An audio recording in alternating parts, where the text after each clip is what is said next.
Welcome everyone to the 5th round of the Prague Masters 2024. Amruta, we are going towards the halfway mark of the tournament. Exactly, a rest day is already approaching, Sagar.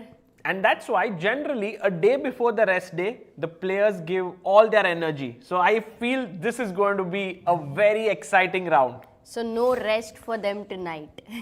Today is going to be, look at them, there, players are coming in, already 2 players. There you can see on the far end, Gukesh and Navara have taken their seats. Nodirbek has arrived and Vidit, today not meditating. Yeah, he's drinking some blood, it seems.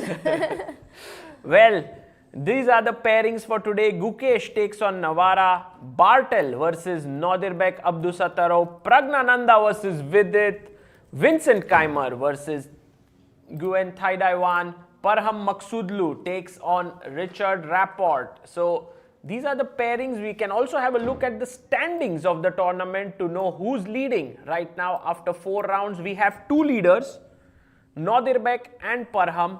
Amruta, what do you feel is going to happen today? Nodirbek takes on Bartel and Maqsoodlu takes on Rapport. Yeah, I do think that Nodirbek will beat Bartel. Ooh, whoa, that's and he's black though, Nodirbek. Yes, that's my prediction. That's a bold prediction by Amruta already at the start. Richard might beat Maqsoodlu. So you say both the leaders will today face defeat. No, Nodirbek beats Bartel. Ah, right? Nodirbek. Oh, okay. So Nodirbek goes into Richard beats Maqsoodlu. Got it. I'm just assessing based on the last 2 rounds, which were a Gukesh, little Navara? tough for Maqsoodlu. Gukesh, Navara, my prediction is Gukesh beats Navara. Oh, today it with seems the white like you are pieces. going for a lot of decisive games. All 5 decisive, because yesterday we had all 5 draws. So today I'm just trying to compensate for that. And what about Vidit versus Praggnanandhaa? The most interesting pairing for today, 2 Canadians we have, Sagar, and this one is Okay, now first make You the should prediction. predict. Oh, suddenly, out of all the games, I should predict this one. Yeah, Amruta, come on. That's a task. Continue your decisive predictions. Look, my whole prediction is not about the players. It's only about what happened in the last few rounds. So based on that, Prague last 2 rounds has lost. I mean, he did recover with a draw yesterday. But with the white pieces today, he will be in a mood to beat with it. That's what he will be in the mood. So you're saying Prague. But I'm not really sure how, because Vidit is playing really, solid chess here. It's not going to be an easy task, but that's what I feel Prague is going to try. Let's see what happens in this one. And Vidit we is also smiling. Look at that. Why? Why is he having that subtle smile? They're all looking. I'm also actually curious whom are they Maybe going the to give chief the guest. best Maybe game we prize. should look at the chief. Something happened there. Yeah. Oh. Okay. Oh, we had Ozgur. Oh, Navara. Here. Maybe we had Navara winning the... because I see that glass. No, but that's a water glass, yeah? Yeah, no, I don't know who got the best game award. Maybe it was Rapport, perhaps, who got it, but... No, how will Rapport get it? Anyway, all games ended in draws. So we'll get information on who got the best game award in a bit. But let's focus right now on this board. Parham Maqsoodlu versus Richard Rapport, because Parham is the leader. Rapport is just half point behind him. And there you have the shake of hands, and Parham Maqsoodlu opens the game with c4. You know, many times chess players try to find some dust or something on the board and they just don't like it. They want it to be removed. It's very funny, yeah? But Amruta, Parham opens with c4. Yeah, but why is Richard smiling? Not so sure. But he is smiling. He predicted that. He predicted that he would go for c4. Then why would he be smiling? Like, his smile says that he's happy with c4. Yeah, it's actually maybe not so sure, because other games are also not having any weird moves that have happened. He's looking at the big screen there, following all the games. Maybe he's trying to think what is the opening to play today. I think he has to make an inspired choice today, because this tournament overall has been going fine for him. 3 draws, 1 win against Prague. He won his game. 3 draws. We have all the openings here that are there, and we have such a big guest Guys, any joining guesses? us in the studio, and this is going to be so much fun because he's one of the finest commentators in the world of chess, and we are so grateful that he is joining us today because he is here on a different mission altogether, but because tomorrow is a rest day, he has some time today to join us, and we are very glad. And the man who is with us is none other than, I'm not going to tell your name. If you could just say your first line, people will recognize your voice anyway. Yeah, hello Sagar, very happy to be here, joining you. Thank you, Peter. Peter, this is the first time I'm commentating with you, and I'm so happy and excited here. But how is Prague treating you? Well, Prague is beautiful, and the atmosphere is lovely in the tournament, as always.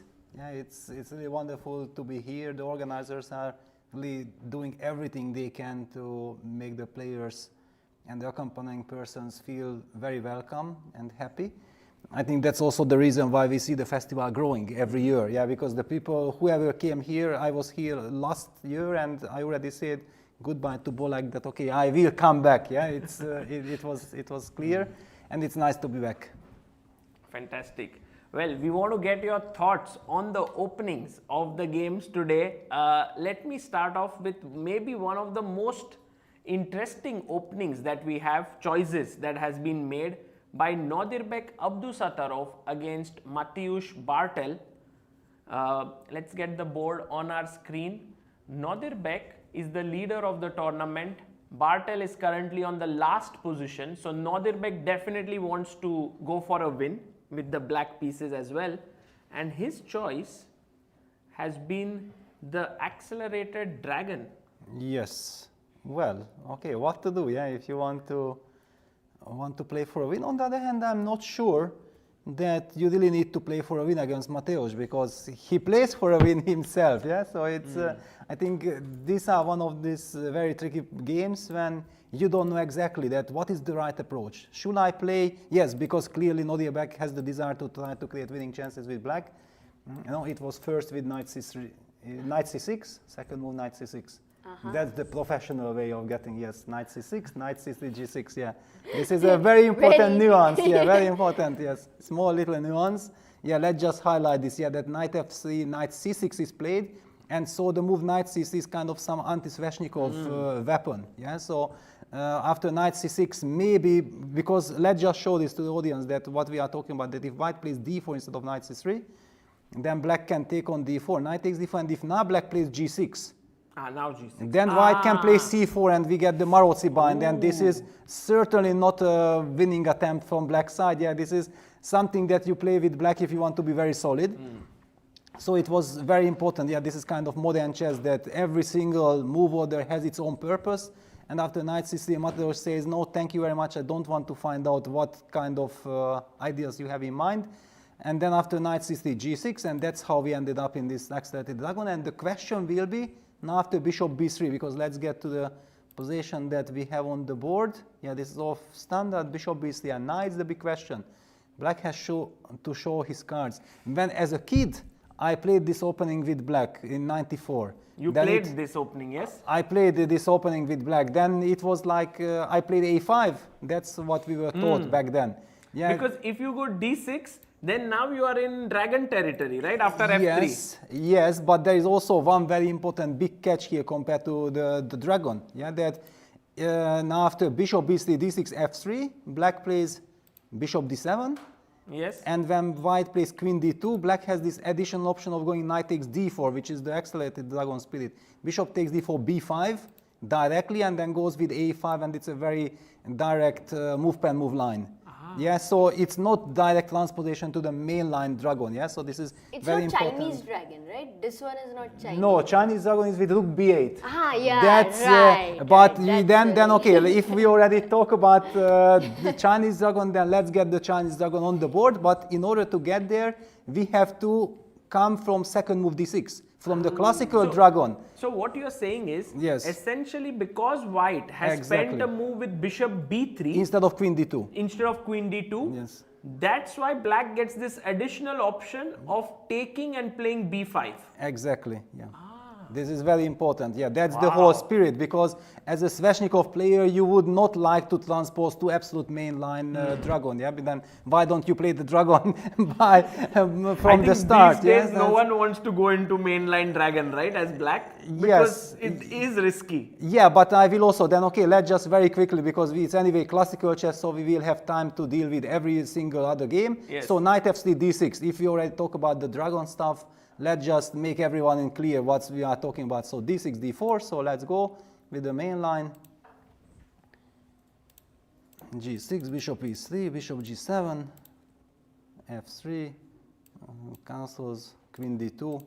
No, first queen d2, but okay.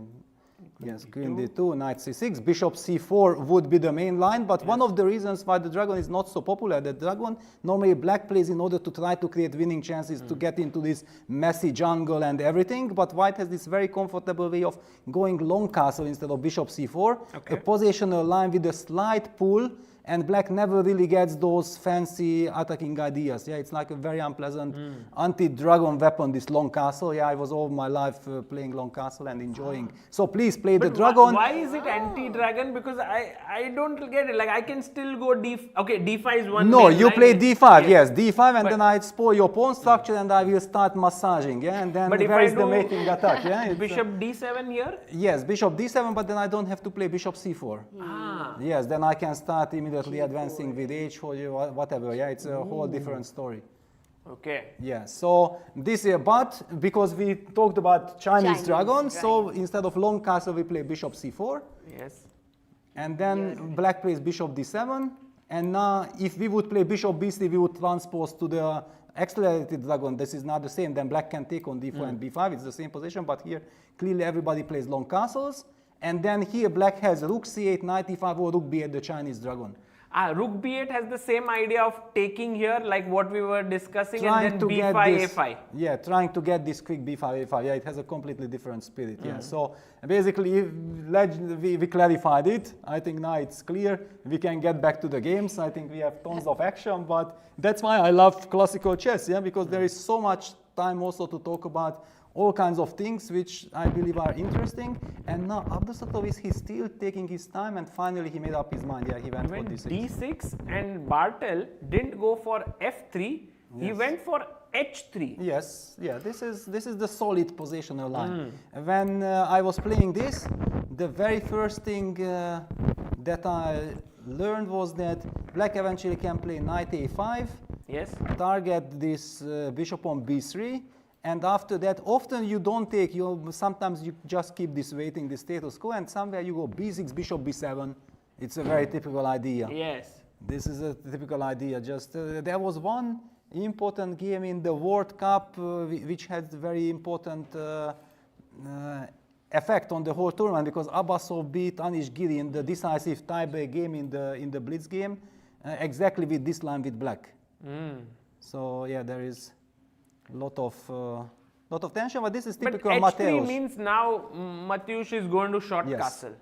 And then he will go for maybe this f4 move perhaps in such positions. No, because then you are absolutely justified what you are saying, but you are mixing things up. If instead of d6, because after d6, white has the possibility to play f3 and get into the sharp lines. So often instead of d6, just go back one move.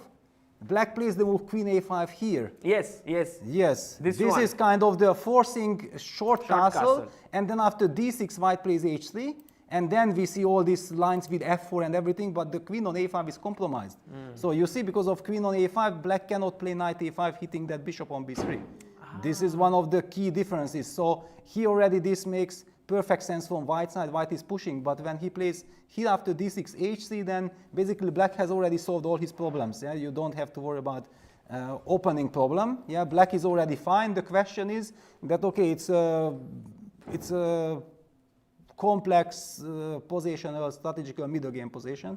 with roughly equal chances. But don't you think we can now go and win this bishop? Like, as Yes. black? It's normal, yeah? You Well, can, I told you, yeah, that I was doing this and then taking and going for this b6. Often bishop is and queen d7. The queen actually ends up often on d7 because it will feel very comfortable once we eliminated the light square bishop. So not to step into knight d5, knight db5 ideas.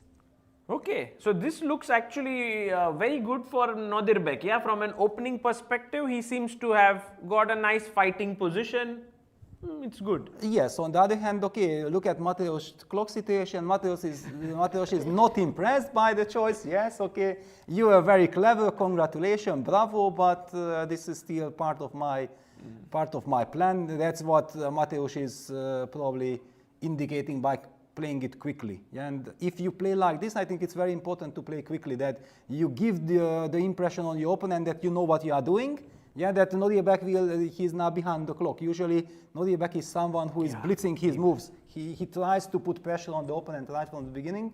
So I think that some mind games are now involved here.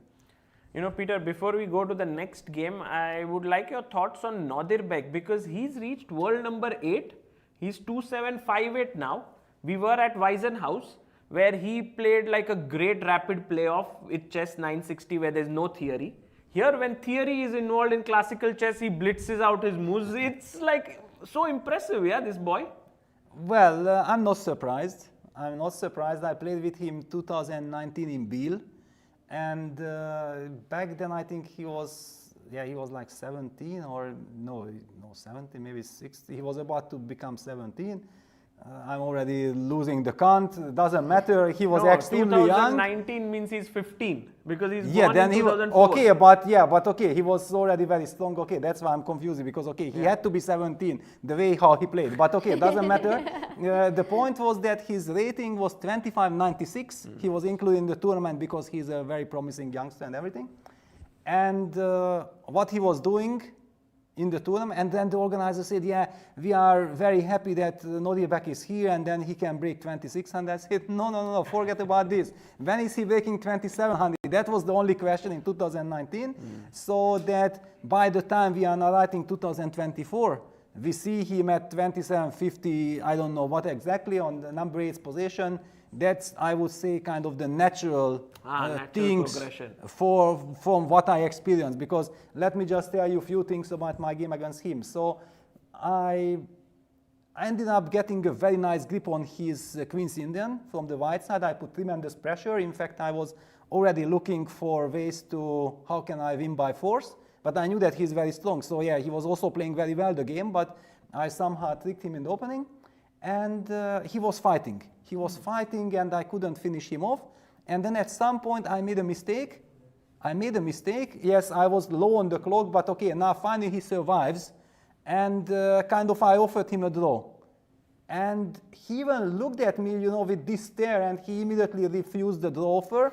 Like, okay, but you were so happy that the famous Nodirbek stare. Yes, and you know that, okay, he was 15 or whatever, but he was not only so young, but he was under tremendous pressure. Yeah, I was already very angry, very upset that he survived. And then I offer him a draw and he refuses within a second, and he forces me to make some 10 very precise moves to make a draw. Wow. You know, at that moment I felt like, okay, he not only is a great, he has also this character, yeah, this incredible fighting spirit that I have the slightest chance, no matter if my opponent is famous or great player and he has played the good game, he just made one inaccuracy and now I have a chance. So that's why I say that everything is natural for me, that he keeps on improving beautifully. This is so apt that what you have mentioned, and I think Amruta, we also felt it at the World Rapid Championship where he became the world champion. When he got a small advantage with Magnus, he kind of ground it out there. No thoughts of draw. He's like, I will beat him, and then he became the world champion there as well. So World Rapid, no? World Rapid champion. World Rapid, okay, but the story is a little bit tricky. This sounds too simplified. because I was commenting this tournament also, and I was following the game. Magnus actually with the black pieces beautifully outplayed Nodirbek. So actually he got a lovely position from the black side. He was dominating and everything. So Nodirbek, true to his style, is fighting like a lion to stay in the game and everything. Then at the moment when Magnus made a mistake, he lost the control of the game, then suddenly again we have seen exactly the same Nodirbek's character. Yes. That he was already not intimidated that this is Magnus or not. I have a chance. This is the position I can play, and no matter who is sitting opposite to me, already back then he was there, and he was 17 when he became. Yes, exactly. He was 17 in 2021 December, the World Rapid, then champion, beating Jan Nepomniachtchi in the Blitz playoff. Yes. Right. That kind of changed his career trajectory in a big way, actually. Though he was in upcoming Uzbekistan, he was recognized a lot after it. Of course, he was anyway rising up. Yes. But but it helps, then winning the Olympic Games also and so on, with the national team. It's also sensational stuff, that we are seeing chess developed everywhere. And I do remember that when I played in Tashkent, I only won once in Uzbekistan in 2012 for the FIDE Grand Prix. And already back then one could feel that this chess academy was just established, and already there was a very clear vision that we want to do something very special here, and we see the result. Yeah, I think Kazim Janov is one of the main people behind chess in Uzbekistan, and now Nodirbek, and they have like a huge talent pool coming up, so it's exciting to follow them. But talking about this dragon, if we go to the game of Vidit and Praggnanandhaa, it's like a reversed position we have. Well, this is again modern chess, but there is, every single game has so much soul, and this is why I also love the commentary, that it's not about just we are watching some move, something is happening, but basically it's kind of a language, every single move and every single move of a player, of the character, knowing him and knowing his opening repertoires and fighting against the opponent who also knows so much, it's like a dialogue, every single move, like Praggnanandhaa going for c4 against Vidit. What does it indicate? Usually he plays e4 and d4, and now today against Vidit, he opts for c4. Very interesting. Maybe he just is telling Vidit that I don't want a very theoretical battle with you. I respect your prep. Let's have some. Okay, I mean, maybe English. he's avoiding the candidates' preparation. I think that is really hard, right, for them to choose openings against That's these also a three nice players. point, because they will face each other in candidates twice. Yes, there is also the other factor, that whenever you are before candidates, and then you are kind of making up your mind about the exact scheduling plans and so on, that how much training camp, how much preparation, and no matter what you choose. One more, visa. Yes. Whether you will get the visa or not. Okay. Hopefully it will be resolved. I'm completely sure that it will happen. But here the point is that then if you are in the middle of the preparation and you feel like, yes, let me play, because it would be so important to get practice and the practice on the highest level, because people might be asking also, all right, you don't want to reveal your preparation, then why don't you invite some player at home and play secret training matches? But you can never, ever really bring back the same atmosphere as during a chess tournament where the rating is on the line, hundreds of thousands people watching you, following your games. At home, it's a completely different surrounding. Yes, it's good to practice some opening with someone maybe, but also in modern times there are so many things to take care of that it's not like in the old times that, okay, now I'm prepping some new opening and then I will analyze it for 2 weeks, then let's play 1 more week training games. There is no time for this anymore. This is the old traditional way. I love to do that. It was like my way of thinking. But also in our times, like some 20 years ago, it was kind of common knowledge that, okay, in order to learn a new opening, you need some 2-3 months. And then you have to get practice, and only after you master it. Yes. Now, thanks to computers, this has changed completely. That like in sometimes if you feel like I have 1 week, let me learn a new opening. And you already, if you don't do it, you feel like I betrayed myself. That I had a week of time, I could have learned something But still, do you think that 1 week of time is enough to get the sense of it? Like, Well, but that's why you also have to be one of the best players in the world, yeah? So if you are one of the best players in the world, then it helps, yeah? If you are just a normal person, then one Not week for you or me, Sagar, Yes. but for the elite level it works. Yeah, I actually had a question related to modern day prep, and I wanted to ask you your thoughts on it.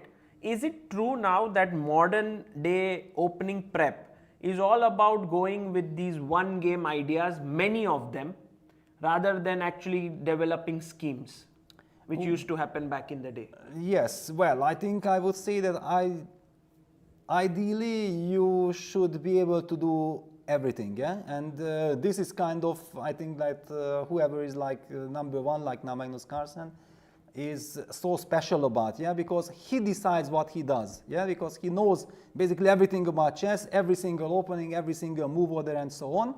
And then he's also, based on his opponent's characteristics, the way how he feels them that they don't like this or that type of structure, he can then make up his mind and then go that, do I target him in move pen, move line? Do I just forget about so-called direct confrontation in the opening, but I try to get a position against this person, particular person, because he doesn't like to play such type of position? Yeah, he has the weapon, the whole arsenal of weaponry that he can choose from.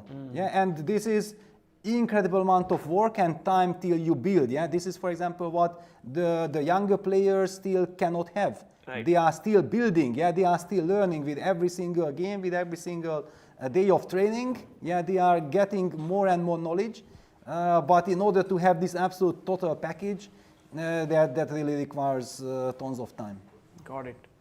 Okay, so Vidit goes for the reversed Sicilian or c4 e5, Yes. knight f6, knight f3, knight c6, g3, and we have the main line.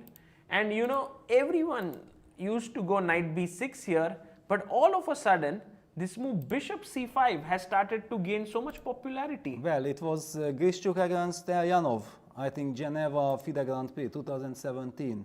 It was bishop c5, the day, yeah, that was the very special day when things changed. Yeah, Really? That suddenly bishop c5, and Grischuk also went on to win that game against Elyanov. Yeah, that also had a psychological effect. With black? With black, and he Wow. also explained, yeah, that now I'm playing the reversed accelerated dragon stuff, you know, but I'm not playing for advantage with black. Yeah, that's the difference, because in Bartel's case, and it will be very interesting to keep an eye on both games later on how things will develop, because here we will see this very important psychological factor. Yeah, that sometimes the same position with tempo down is better because you are not playing for advantage. You only want to stabilize your position. You are only playing for equality.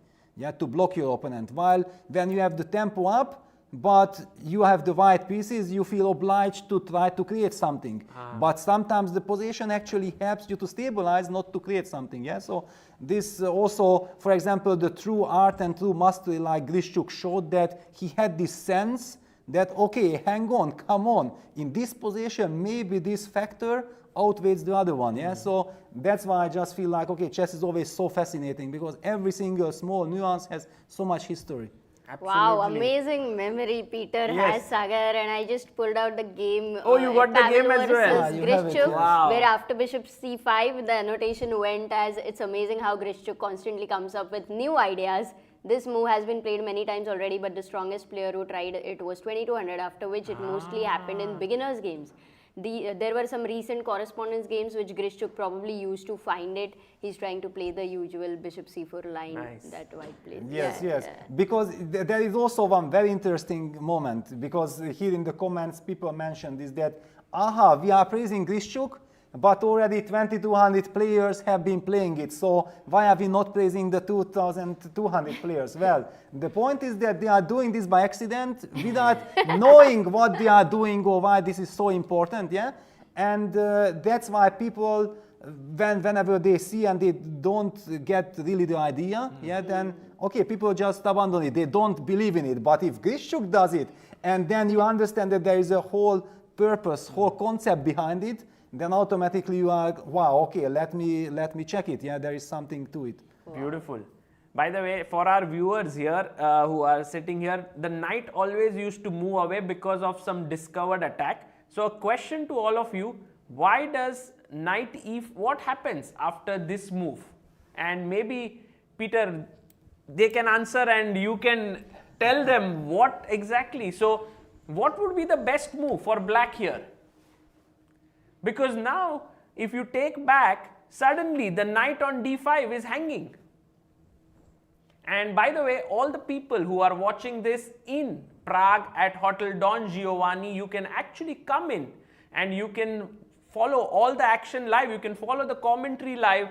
So don't miss this opportunity to come in and enjoy this festival. Yeah, well, it's also very funny that you mentioned the move knight takes e5, like, yes, it's like a tactical trick, yeah, and then what happens, but I believe that it happened in one of Magnus's games already, and now it's tricky because here it's open, but I remembered exactly that it was Artyom We trust you completely. against Magnus, yeah, because it leads to this, I don't want to spoil then the first move, because maybe the public still wants to answer it. Does anyone want to try? Black's best move here, because all other moves kind of lead to a inferior position. So what's the only move for black? Queen f6. But then I can just return. At least go back with my knight. Not only at least, we have to, yeah? Oh, we have to, yes, have there's no other. still, I just thought maybe there would be... Intuitively you thought the right way, yeah, knight f3, and thank you very much, you won the game already, yeah, you won a central pawn.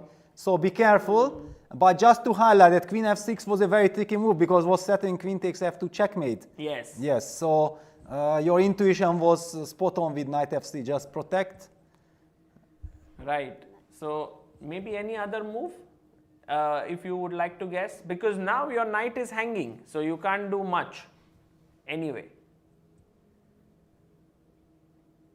Does knight, I mean, I don't know, but I was just thinking to move the d5 knight so that I get later queen d4 ideas. So knight db4 with bishop f5, queen d4. But I don't know if it is too slow. Yeah, but then it's not forcing. Yeah, then again, white gets an extra move to handle the situation.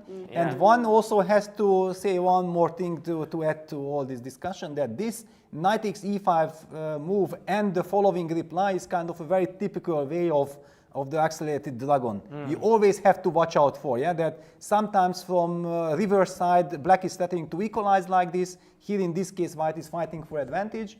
So how do we deal with this problem? We have a hanging knight on d5. How can we deal with without losing a tempo? Yes. It's quite not easy. now. So Now there are a lot of easy hints. Go for it. You can just shout out. Yeah. Anyway, it's even if you say something wrong, it's not like the camera is on you. So no one knows. No one knows who said it. That is the reason. So okay, I'll take this one. You have to sort of take here. Yes. Knight c3, but what if d takes c3? Then already the knight on knight e5 oh, will yeah, be yeah, hanging. yeah, Yes, yeah, it's yeah, very simple. So white is forced to take on c6, but with actually, knight c6. But with the knight or with the bishop? Well, I think with the bishop, because if you take with the knight, then queen f6 could be very unpleasant. Yeah. Now you don't have knight f3. Yes. Oh, this is a great trap now. Yes. Wow. So you have to take with the bishop. You have to take, because if you take back, then also you are losing the knight on e5. So yes, Right. you have to So take. Now white takes b takes c3, and I think this was the RTMF game. Queen d5, I believe, hitting the knight. Knight f3 retreats, and then bishop h3, and then it stops white from castling. Then white has the move of queen b3. I believe this is also what happened in that game, and then black can play this bishop g2. There is some mysterious line with being pawn down, but white's pawn structure is compromised, and the computer gives it as absolutely fine for black. Oh wow! So this is the reason why white cannot take knight takes e5 here. You know, if he Sagar, wants to I fight. feel like calling Péter mega database. Only thing you cannot buy, but mega database. Yeah, it's amazing. But I'm not playing this opening, not with white, not with black. I don't like it, but okay. Still so much knowledge. As a chess player, of course, I feel that it's my duty to know, even if I don't play it. Yeah, it's normal, and I'm following every single game. What is being played on the highest levels. And also you are the trainer of one of the most rising talents whose game we'll come to, and there we'll talk more about it. D3 here played by Pragg, castles by Vidit, white plays bishop D2. Maybe a small nuance, yes, here, Yes, not going castle directly, playing bishop first. Perhaps that little, I think Amruta has not played in too many games, yes? Bishop d2. Yeah, I mean, I have No database, good I've players. No, have no played. good players played it. And actually the main move is castles here. 100 plus games with castle. So Pragg playing bishop d2 has put Vidit a little bit off guard. You know, he's taken a lot of time. No, this I wanted to highlight from the beginning, that actually Vidit is taking his time right from the beginning.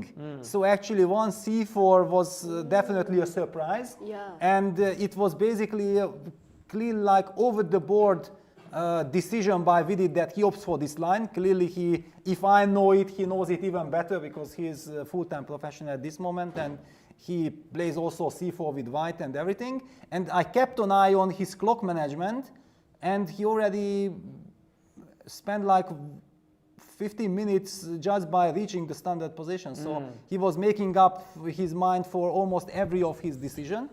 And now bishop d2, knight f6, a3 played. So Pragg still refrains from castling. Yeah. I think it's also connected now with psychology, because first of all it's probably his prep, yeah, because otherwise he would not be blitzing out this move order. But now if it's prep, it also makes so much sense because you feel like your opponent is burning time on his clock, showing some uncertainty, and then you are very tempted to play something new so that your opponent will have all the reasons to think some more, yeah? Yes. So this looks a little scary for Vidit, right now. I mean, maybe too early to say, but already it feels like the game could go slightly in Pragg's favor for now. Of course, Vidit might be prepared and is just remembering his analysis. It's also possible. But still, it's a little bit of a surprise, right? Yeah. Surprise element, and psychologically a lot of things going on. What do you think, Peter? Like in this kind of a situation, you are 25 minutes down in the opening, you didn't expect c4. How would Vidit be feeling? Yeah, well, it's the worst thing is when you are spending time, I know this from myself, yeah, that deciding over the board what to do, and then you decide on something, and then you think like, all right, so you convince yourself, okay, I'm going to play this type of structure. Yeah, he plays the move h6. It's always natural. And Doesn't this drop a pawn? no, okay, because after b4 he goes bishop d6. he can also go to d6, yes. That's the point, because if he went here, then b5 and... No, but also taking this pawn is very dangerous. Then knight d4, knight e5, rook e8, and this looks very scary. Aha. This can be also even this bad. is very dangerous. Okay, so maybe Vidit is not even afraid, but Pragg goes b4 anyway. Yeah, and bishop d6, yes. Oh, he goes bishop d6 now, not he b6. goes- no, because bishop b6, he's probably thinking later about knight a4, targeting that bishop and so on. It's not about the pawn immediately. But yeah, basically this knight f6, h6, bishop d6 is a very solid kind of development. On the other hand, Pragg can say that, you know what, I achieved something. Maybe objectively it's absolutely nothing, but anyway in this opening there is no advantage. Yeah, it's a rock solid system for black, that's why it is also so popular. Just getting a playable position, yeah, and time advantage, it's already the maximum that you can ask for in a modern chess game when playing against a player like Vidit, yeah, who is True. extremely well prepared everywhere. Right, okay, so we'll come back to this game at some point later. Let's go to the game of Vincent, who is, oh my god, look at the number of moves that have happened here, and we must tell everyone that Péter is here not as a commentator, he's just joining us today, he's here as Vincent's trainer. Péter, if you could tell us what is happening here. We are not going to ask you if this was prep or something, but let's go through this game. Yes. Well, I mean, okay, I have to say one thing. You remember I revealed already in the pre-tournament interview that I believe that Guyan has fantastic preparation. Yes, that he's very well prepared. He has a very solid repertoire. So basically, making up your mind what to do is very tricky and difficult. Clearly, you are hoping to get a full-fledged fight, but it's not easy, and it's kind of clear that now c5 is this is the Tarrasch. Yeah, this is like the modern Tarrasch. c5, which has, let's just go back one move, so that after c5, c takes d5. knight takes d5 used to be the classical Semi-Tarrasch. This was called Semi-Tarrasch e4, knight takes c3, b takes c3, which had a very solid reputation, but it's a very interesting middle game position. But then suddenly, like 2-3 years ago, c takes d5, c takes d4 appeared, and queen takes d4, e takes d5, and this is like the nightmare of everyone. This is like the Berlin for d4 players. Exactly.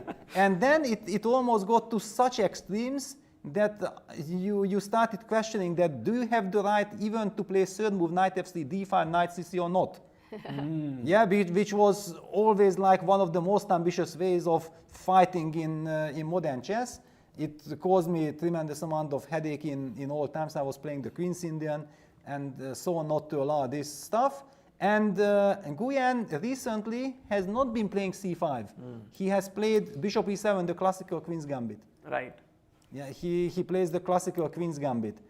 And now exactly against us, against Vincent, he plays c5. This is not friendly. But then not friendly at all. Vincent goes e3 and he says, let's have a fight.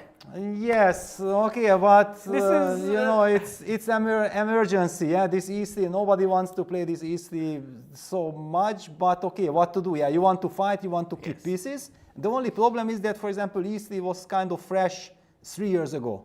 Yeah, but because knight became one of the main weapons, yeah, you cannot really claim that e3 is really let me fight after e3 because there is so much theory involved. So let's see how the game. But now we are in Queen's Gambit accepted territory. Yeah, right? with the knight on c3 committed already. But now Vincent says, But Sagar, I'm going to take advantage. one Yes. interruption. Vincent has played a few games with c takes d5 already, just to inform you about that. Yeah, also And with very- white and with black, of course. Yeah, With black also. Cool. with black also. Yeah. So Okay, all the world is playing this. Yeah, it's All top players are going to play this line. But e4 really surprises me. It feels like yesterday's game of Prague.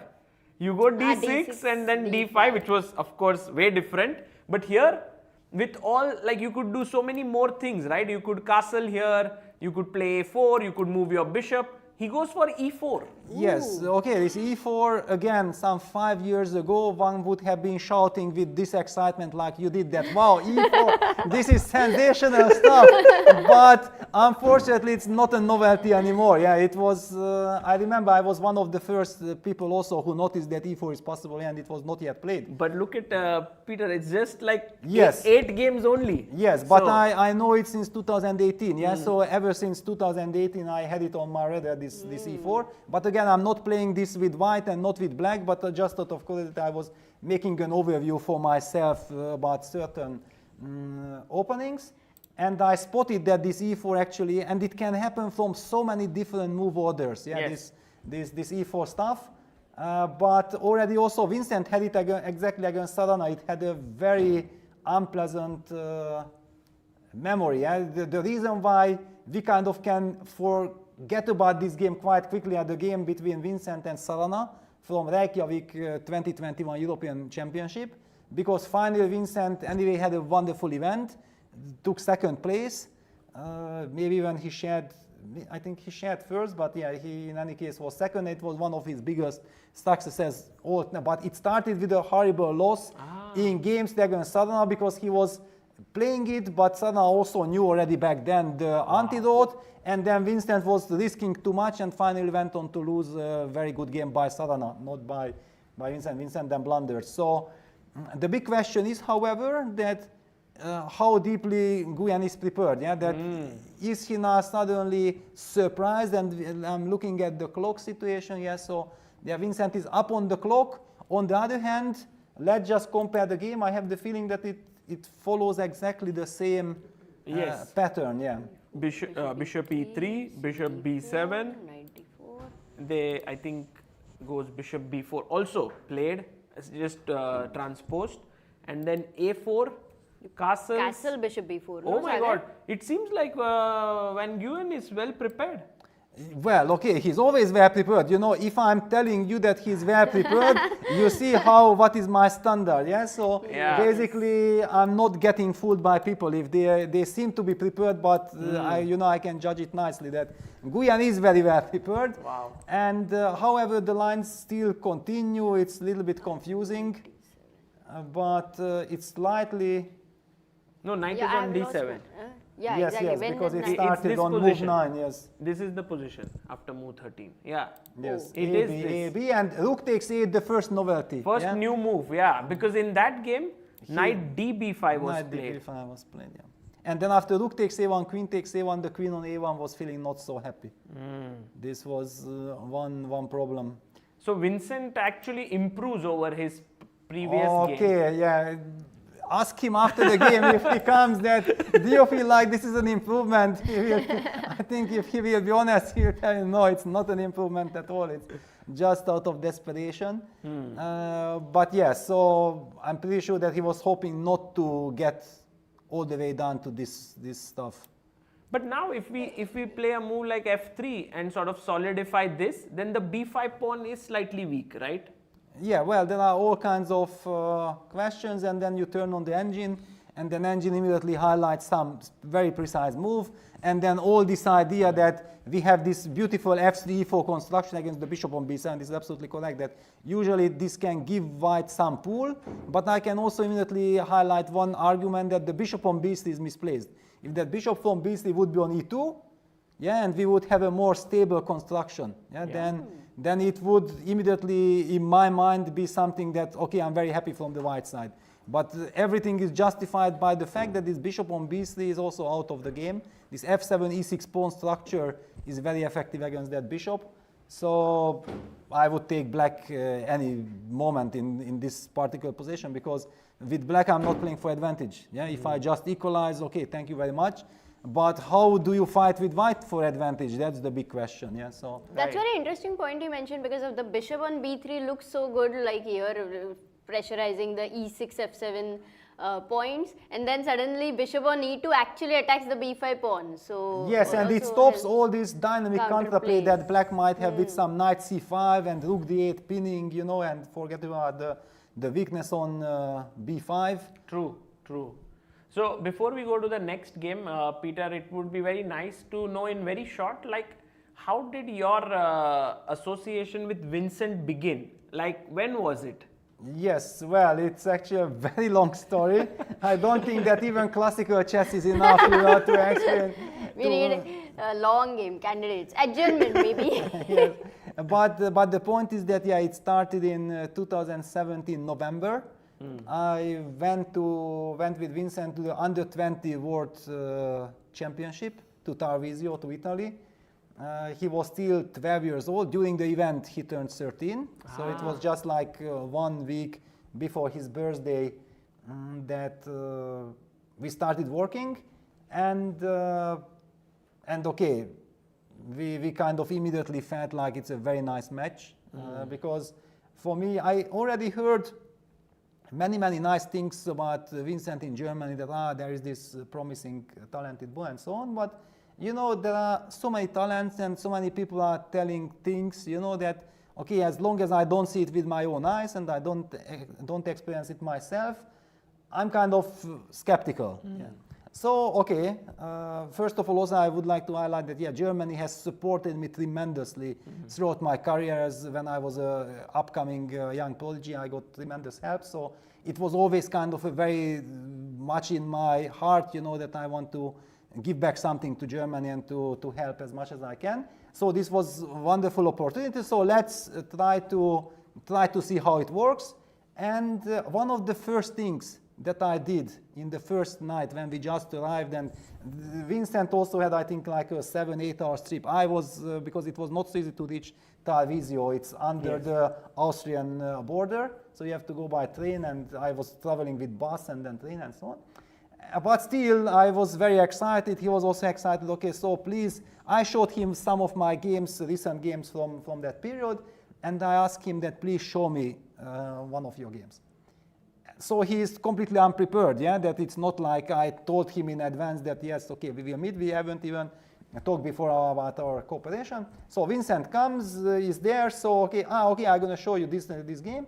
And then he shows it, and with such detailed analysis and with so much heart and with so much finesse, you know, I love this finesse, this deepness, that what are the purpose behind the moves, why you are doing this. It's not about some tactics or tricks or whatever, yeah, that he basically showed me that he has all this incredible feeling for all the richness of chess, and he's already very much interested outplaying the opponent instead of tricking him, yeah, because this is one of the most important things, yeah, that the lower rated players, they have this temptation that thanks to some trick I can win a game and like this, but this is one of the biggest self-lie if you want to improve your chess, that okay, with tricks then you improve, yeah, you start to play against stronger players, and everything that you were tricking before will never work ever, yeah, so you can just throw out of the window, you know, your whole work that you have done before, yeah, but if you are fundamentally trying to improve your chess, then no matter against whom you are playing,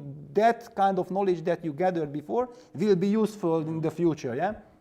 And I immediately knew that, okay, it's fantastic. There was only one thing I was very upset and very angry with Vincent, because we were in two separate buildings, yeah, and there was a big road between the buildings, and it was snowing, it was -5 degrees in the mountains and so on. And at the moment when I called him that, yes, I'm ready, so you can come, within 20 seconds he was already there with his laptop, without jacket, without anything, just in t-shirt. And I was saying, no, it's very nice that you have this enthusiasm, I'm loving it, but please wear a jacket or a sweater or whatever, yeah? That was the only, but it was already clear that, okay, this will be a long, long cooperation. Wow, what a story. Yeah, it just goes to show how much love he has for chess. Yes. And I think the root of all the players who are actually now the best in the world is this, Yes. that they love chess a Yes. lot. Yes, I played with Prague in Isle of Man, 2018. It was 1 year after Tarvisio, because Praggnanandhaa has also been played playing there. He played made a there, GM nom and there. he almost won it. Yes. Yeah, he Yes. was He was 12 winning, years yes. old. He was 12 years old. He was about to win. Yes. He finally lost to Tari.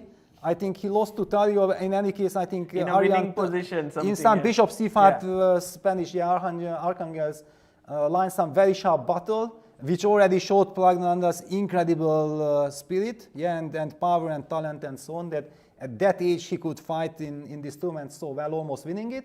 And then next year I had the privilege of playing with him, and I remember the evening before, I was walking down the promenade. Yeah, it's always beautiful. If it's not raining, it's stormy, but beautiful near the coast. And I met Surya and Ganguly, a very good friend of mine. So okay, so we are talking, you know, catching up with all the life and everything what happened in the last couple of years. And then he says, so who do you play? I say, yeah, I play against Prague. And he, okay, well, yes. And I look at him and I say, I know, yes, exactly.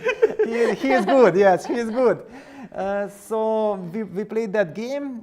I was white, I was playing e4, and I had very good repertoire. So it was kind of the first question that how Prague will kind of survive the opening. He went for the Caro-Kann, and I put pressure. I put actually quite annoying pressure. I put tremendous efforts and energy into that game, because okay, I thought like, okay, I know that he's very good. He will be even better. So it's nice to use the moment. Yeah, you have to establish some, exactly, yeah, some prestige, and he already held. You know, he held. He was able to withstand my pressure in 2018 at the age of just turning 13, or. It was just unbelievable. Also in some unpleasant endgame, he was also handling it very nicely, comfortably making a draw. I was very happy to congratulate him for his well-earned draw, and ever since I'm very much following and rooting for him, because I know that he's such an exceptional talent and player and person as well. Peter, are you able to identify these talents now through commentating? Because when you play, you can literally sense it, right? Because they are sitting opposite you, the decisions and all. But while commentating also, do you get that feel that, okay, this guy is going to go? Well, usually the events that I'm commentating, already the players who are there, already. it's clear, you know, that that's true. you don't have to be kind of Nostradamus, yeah, to foresee that, yes, we are talking about exceptional players, but clearly when you see it in person, it helps tremendously, yeah, because, but one thing, yeah, if we are already talking about it, there was this moment when the 15-year-old Vei made some I think it was some pause and chevening and some crazy sacrifice, and checkmated his opponent with beautiful, with all this combination, and everybody thought like, wow, you know, this is like I thought like, okay, nothing special in the, because you know, the point is that I know that he's very good. I knew that Wei is very good when he was 12 years old. I don't need disprove, yeah, exactly disprove that people thought like, okay, that's why he's the biggest genius, does not prove me anything, because I know that the younger generation, they are motivated, they are working with computers, yeah, they are checking their repertoires, and if you check with computer, then basically you know these motives. Of course, then you need the courage, everything to play it over the board, yeah, but it was not the reason why I was thinking that Wei is so brilliant. I thought that Wei is brilliant already because he was nicely neutralizing some top players with the black pieces. That was for me much more impressive, yeah, than delivering some beautiful romantic checkmate. Yeah, it's kind of always as a professional you have a completely different vision. No, that's true. That's true. And I think when you would say someone is a talent as compared to, let's say, just their games which are aggressive, that's entirely different. It's based on much deeper understanding of all the years of experience that go into it. And talking about talents, we have one more on the screen. Gukesh, who's playing with the white pieces against David Navara. And this one promises to be a very creative battle because both are very creative players. And look at again, 1c4. 1c4. Yeah, what is happening? Today is the day of English. Yeah, did Gukesh had lunch together or breakfast with Praggnanandhaa and they are plotting things? I don't know, but yeah, very interesting. You, It's also, know this, yeah? Gukesh and Pragg live just 1 kilometer away from each other. Ah, really? In Chennai, yes? Yes. So it's like if you just like walk for 10 minutes, you reach Pragg's house from Gukesh. So yeah, then I would have almost said that before the tournament they kind of agreed that okay, let's practice c4 in the tournament, but we know that Gukesh was in Weissenhaus in the freestyle chess championship, so he was busy with different thoughts. right. Ah, wow, and knight c6, queen b3. Okay. What is this queen b3 move? Okay. Is it to prevent d5? Yes. Just yes. Yes. So- And you know, one of the first times that I have seen it, I think I was commentating in Vaikanze. It was Magnus played it against Anish. He played queen b3 here in Tata Steel. When was it? Actually looks like Yes, Magnus 2020. speciality, yeah? Yes, exactly. And the point was, you know, he plays queen b3. I say, ah, wow, okay, yeah, Magnus is coming up with all this craziness. But it has a purpose, yeah, it wants to stop d5. But Anish, like after 30 seconds, like nothing happened, queen b3 was the most natural move in the position. He played g6. G6. He goes for the other fianchetto. Yes, he just goes for g6, bishop g7, and he actually equalized rather easily. And ever since in my mind was like, ah, okay, so queen b3, g6. Anyway, Anish, we trust. Yeah, if Anish has played it, it's perfectly fine, so great. So that's how, you know, as a commentator, because as a player I would certainly check, yeah, and then I would have, for example, the computer influence that what did computer say, is g6 the most precise or something else is there, but like a commentator who is already haven't played a single tournament ever since 2020, I have these memories, yeah, these things that, queen b3 was kind of a surprise by Magnus, but actually Anish reacted with g6 instantly and had no problem, so g6 is a good move, and that's it. Yeah, that's how you operate suddenly as a commentator. That's how you have in your mind based on the results of the game and so on. And the and way the how ease. quickly the players reacted. Yeah, if, for example, Anish thinks for 10 minutes and plays g6, I have completely different attitude towards g6, that it was some over the board inspiration, who knows if this is exactly the best, but he was kind of surprised and shocked by Magnus's queen b3, but knowing that he was not shocked at all, and g6 was like everyday business for him, signaled to me that he knew it before already that he will meet queen b3 with g6. But this game witnesses the fianchetto on other diagonal, b6, knight f3, bishop b7, and then Gukesh goes for a3, and I don't know, we don't have an engine running here, but suddenly the bar goes like in black's favor. Yeah, well, whenever the bar drops, yeah, it basically indicates that there is some move here for black, yeah, and this move can only be e4, yeah.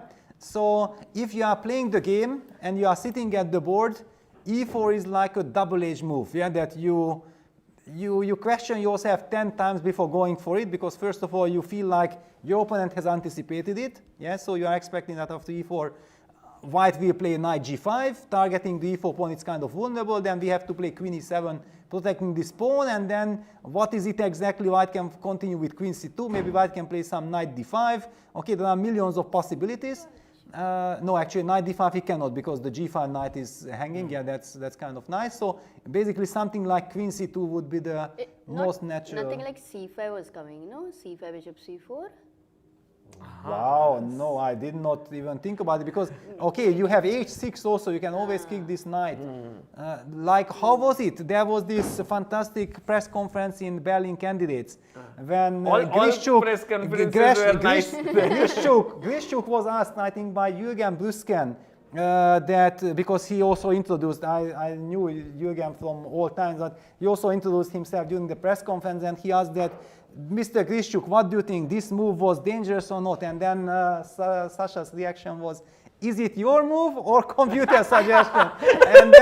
and then Jürgen honestly said, well, it was kind of my question. Then I'm not afraid of it. Yes, this is how we feel, yeah, nowadays, because engine is really terrifying the top players, because no matter how strong you are, if engine tells you that this is possible, then it's possible, yeah. That's how it works. That's nice way to say, Peter. You asked Amruta whether it was her move or engine's move without asking her that. But I see that engine is not turned on, so it's absolutely fine, yeah. So I'm not afraid of the move, but the position is so crazy that if you ask me what's happening, what is going on, I should give an evaluation, I should tell you exactly the lines, then I'm not struggling. So what happened in the game after knight g5, queen e7 was played, queen c2, yes. And now David long castles. Wow. And he gives up the e4 pawn. Now I don't know I don't think it's hanging, right? Because there are all these discovered attacks from the bishop here. Yeah.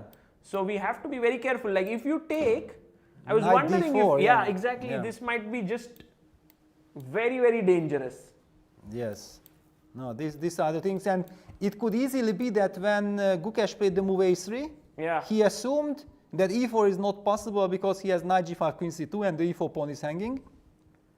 Wow. And suddenly this long castle is a game changer. But this a3 move, like if Gukesh had to calculate and not underestimate it, then he would easily calculate this, yeah, that e4 is very strong that way. So how does that happen on the elite level, where they are able to sometimes miss these, things? Yeah, well, it's connected that there is already no real logic behind the game, right? That with move queen b3, this is a very artificial move, queen b3. Yeah, its only purpose is to stop d5. But you are wasting one tempo. You are also exposing your queen to b3, because usually this queen belongs to c2. Yeah, we also see that after white plays a3, queen c2, it's very much the pause and spirit kind of, yeah, that you want to get your harmony. Ah, right. Yes, and that's why the move a3 fits perfectly in, yeah, that Gukesh feels that his position somehow requires the move a3.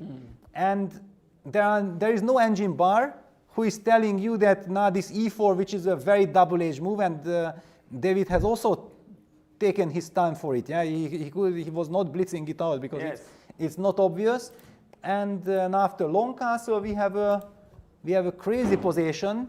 I mean, Gukesh has to do something quite quickly, right? Because if black manages to defend this and kick the knight away, it's a big tragedy then for white. Yes, well, if white would have time to jump with the knight to h3 and then to f4, it would be all fine, because then the knight would be heading towards d5. Yes. But h6, knight h3, g5 will always be the problem, yeah, and then the knight will be sidelined on h3. Correct. And that's it. That sometimes only this one thing already cost you the game, yeah. So I perfectly agree with you that it's very vital that now white understands exactly how to deal with this position, because I want to challenge this pawn. Knight h3 right now. Ah, if you right go now. directly, Oh, is directly. but d5 can't be a problem, no? yeah, but that's already too deep. Yeah, when you go voluntarily to h3, yeah, then something will happen. Maybe some knight e5. Okay, black has many possibilities. I don't know exactly. It's difficult to say, but it would be nice to find the useful move. But what exactly is the useful move? I'm actually thinking moves like d3 and f3 come to mind, but they are all like against the spirit, right? White's king is in the center, black is well developed. Do you want to long, like white, would you want to long castle? B3, bishop B2? No, but we don't have time for this.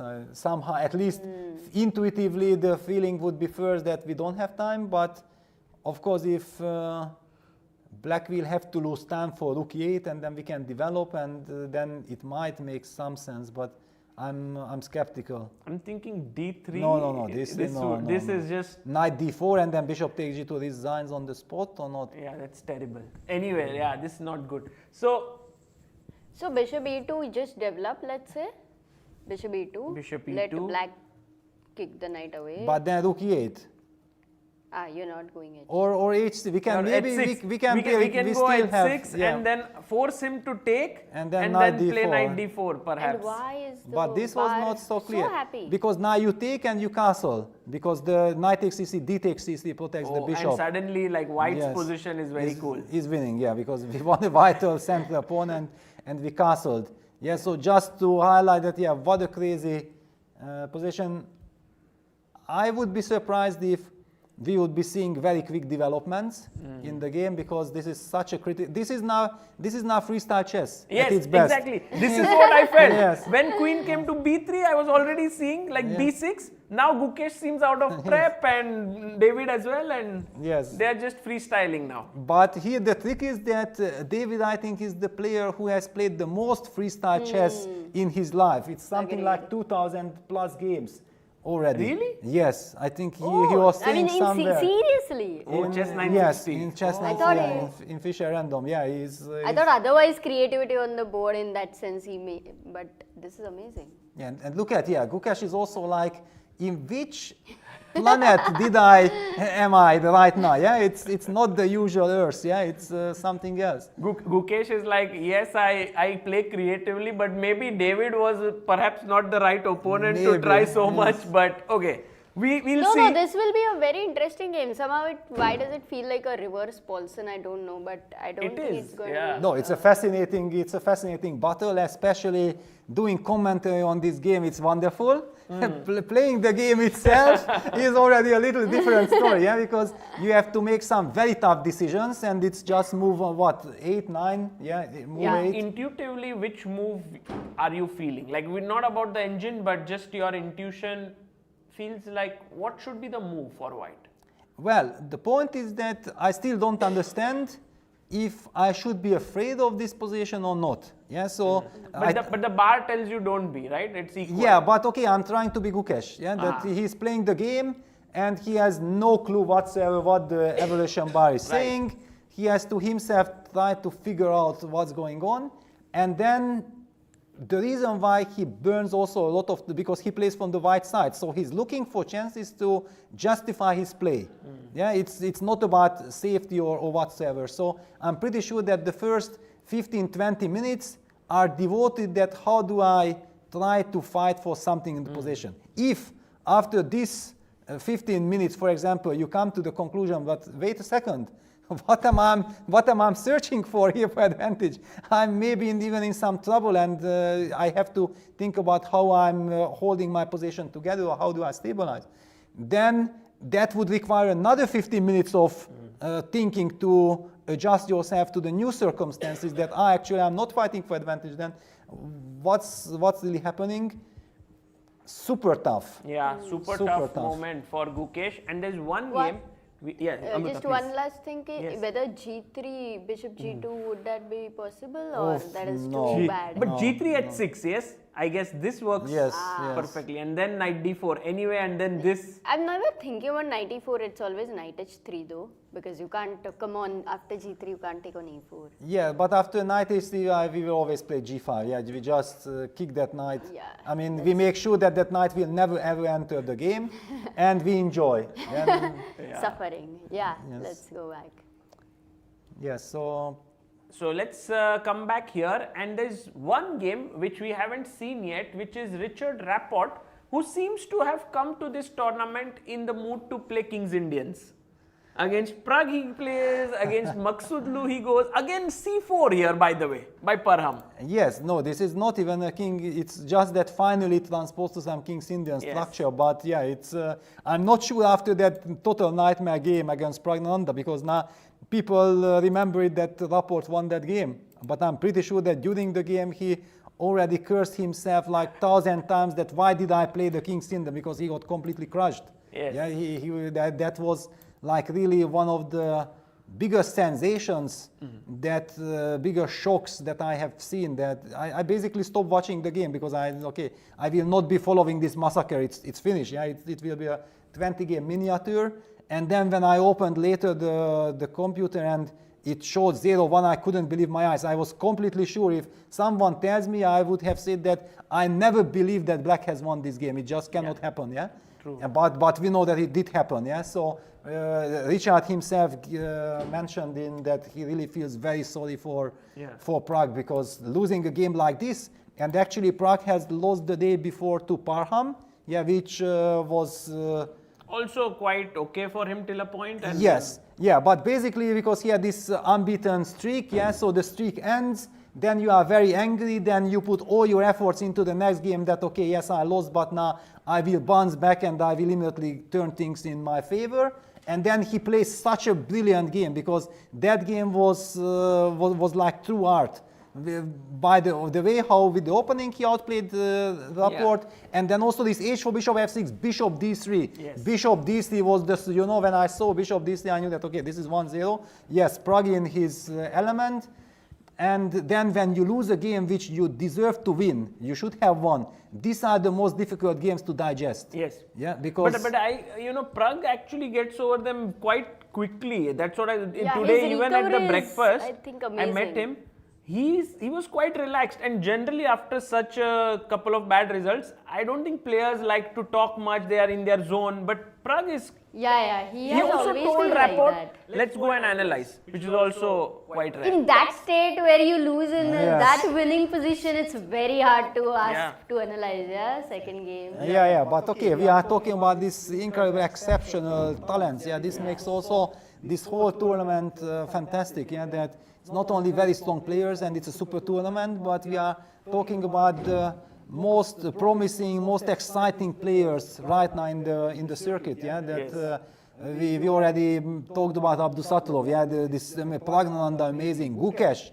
Okay, Gukesh is it's just impossible. That how old is he? Yeah, this is because whenever you look at Gukesh's games, you simply cannot feel that this is a young player, because it has so much profound, fundamentally so deep and everything, that okay, this is definitely a very well established 27, 50 plus player for already a decade. Yeah, that's kind of the impression you are getting. But also when you meet and talk to him, you also get this feeling that he is quite profound in general. Like, he doesn't talk much. And he doesn't. He's not like a 17-year-old. Yeah, okay, I'm also a tremendous fan of Gukesh. I'm so happy that I was very unhappy, I have to say. I was very unhappy. One of my last tournaments was the Grand Swiss in 2019 in Isle of Man.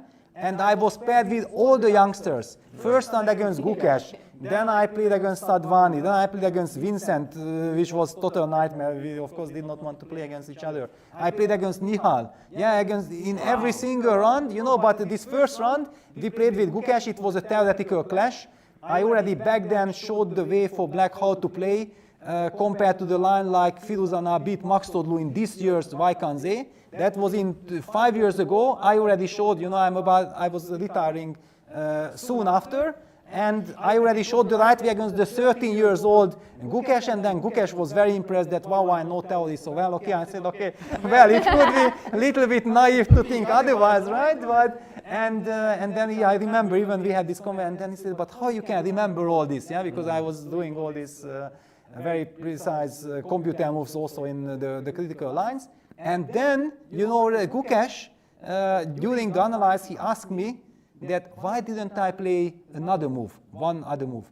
And it was the top choice of the computer. I was like so impressed, and also this analyzed together with Gukesh, and I just love these postmortems, because from these postmortems you can get the soul of the player, yeah, and his attitude towards chess, his respect towards chess, the way how he's thinking. Yeah, it's for me actually, because I'm from this generation that was raised on Vaikanze. When I went to Vaikanze, I was 11 years old for the very first time. There were no computers, nothing. So my trainer, what did he tell me when I went to Vaikanze for the first time? Peter, when you finish your game, don't leave the tournament hall. Go to the players' analyzing room and just sit there and follow. Yeah, this was it, and I was following, you know. I was following every single analysis, and I was seeing how they are understanding positions, where they stop, how deeply they have calculated. It was like opening a completely whole new world. So for me, when suddenly this new computer era started, that it became traditional that players after the game did not do post-mortem, because why to do post-mortem? You go back to your room and ask the computer. I felt like something is missing. Yeah, my heart kind of was not getting this pleasure anymore like before that. Okay, because also we are during a chess game, everybody is so concentrated. Yeah, you are fighting against your opponent, but you are actually not fighting against your opponent. You are fighting with yourself, because you are always trying to find the best move. Yeah, that's the way of how you are dealing. So if you ask me, I was never ever even drinking a tea at the board. Not that suddenly I will disturb my opponent, because I've always felt like if I disturb my opponent, it's like disturbing myself. I will also not be happy. Yeah, so the respect is the most important thing. And then this analysis afterwards, exchanging ideas when already there is no pressure. Yeah, that we both release the tension already, and finally when you talk to your opponent, and from your opponent you also see that he missed the same move because it was easy to miss. That's human. But if you go back to your room and you see that computer says something, you cannot reflect. That did my opponent see it? Am I a complete idiot? Or this was really a computer? You know, it's kind of a whole new world. Yeah, it's this human touch is so important for me. But I still feel that players are enjoying to analyze. Yes. Here you could see in the VIP room players spending time, and so it's not a lost art yet. You know, the post-mortems. We don't know about 8 to 10-year-olds, because they are the absolute, you know, when they started chess, it But was then with they the listen to computers. Peter's commentary, and Then then they know will, that they yes, have this is to go to the important. analysis So Yes, no, it's very important. It's always very nice. And yeah, Vincent played against Max Todl this crazy game. And okay, there is a 15 minutes delay. Yeah, so in the room you never know exactly when the game finishes. But okay, then I saw that now the game had to end. So Vincent can come at any moment, and he's not appearing. And finally I said, okay, I'm gonna go down. But I know from my experience that whenever I go down to try to find Vincent, I can never find him. I always miss him. So that's why I decided I will stick to my room and I will wait till here. But he's not coming. So I'm going down, and what do I see? That there is this incredible gathering. I can hardly open the door, and Abdusattorov, Praggnanandhaa, Lamy, of course Vincent with Max Todl analyzing, sitting at the board, and some more persons are gathering, laughing, enjoying. Nobody knows what's going on. And then I'm entering, then they ask me that, so Peter, what did computer say? Welcome to the party. Yes, welcome. And what did, then I was telling them what computer was, what, how, why, and okay, it was amazing. Yeah, these are the things that also give so much joy and happiness for the players. Yeah, and one should not underestimate this, because when we also see that all the youngsters like Nodirbek, they played in freestyle, Nodirbek, Gukesh, Vincent, freestyle chess, Bundesliga, right after Bundesliga continued Prague. Yeah, so basically one could say that humanly they are completely exhausted, because they are playing every single day. But because they are also getting so much joy and energy, and because they love what they are doing, that's why they can still play so creative and fighting chess. Yeah, that they still don't want to make a draw. They don't want to let the opponent somehow neutralize the game easily. Always challenging the opponent to the maximum. True. And Peter, we want to get your thoughts on this game, but also on Parham Maksudlu as a player, because he seems to have sort of become a new person. Yes, recently he's playing so well, so aggressively, so creatively. He always was, but great results. And also about Richard, I think he was a different player a few years ago, and now sort of has become slightly different. Well, it can happen, but first, yeah, let's go step by step. Yeah, so Parham, okay. Parham is a player who who loves chess so much, and he's non-stop in chess, yeah. And then we hear also that he reveals that yes, now I was working 8 to 10 hours every day because Vacanze was not going according to the plans or whatever. But I know that this is the everyday life of Parham. Yeah, there is nothing new. I think if he would have been successful in Vacanze, then he would have found the reasons to work 12 hours a day because I already played good, I want to play even better. Yeah, there is always this. And he says his aim this year is to win every game he plays. And he says that with a lot of conviction. Yeah, with a lot of conviction and his attitude. Basically, in his games, you can really feel that he has this desire. Yeah, he goes for the most complicated battle. He never gives the opponent the chance to trade pieces. He's a very entertaining player, but he's also, because of this entertaining style, gives a lot of chances for his opponents, because this is like normal, yeah, that if you are trying to be ambitious and try to get the maximum out of your games, then you are giving your opponent also something to play with, yeah, so it's a double-edged sword. But he's very happy playing chess, and whenever somebody is so happy, then we are very happy if he keeps on improving. Yes. And yeah, it's nice to follow some more Parham. And Richie, yeah, now I feel like psychologically is in a difficult situation, yeah, because he climbed with his rating to 2770, yes, something like this. He was world number 5. You would know him very well, right? He comes from the same country, like when he was growing up, maybe. Yes, well, we did not spend so much time. We did play a couple of team events together. We always had a good relationship, but it was not like, for example, Almas or like this with whom I have spent so much time, yeah, or also Berkes or Csaba Balogh. This was more like my generation. Richie was much younger. And when he started playing top tournaments, then I was already not playing top tournaments. So we were not only finally in Bundesliga. We had time because he's playing for Baden-Baden and I was playing for the other team, Dezau, and we were traveling together. So there we had time to catch up a little bit with each other. So I was very happy for him to keep on developing. But you know, this top chess is so brutally tough. And if suddenly you lose the track, yeah, you lose the track and then you are somehow disappointed, yeah, that you are falling back, then there are these difficult periods for half a year, for 1 year or things like this, yeah. But basically if you have the class, yeah, and basically when you think about Rapport, then you know that he has the class, then it should be basically just matter of time before things are turning back to normal, yeah. So this is like a temporary situation. Also clearly he switched federation to play for Romania. This is also a very tricky sport as a Hungarian, for example. In Hungary there is a lot of talk about this and so on. So I don't know exactly how much this influences Richard, but in any case I'm pretty sure and I'm convinced that it's just a temporary thing, and in 1 year time we will be talking about completely different situation. Amazing, amazing. And we have a fighting position here.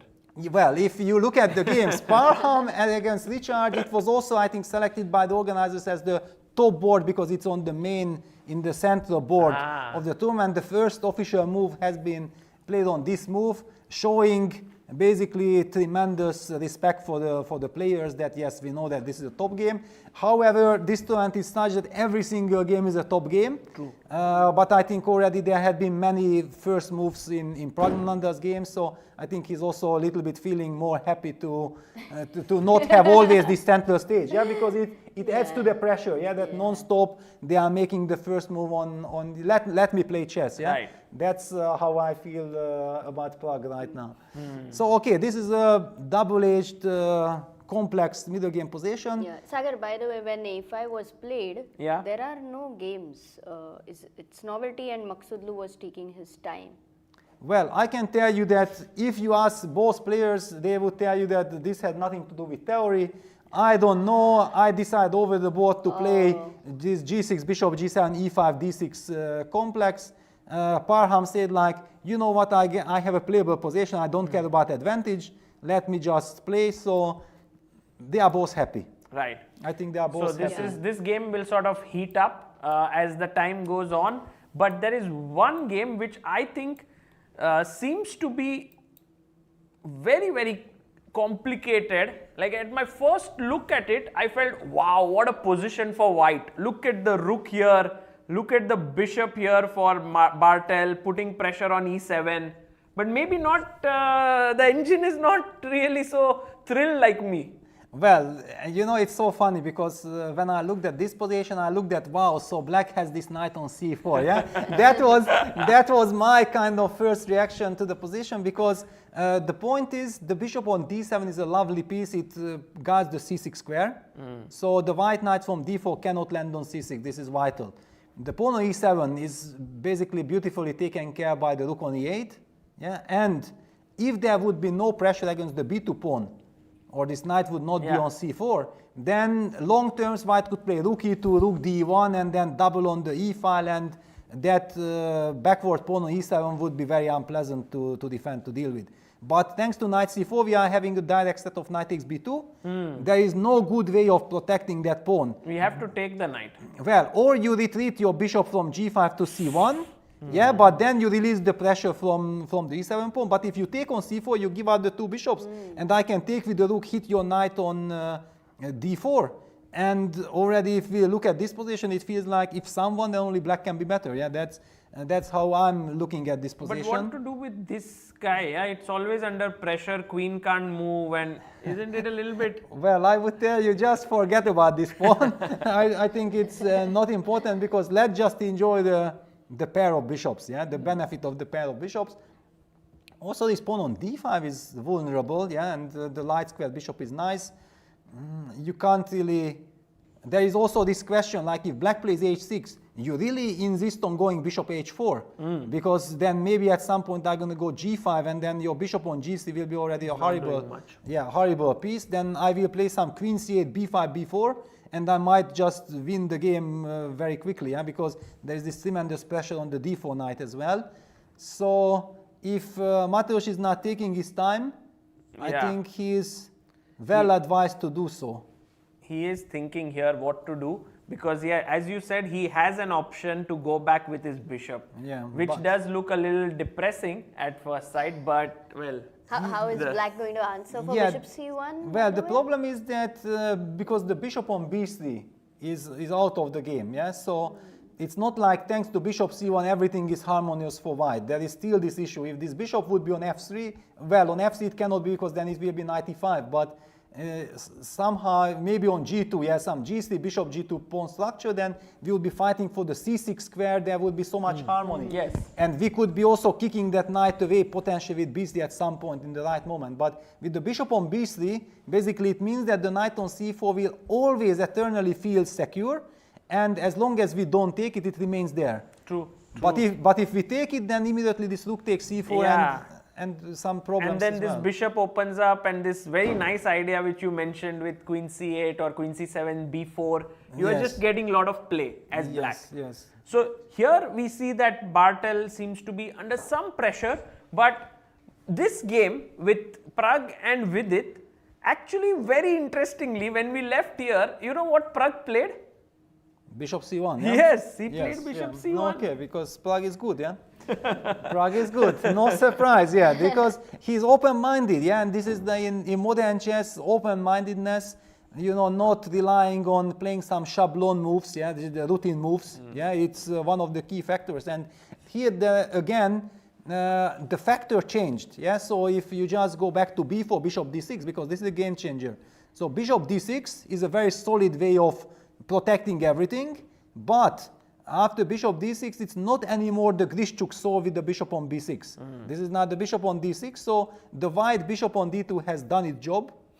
Of forcing the bishop to d6. Yes, forcing the bishop to d6. Also, black has lost time from knight d5 going back to f6, because he did not want to trade on c3, because then white would get bishop to c3. So white had this purpose for going bishop d2. So basically, if you are not deep enough, you can think like, I already developed the bishop to d2. So I will play castle, and then probably I will play some rook b1 move, because this is kind of the natural move. But Pragg says, you know what? It's a strategical position. I have to understand where and how do I want to place my pieces.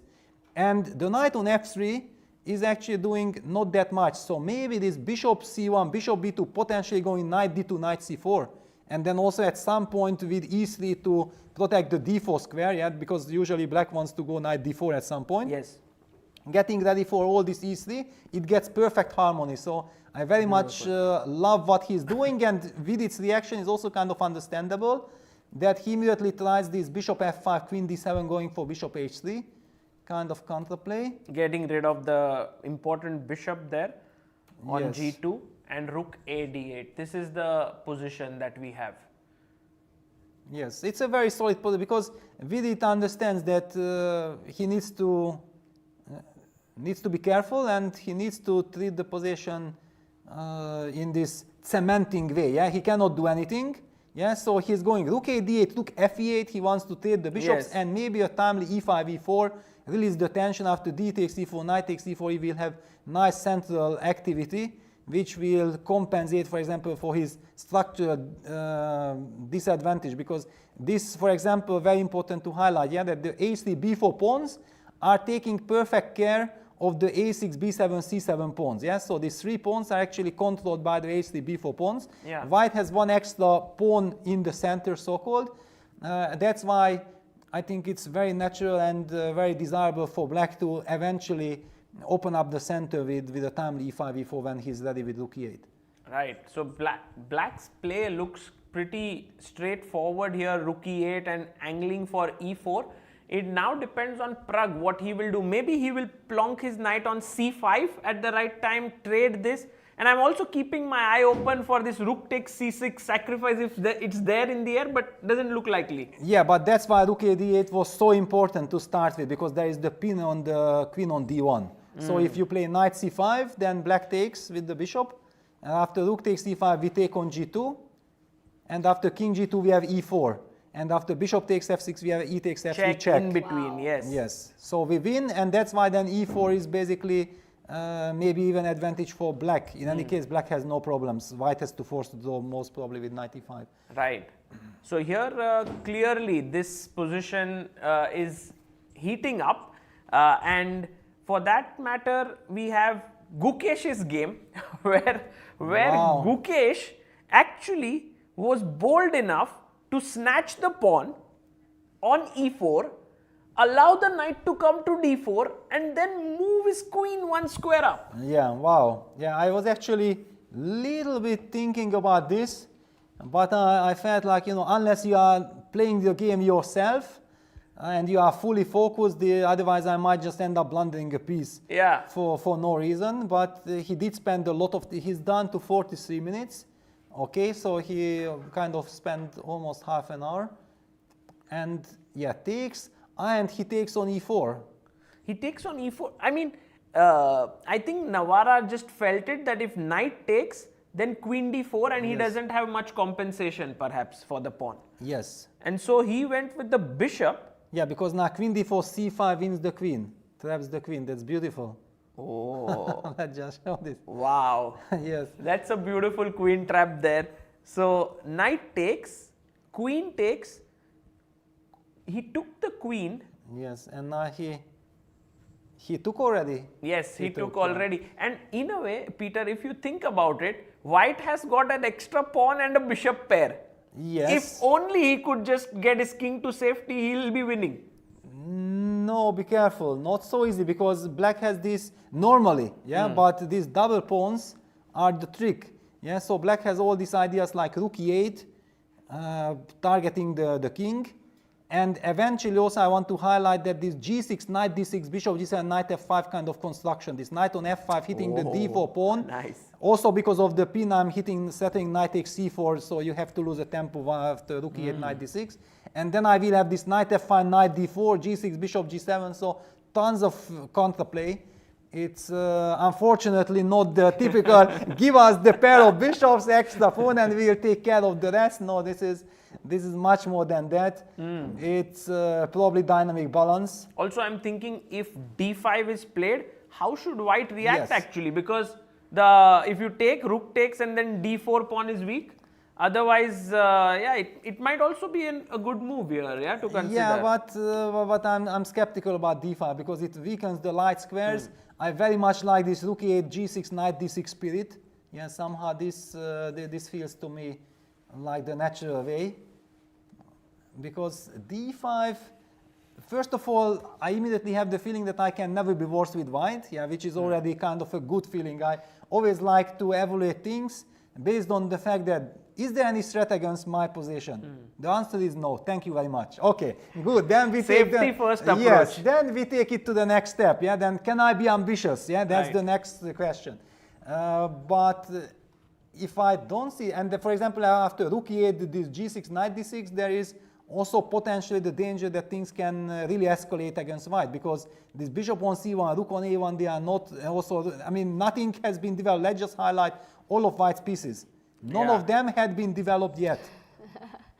And there is this e file open. Only one file is open, which black's rook can immediately occupy, targeting this king. So I feel like basically stabilizing is still main priority for white. Okay, Right. in the sense that of course he wants to stabilize in order to also hope for an advantage. Yeah, that white clearly is not running any risks here. Yeah, so. But knowing Gukesh, he wants to get the maximum. Yeah, out of the Gukesh game. is like just very ambitious, of course, in this position, and I don't know what setup he would go for, but maybe d3, bishop e3. If he gets these moves, he will be cementing. Yeah, but just one interesting line that is of course not forced, but it hit my mind, so I would like to highlight rook e8, bishop e2, knight d6 immediately. For example, I told you that maybe g6, but okay, knight d6 threatens knight takes d4. You play d3. Yeah. I play knight f5. Yeah, I hit the pawn. You have to play d5, otherwise there is no good move. But now then you black has jump. knight d4. Yes, that's why I'm telling you. I want to show you. Bishop e3. Bishop e3 and give the Knight exchange. c2, check, king d2, yes. So king d2, knight takes a1, rook takes a1, and I was, while we were talking, I was thinking about this position. I was not exactly sure that, for example, if I'm thinking from distance during a game, I might not be tempted to go for this with the black pieces. Of course, it's again very tricky also from white side that do you go for it or not, but white maybe has a bailout between. Yeah, this is only happening if it's like I'm trying to be ambitious. But if you give me some time to go b4, because most important that you cannot trade the dark square bishop with bishop c5, we have d4. d4, exactly. Yes. I was going to suggest this, but Yes. yes, d4 exists. And then d4, b4, c5, and okay, black can be even just lost very quickly. So one has to, basically I think that Navara is not taking his time. He's very much thinking about all kinds of these ideas that should I go for this or should I just try to, for example, get to this d4 square with this g6, bishop g7. Also Yeah, here, also it is to Gukesh's spirit, right? To exchange, sacrifice, such a kind of.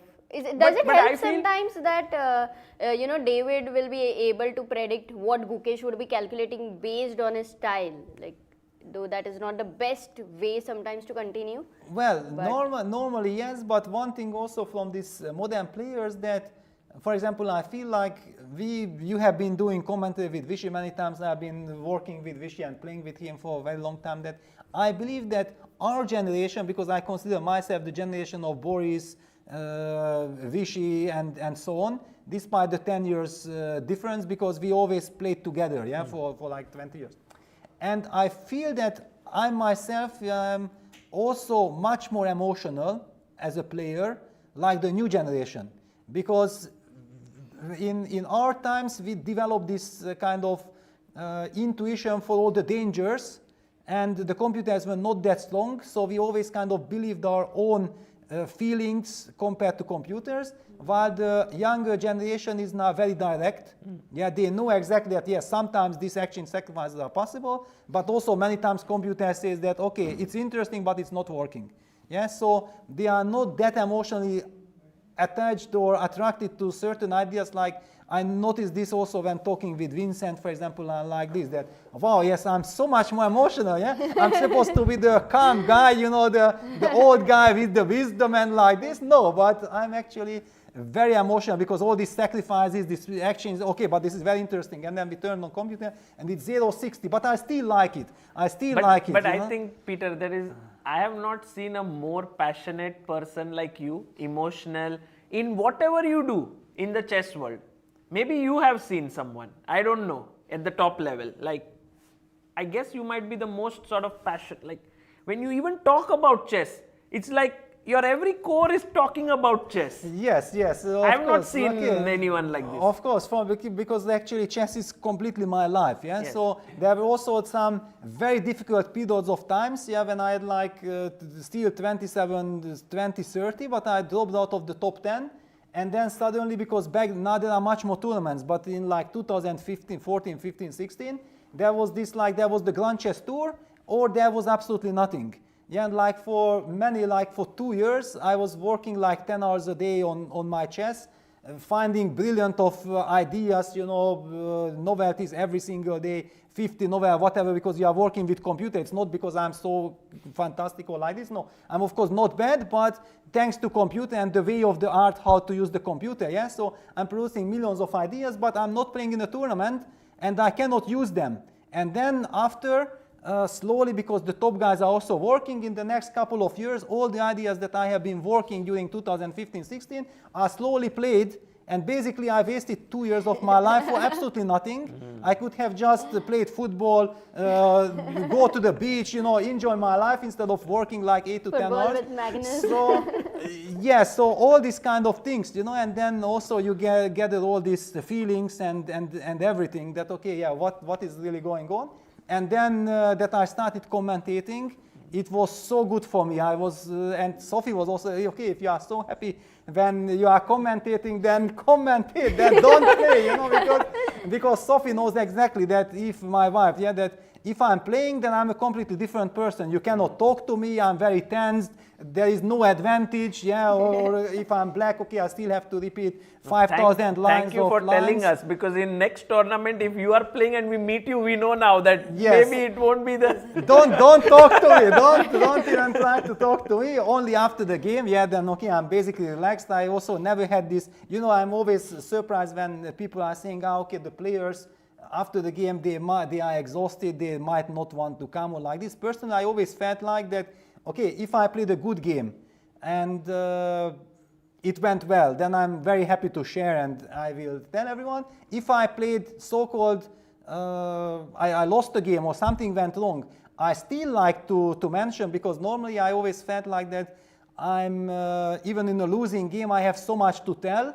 And if I tell, you know, what I have seen, then people will also understand that I'm not a complete idiot. Yeah, because really as a chess player, you has to understand is that when someone loses a game, then he gets this feeling that he wants to hide away. Yeah, that he feels like, okay, no, but actually on the top level, always some small nuance changed the difference towards someone who succeeded. Yeah, not because he was so much better. Yeah. The other guy is absolutely on par. Yeah, but suddenly something happened. Yeah, and I always felt like it's kind of nice also to tell the story from the loser's perspective. Yeah, that who lost, but okay, whoever lost, and this also gives the appreciation for the guy who won. Yeah, that he won despite that the opponent made just some small nuanced mistake. And it was enough. Yeah, I always find this very intriguing. Yes. Wow, wonderful. And also I feel like chess is a story for you. Like a game is a building story. But I also see some players, for them chess is not like a story. It's like a move by move thing. Like, oh, this is now the new position. Okay, I will think now, next move. It's not like a developing thing. Practical. No? Yes.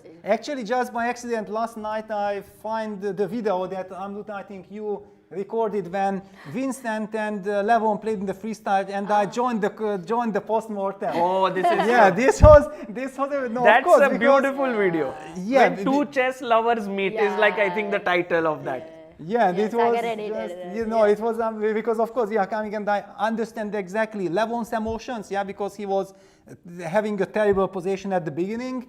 Then Vincent, of course, was very disappointed that it was a draw, but at the end he had to be precise, and suddenly it looked like maybe Levon can. So basically everybody had this reason to be unhappy, but also happy at the same time.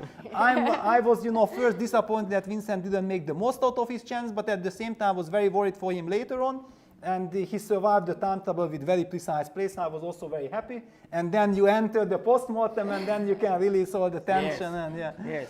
By the way, when you were talking, I thought if here, not the move. You can play b3. Yes, b3. and then knight f5, bishop b2 Yes. is what I was thinking, and maybe that kind of Yeah, but solid. still after b3, can I also then play g6? Can I switch? And then do Bishop I, b2, bishop yeah. g7. And I have some time now. Okay, but you still can't castle. I need to somehow, Well, I don't give you. and you are threatening this. I'm No, threatening G4, this, yeah, but then H5, I'm also, yeah, F3. or maybe I can try something on the e4, some rook e4 can be also very unpleasant. yeah. And then I get f4 square, yeah, d3, rook f4. Not even to talk about Tigran Petrosyan's rook takes d4, okay, just give the exchange, sacrifice, okay, it's also very tempting, yeah, of course it's probably too much, but it's always tempting. And going to Vincent game here, after we looked till rook a8, queen a8, f3 did happen, Yes. queen b8, and now king h1. The pace of this game has slowed down, like both are thinking quite a lot. And maybe it's, I don't know, what would you think? Like white has this beautiful pawn chain, and this pawn is slightly weak. Of course, taking it on the last move was not yeah, I think possible, it's not possible, yeah, some bishop a6 Bishop or a6. something. Some pins are coming. Yes, so this is not possible to take. So that's why Vincent went king h1. And look at the clocks, yeah, very much equal time, yeah, 47 minutes versus 47, like gentleman agreement, yeah, that, okay, if you take your time, I will also take my time, yeah, we are trying to play quality chess here. Yeah, This happens many times, I've seen. Yes. When someone thinks a lot, the opponent also thinks a lot. It's like, okay, He's I just respect you. relaxed maybe to think. You know, but it's, okay, yes, of course, yeah, but normally as chess players, that's what we are supposed to be doing, not thinking, yeah, it's the usual way of how people would think, but you know, it was very funny that my generation, yeah, and not only my generation, because I was, as a youngster, playing already against super players, established super players, and it was really like a kind of ritual that if you, back then we played these 2 hours games, 2 hours for 40 moves, no increment, yeah, and if your opponent was trying to play very deep chess, burning a lot of time on the clock, then you automatically felt like that, okay, this is not the pace of the game. I'm forced to do this so that to maintain the same level like my opponent is trying to do. Yeah? So in this case, you were not really worried that we are both going short on time as long as we are both more or less next to each other. And then, you know, I got used to this. I continued following this strategy of, you know, spending time trying to play quality. Then I started playing against newer generation guys, and they are blitzing a tempo, you know, and only my clock is going. And I even feel like, you know, outside they are talking, yeah, what is this old guy doing, you know? Why is he thinking, yeah, I'm gonna flag him soon, yeah? And I'm probably sitting there and thinking about some crazy finesses in 10 moves in advance, and the boys outside are laughing that, okay, I will, this old guy, okay, it's hopeless. You know, I will just flag him, that's it. Maybe I thought you all, like Vishy was somewhat like that, no? He would come to the board, just make his moves like really fast, but not when he became more mature as a player, but when he was young. It was like in 91, yeah, in this period of time when I was like 12 years old. Yeah, Vishy was already playing in the absolute top tournaments. He beat Kasparov in Reggio Emilia, I think, with black in this French defense. I was like, wow, okay, yeah, it's fantastic, and so on, and then it was kind of normal, yeah, that, and there was this match, Romanishin against Vishy in '94 in New York, the PCA match, and I heard stories that Vishy just finished the game spending 20 minutes. Yes. You know, for a 50-60 move game, yeah, it's okay. Basically just out like automat, yeah, just okay, boom, boom, boom, boom, boom, and one. Yeah, that's it. But yeah, then later also Vishy changed a little bit, of course. Yeah, he had to adjust. But he always had this incredible intuition. Yeah, he intuitively felt, and probably also he was spending quite a lot of time while his opponent was thinking. Yeah, this is also like, because he was playing quickly, always the opponent's time was ticking, so he could use his opponent's time as well. Right. And by the way, we have Abdusattorov game which made a lot of progress where bishop takes c4 by Bartel, and he took with the pawn. Yeah, that was also possible. Yeah, I mean, rook takes c4, bc4, both are very promising.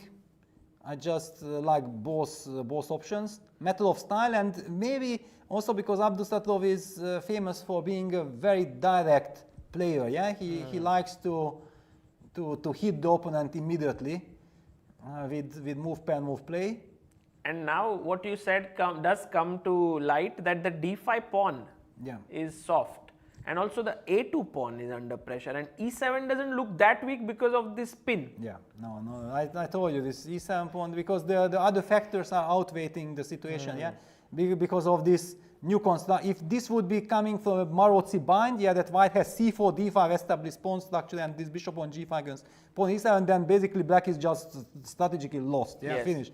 So that's why we first get this impression, but this knight on c4 and this control of the c4 square automatically changed the situation, and Mateusz played queen e4. But now what happens for queen a2, rook a1, queen b2? Is black winning a pawn? Ooh. Well, here certainly, because here you are just a collector. Yeah, you just maybe collect. something else, yes, for white here. Yes. Yeah, definitely something else. But not so easy to know what to do. Yeah, this collector, because one of my favorite movies, like in the 2000, was The Born Collector with Angelina Jolie. It was one of her first films that I have seen, her with Denzel Washington together. And then whenever it's the color, and we always love, because I'm working so much on chess. So for me, making all these kinds of like cemento, paqueto, desperado, collector, this all connected together, because you always you cannot be always just fully serious. Yeah, if you are working 6, 7, 8 hours a day per chess, you have to have some fun factor so that you keep the analysis going also without computer over the board and like this. And it was always a nice addition, that you are making postmortem, or we analyze with Arshak, and then he tells you that I put you with Paketovic, then automatically you want to put me Paquet, then I will do something also. It's like a natural way of motivating each other.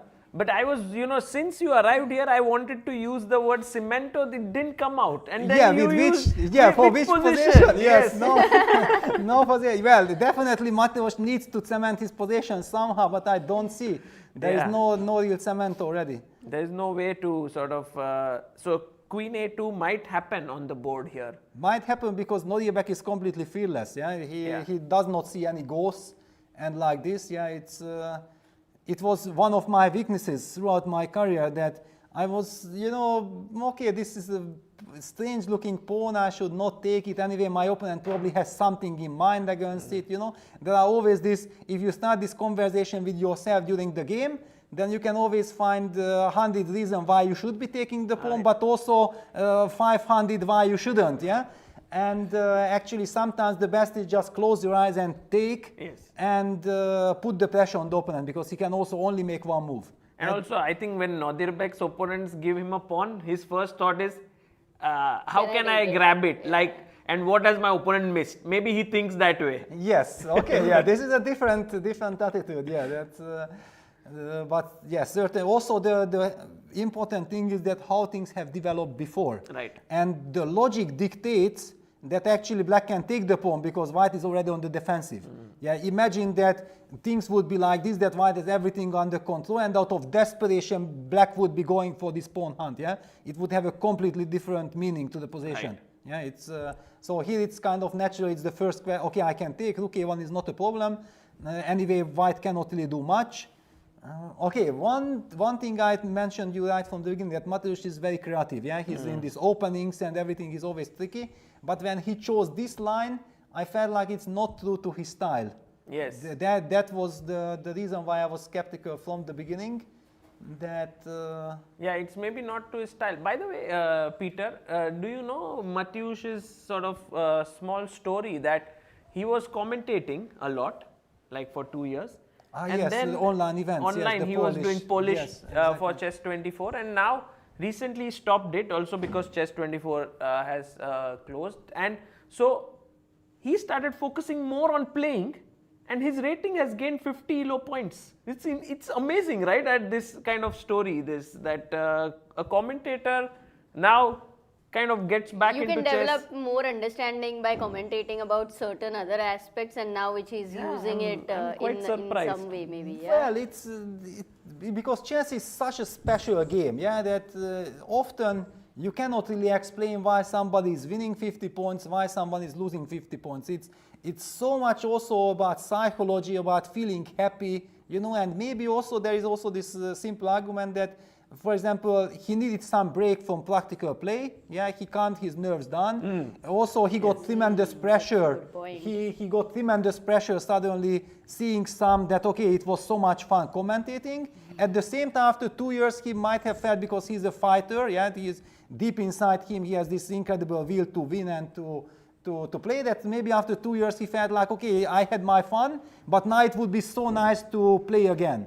And then he comes back with completely new energy and with completely new desire to play. Yeah, so there are so many, we don't know what is the story, what is the right way. I'm only again. I like this version. Yeah, I think also it's like this. It has of, like yes, the freshness which Bartel might be feeling after commentating. Yes, that you simply never know exactly.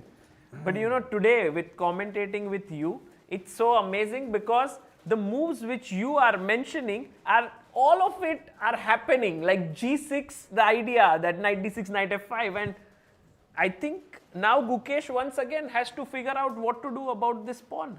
Yes, but you know, this is the point while it's completely different job to be a commentator or a player, because I can highlight that knight D6, G6 are the ideas, but every single move order has its own drawbacks, pros and cons. Now we see that he started with G6 and then the computer, it turns out that he liked the knight D6, G6 move order so much more.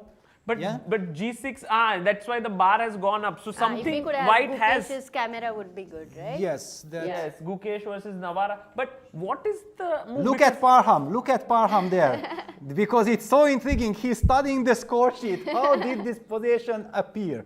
That's the very first question. How did this position appear? Yes. Please tell me, if you haven't seen it, can someone explain which opening? So how is curious, it possible? Super curious. Also, he's like comparing his preparation in his head. Oh, have I seen this line ever before? And sometimes, you know, this is what worries me sometimes, that top players, when they keep moving around and keep on thinking about other games, does it not impact their own game? No. It's a very nice way of getting rid of the tension. Yeah, for example, personally, I could never ever play a game that I'm just sitting there for 5-6 hours and I'm concentrating on my game, because I will feel like sooner or later I will blunder something. For me, it was kind of very important actually, because okay, I'm this emotional guy and a little bit nervous and like this, that I need to get up after every single move. I get up, go look around, and of course I have my position on my mind still. I'm following if something bothers. Also, sometimes there is simply no reason why you have to be thinking on your game, because you know exactly that you have everything under control. So your opponent has to make a decision, and after you take it from there.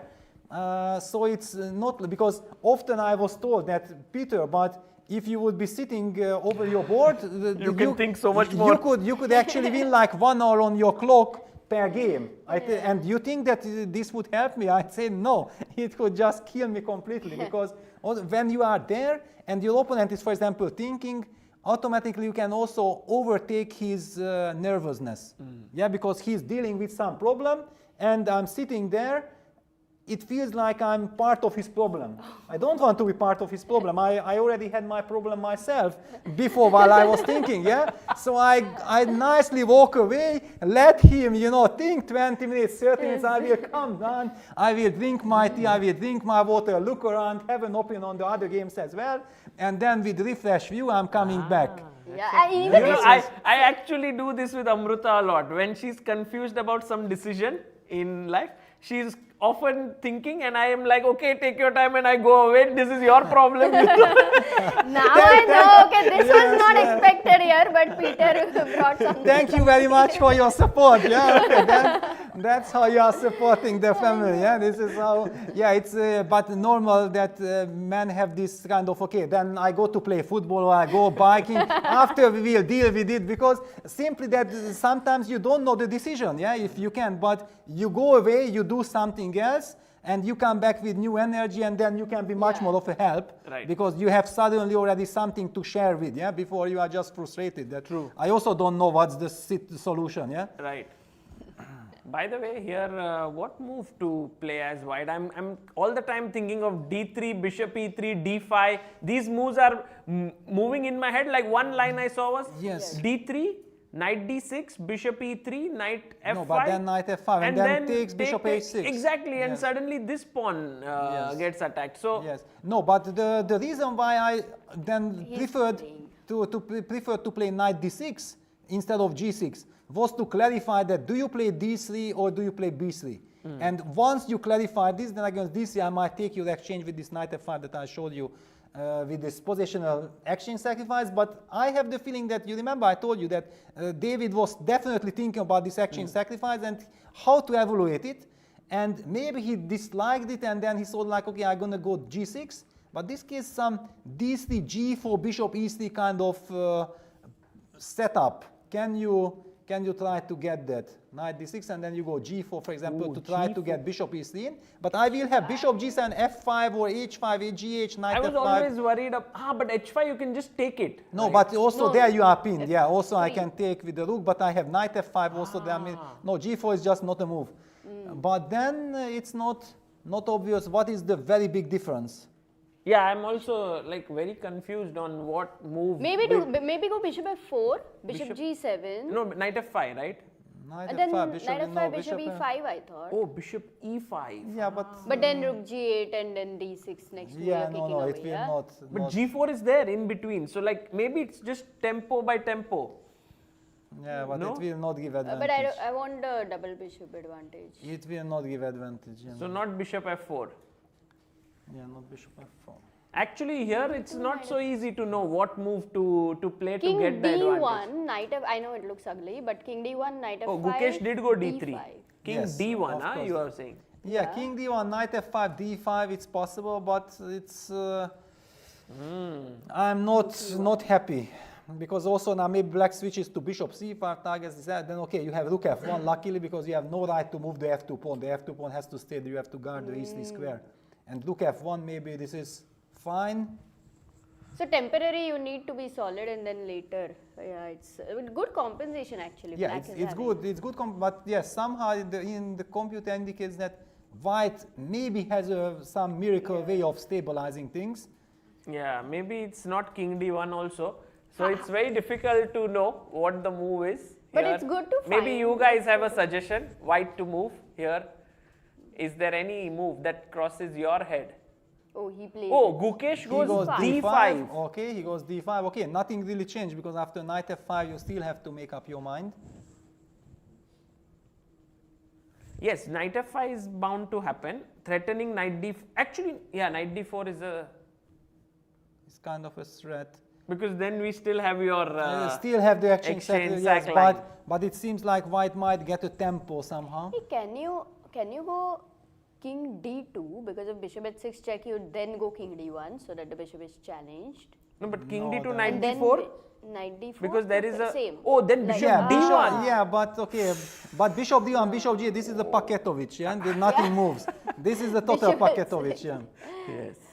I mean, Paketo Paketovich is like means a- box, yeah, you are in a box, yeah, it's paket, yeah, paket, it's, Oh, pocket. Right. it's a total box, yeah, that you are boxed in. Yes, Amruta. we need Bakar- some cemento Bakar. for white, not Paketovich. Yes, yes, exactly, because black is trying to packet white, yeah, that's Yeah. the idea. But have you played with David many times? No, you must have played actually. Not too many times, no, actually, surprisingly, we played little, but always some very memorable games.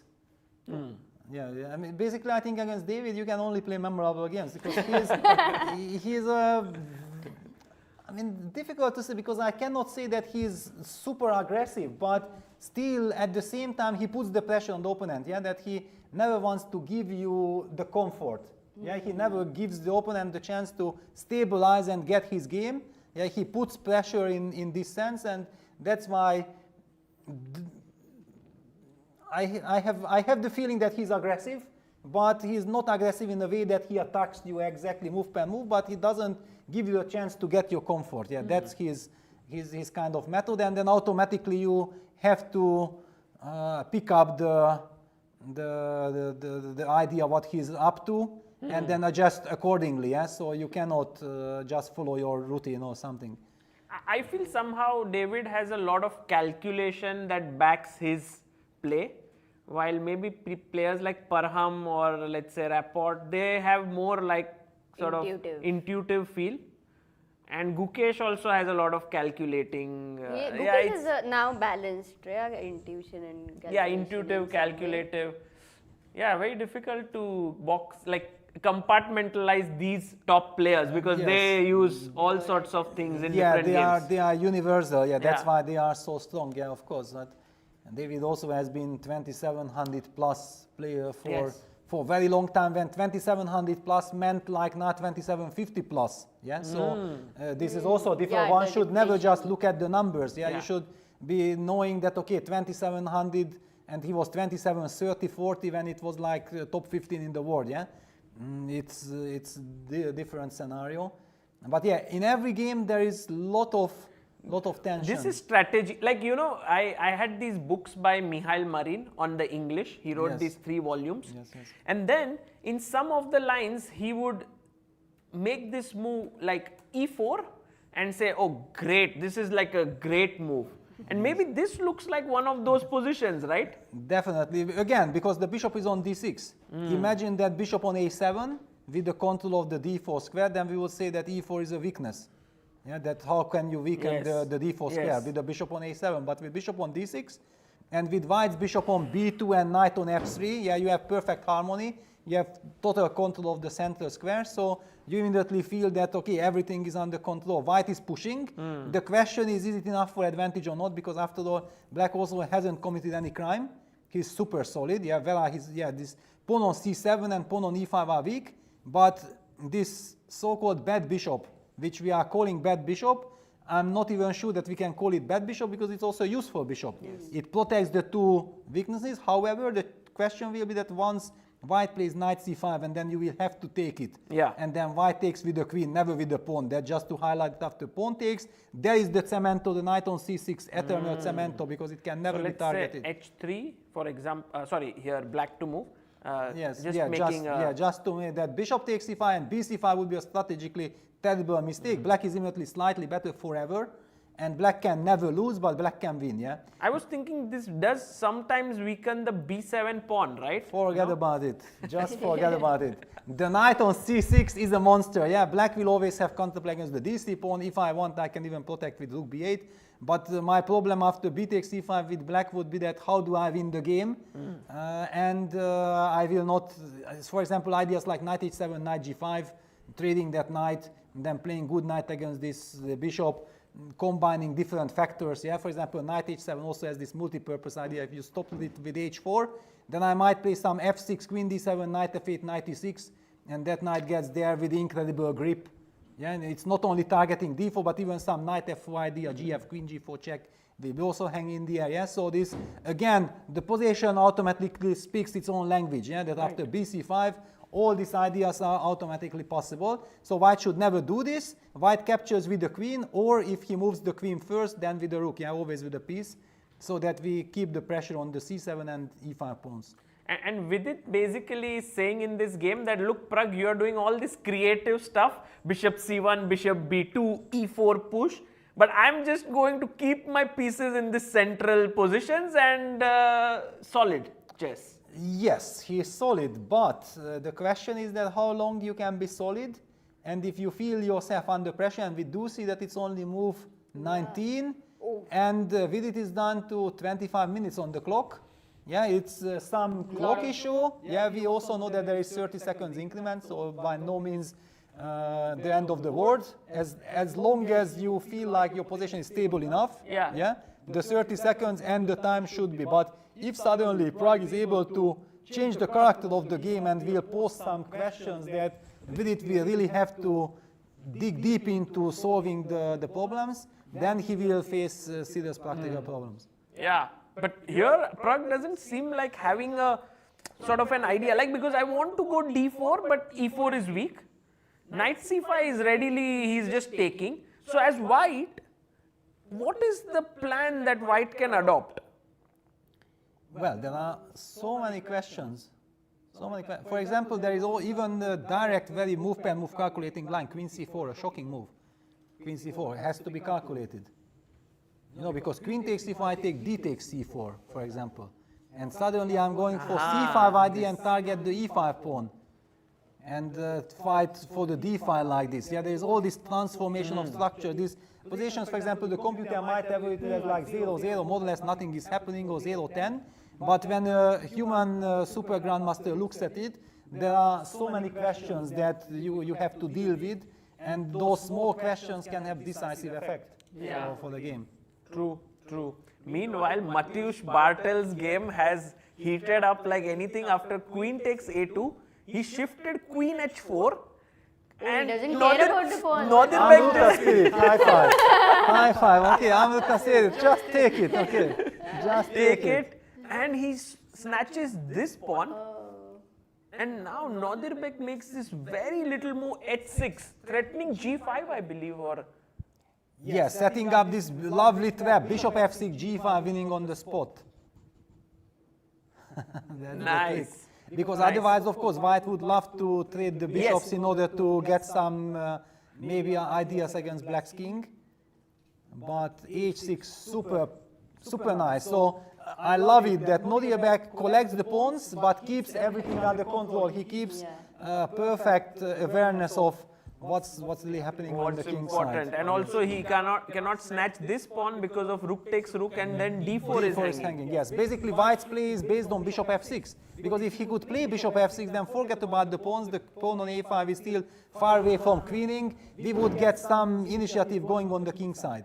And so h6 is a great prophylactic move. Is basically almost the winning move. Yeah, it wins the game.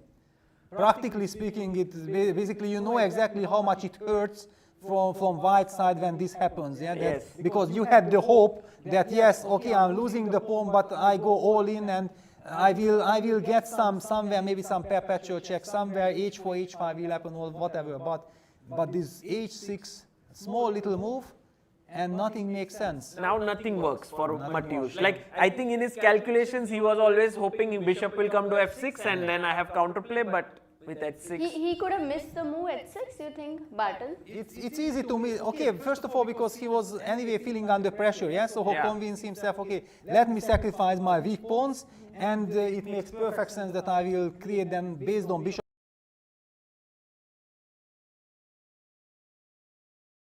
Maybe no, h6 just brutally strong move. Amazing, amazing. And Vincent's game, Peter, has anything changed? Like there are some games which like are moving at so slow pace, right? This is one of them. Nothing is happening as such, but little moves, yeah, queen e2, like attacking this pawn. Perhaps white is having some pressure. No, well, I don't know if pressure. No, black played the move b4. Yeah, queen e2. Yeah, b4. queen e2. Because now queen b5 was a threat, no, Sagar? Bishop a6, queen b8, and then you move. And Vincent goes knight a4. Okay, b4 is always a double edge. I somehow, have the feeling. Do you remember I told you about e4 move? That it was like 2018, the moment when I first noticed this e4 move in the opening, and it was completely new. I have the feeling that I analyzed all the way till this queen b8. Can you just, move 15. Yeah, queen b8. I think that back then I kind of finished here saying that, with neutral perfect play, this is kind of equal, and okay, I would not mind playing it from the black side. With white, I'm anyway not playing it. But, and now suddenly, how many years later, it's happening? 6 years later. And now Vincent seems to be getting some squares, I feel, no? Like knight a4. Well, I feel, you see that water, that big bottle there, that Vincent is this is my biggest contribution to today's game. I can reveal this secret. I just bought it now before the game, I just made sure that, okay, it will be a tough game. Every single game is tough here. Yeah, we have already seen his yesterday game against Richard. Just have 2 liters of water at your disposal. I know that organizers are providing you with water, everything, but sometimes you think for so long that this small cup of water that you are bringing during the between moves might not be enough for you. Yeah? And okay, have that water ready. and then drink. And this might sometimes make more difference than a novelty. Well, especially if I anyway cannot tell him any good idea, what can I do? At least I will bring the water, I will be useful, yes, I'm bringing the water. And I also gave it to him before the game that, okay, yes, here is the spirit, the water spirit. Yeah, so. The bottle is like, the size of the bottle shows the size of the fight you have with you. Right? Like if you go with the 1 liter bottle, okay, maybe you want to play an aggressive game. 2 liter, okay, positional game. It will be a long game, let's say a very long game, yes. If it's possible, but of course, Guyan, I'm pretty sure that he more or less knew what was going on, but I'm not sure that it was move per move his repertoire, so that's why he also had to slow down. I think the reason why Vincent is slowing down is for the fact that probably he anyway knows that this is a very good line with black, so he shows respect to it. And then he's trying to understand over the board how to try to create some problems, or is he able to create problems? It might also be that he doesn't get any chances. Now there is a question, right, that this is hanging, or maybe not, because there is f4 in the air. So perhaps this pawn is not at all hanging. But okay, bishop g1 would otherwise be the move that you automatically play. That's also the typical idea why you play king h1, to have bishop g1 back. Not to touch these pawns, just keep them. Exactly, because g3, h3, all of them, g3 weakens the long diagonal, then this whole pawn chain, the white's king will feel very unsafe. It's also in the Marotsiban, this king h1, bishop g1, protecting the h2 pawn is kind of typical. But black has a very healthy position. So, okay, now with b4, knight a4, we are getting some more intrigue into the game. But okay, before the intrigue was that the weakness on b5, so black had to deal with it. It was clear that giving up the bishop to trade on c3 is not in the spirit of the position. This is very much one of the things that happens in the hedgehogs, that after bishop g1, black goes h5, h4, and h3. It's like the typical kind of just push this pawn. But I somehow feel that here it should not. Black should not have this time to just do, but okay, there are a lot of questions. Right. So and Sagar, if instead of h5, if you play a move like knight h5, it would be a big blunder. Okay, because of knight takes e6 probably. Ooh, nice one. Amruta, very sharp there. Yes, knight because you want to go knight f4, no? That's kind of a true. By the way, Péter, you really need to, suggest your moves carefully, because the move you suggest is what they are playing. You said queen c4, and on the board. Yes, on the board. And queen e7, and queen e7 played by Vidit. I understand, because he didn't exchange. He didn't take. Because taking was, especially with 25 minutes on the clock, in order to understand how to evaluate this endgame after queen takes c4, and besides, white can take with the pawn and can even take with the rook, but I felt like taking with the pawn is the principle. Because and why did you assess this as a lot of pressure on black? Because in terms of the pawn structure, it is now balanced. But the pawn on e5 is hanging, and this rook on d7, because it moved from d8. For example, you can't take on e4 now because of c5.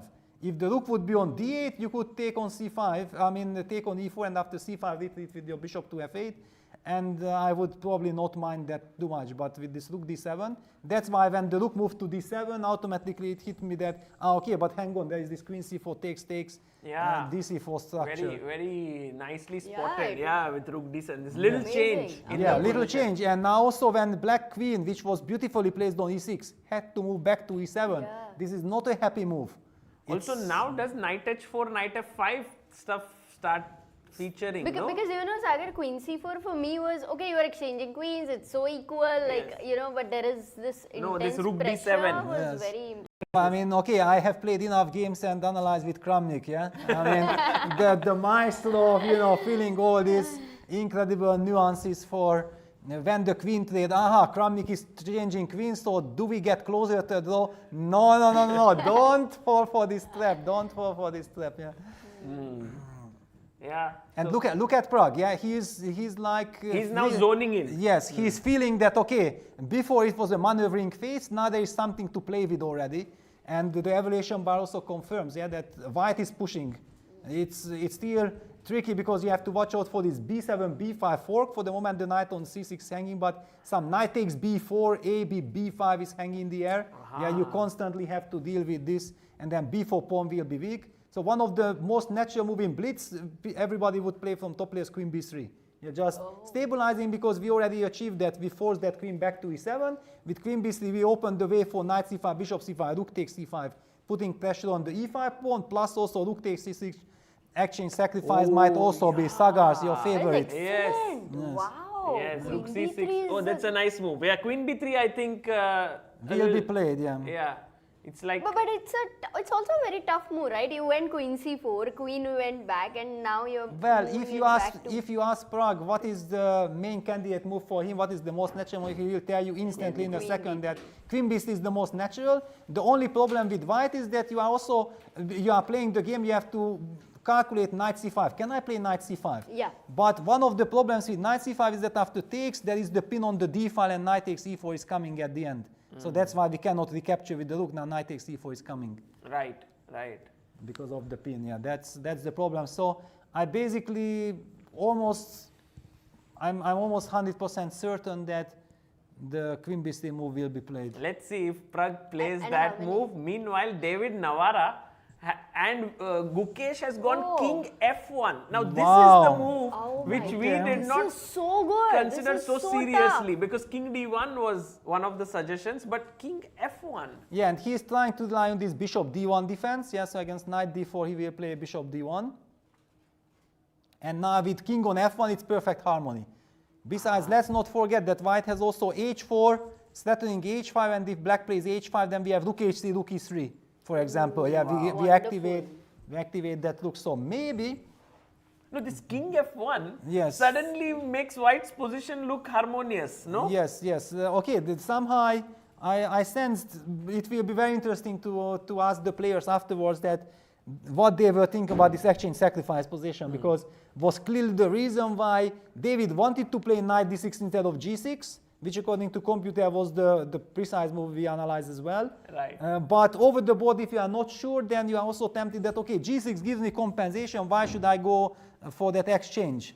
So what you were saying, Knight that here, d6, knight yeah, let's d6, highlight this once again. This one, Yes. you go d3. Knight f5 is forced, hitting the pawn, d5 and knight d4. So white's king had no time to move away from e1.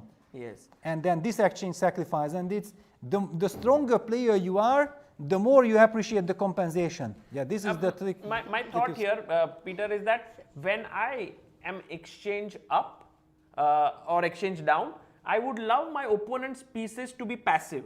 But here, somehow, this bishop gets this beautiful diagonal. The rooks are able to double. So in a way, I'm not limiting my opponent's pieces even though he's exchange up. Yes, but the point is that still against this g6, bishop g7, I have d4, king d3. Yeah, I will block this diagonal, and with king d3 I will cover the e4 square, and then I'm trying to set up some g3, h4, maybe bishop f3 just to stop f5, f4 counterplay. And if I'm able to stop everything, then once I start pushing with b4, a4, a5, it's extremely scary because it can be simply lost for black. Yes. Yeah, so that's why it's so difficult, yeah, that these top players, they feel and they see all this, and then maybe computer sees that, you know what, no, actually you cannot block the king side with some very precise move, what the black will be able to get f5, rook f8, f4 in, but this already you cannot figure out when you are deciding between knight d6 and g6.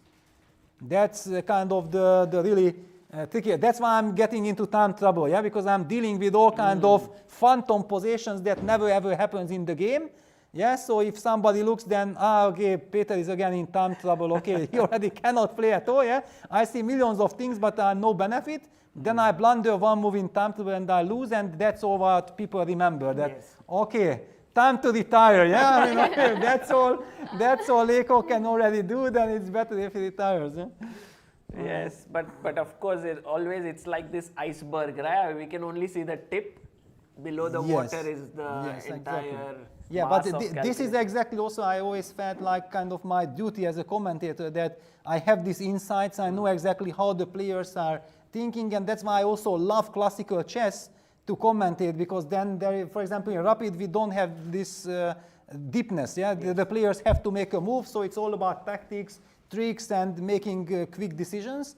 But here there are all this, you can reflect that why players are taking their time, which position they might not be sure, and then after talking to them, yeah, now Gukesh is relaxed. No, Queen B3 on the board in On Pragg's the game. board, of course, of course. Yeah, you just guessing move by move. But one thing which we Yes. did not guess is Bishop takes H2 on Vincent's board.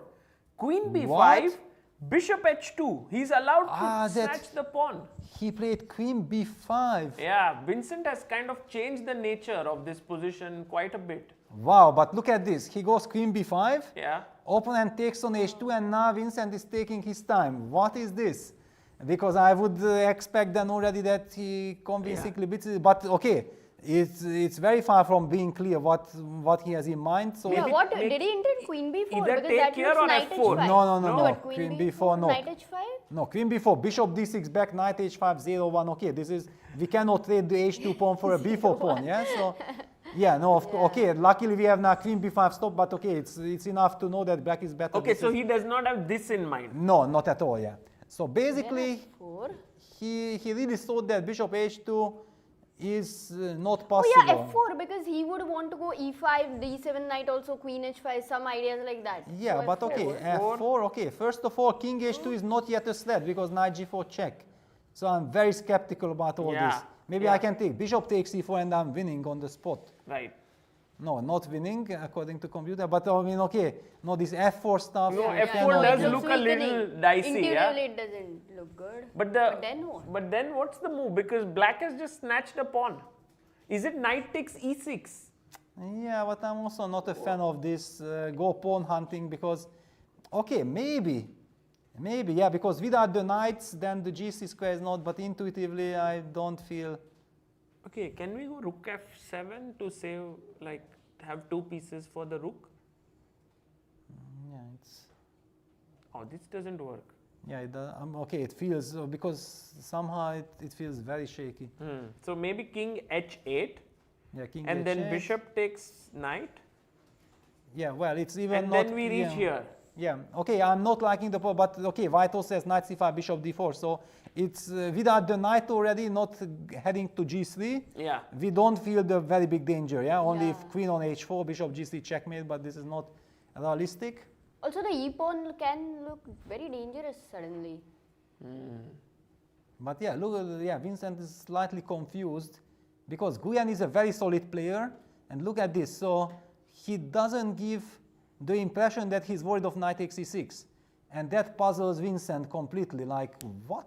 But, what is but happening? the speed at which he made this decision of No, Vincent played Bishop Queen B5. H2. He spent time, but Yeah. yeah, Guyan took Quickly. on H2 quite quickly. Yeah, yes, so and this is surprising actually because generally you don't make such decisions so quickly. Was he calculating? How long did it take before? One move before? We don't know you exactly. go- we Maybe won't we get to can know, check okay. there, but yeah, it would be interesting to check, yeah, to see how much time he spent. Because look at, yeah, Vincent is like completely shocked. What am I missing? Why is the ultra solid Guyan not afraid of Knight takes E6?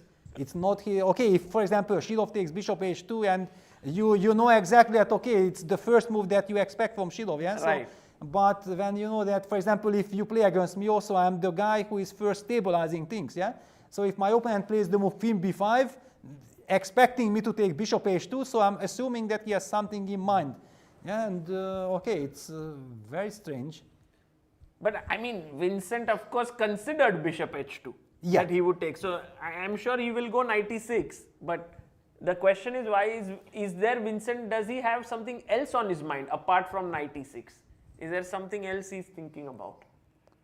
Well, definitely not Queen B4 because Queen B4 is a kind of resignation. It's not a move. Then you don't play Queen B5. So Queen B5 had a concrete idea. Clearly, he was not relying on F4 because knowing that the bishop on H2 is not hanging because of knight G4 check, you absolutely understand that this is impossible. So knight So takes then E6 knight E6 is the Yeah, only there move. is And nothing actually. then Vincent, why is he thinking so yeah, long? that- yeah, is look the at this. Yeah, question. he's trying to understand what's in store, what's the hidden trap. And He's just being careful. He doesn't want to go wrong. Yeah, Yeah, he and takes he here takes. finally. yeah, he 96. takes, and now all eyes on Guyan. How will he react? Okay, he will take. That's clear, but He has to take, yes? Because rook E8 maybe? Okay, but that's already very shaky. Then knight g5 hits the f7 pawn. Yeah, the good construction has collapsed. True.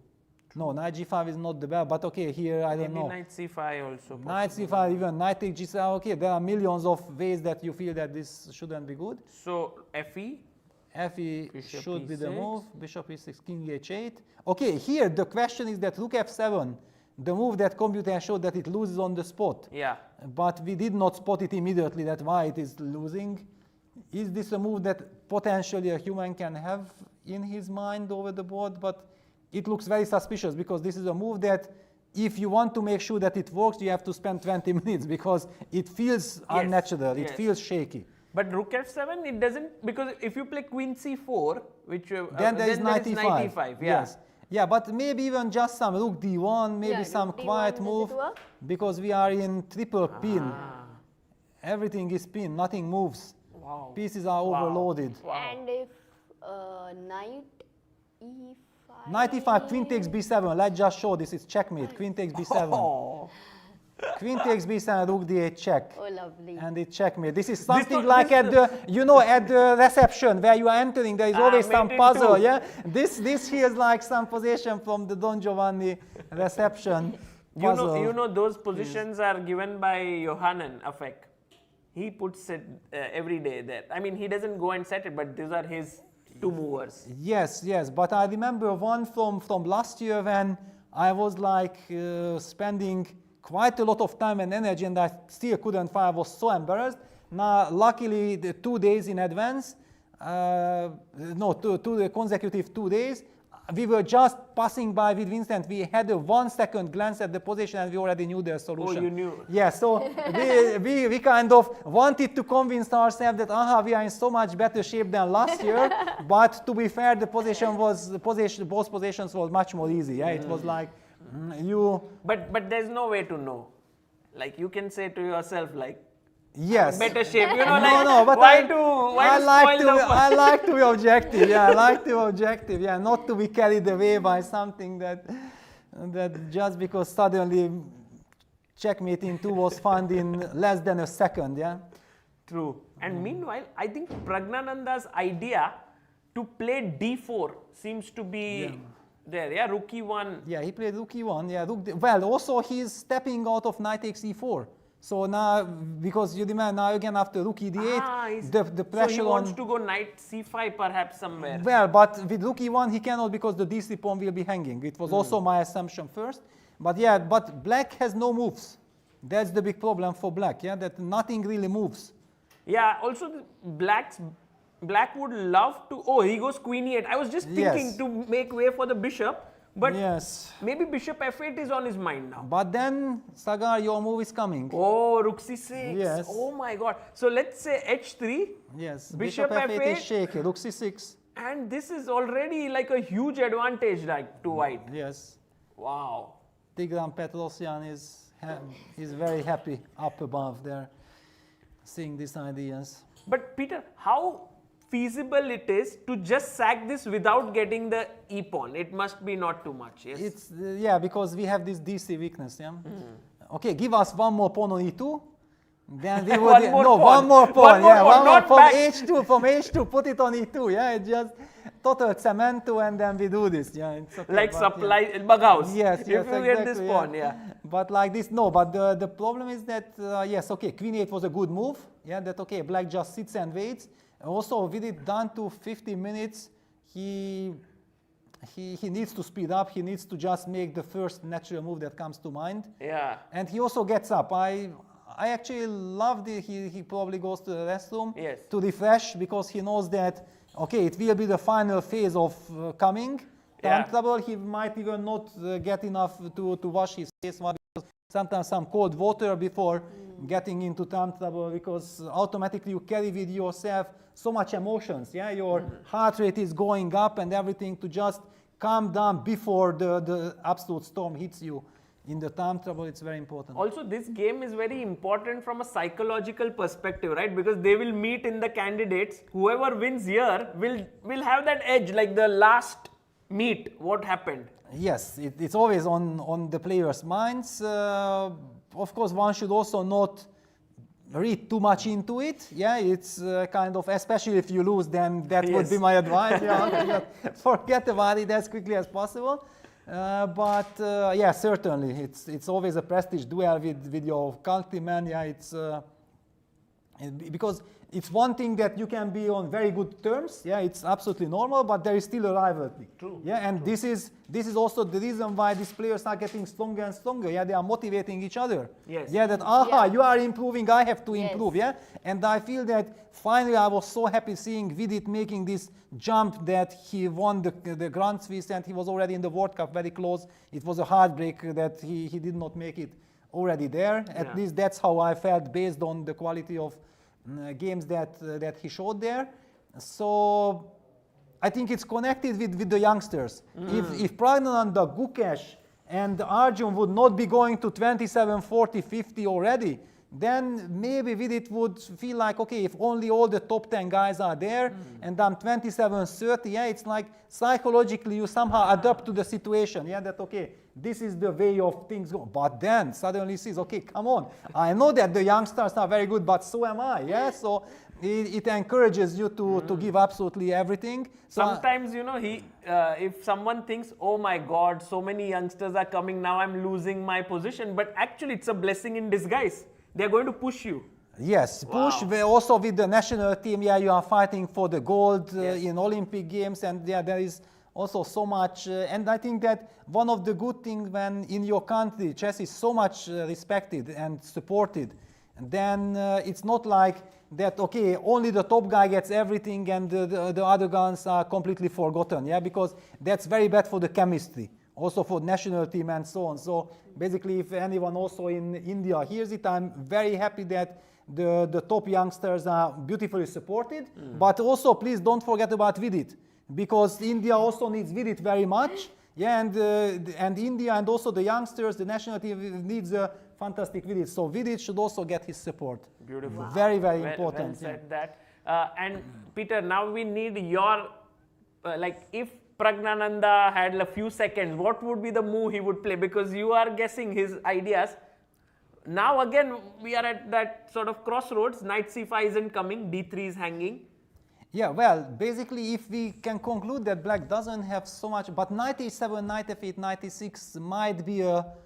Knight e7? No, knight h7. Knight h7, knight f8, and then trying to regroup the knight. Because if not, I would be tempted just to play h3 passer. You know, just to shock you completely. No, this, I think, Pragg kind of move. We have h3, just yeah, wait. because, yeah, also maybe I prepare somewhere rook e3 to stop knight g4 to start starting with knight c5. Yeah, so it's all together, but there is also this idea to play rook e3, knight g4, rook e2, a slight teaser, yeah, but rook e3? Yeah, instead of h3, rook e3, and then provoke knight g4, and then rook e2 come back. Just to say that if after rook e2 you have nothing better than to go back to f6, my rook is on e2. A bit. Yeah, try to understand with your 10 minutes that this small little factor will, how much it will impact the situation. But intuitively I feel like you don't want to let black go knight g4 because, for example, if we go rook e3, knight g4, rook e2, I'm worried that maybe with knight on g4, black will have knight g4, rook e2. Black will suddenly have the idea to go bishop f8, hit the d3 pawn, because now the knight from g4 is protecting the e5 pawn. And you don't have this. You don't have rook c6. Because this is no longer hanging. Yes.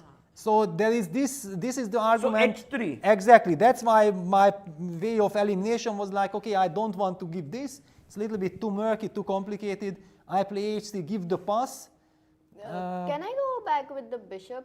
No, then already rook c6. Rook c6. That's the problem. But no, this time d3 is also hanging. The rook c3 comes back. Okay, Yes. okay. This is very important. No, it's very important. Very nice that you are like rook c6, rook d3, and rook c3 back.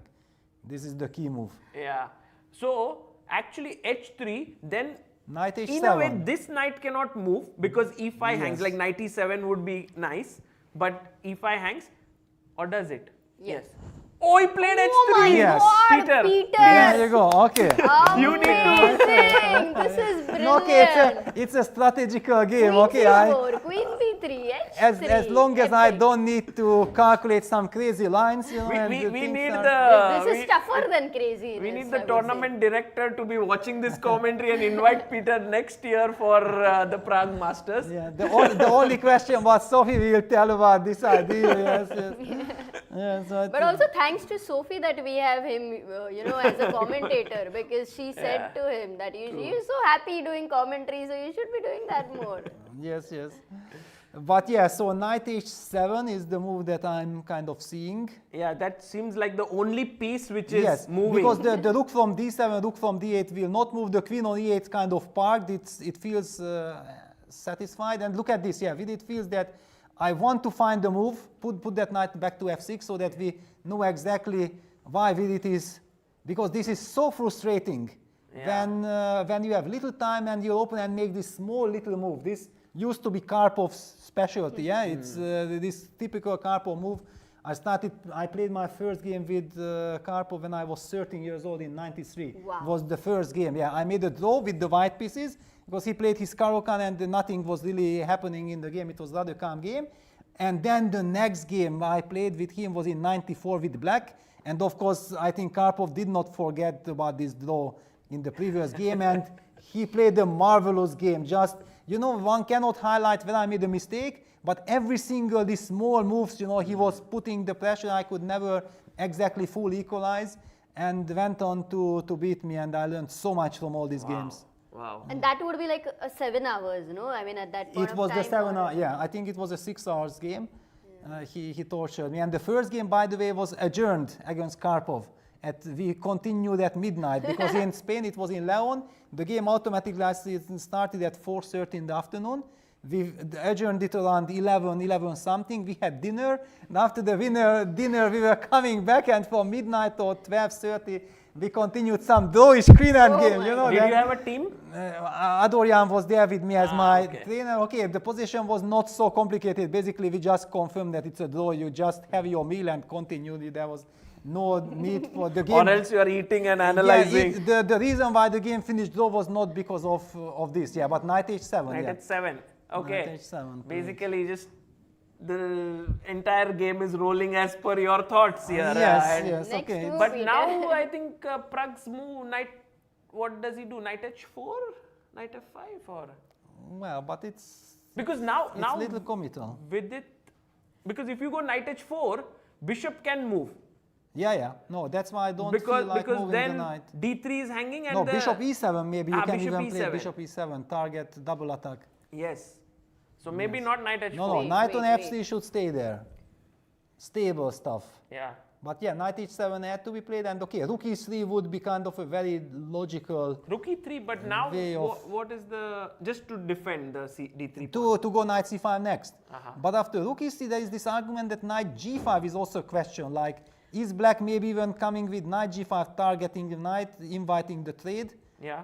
Because this knight on f3 is such a monster piece. Yeah, now we are faced with this problem that if we ever go knight c5, then after bishop c5, rook c5, the pressure from the e5 pawn is gone. Yes. And also now this knight Yes, it's perfect. is looking great. Yes. So basically, strategically, if black gets knight g5 and trades, it should be a very big achievement for black.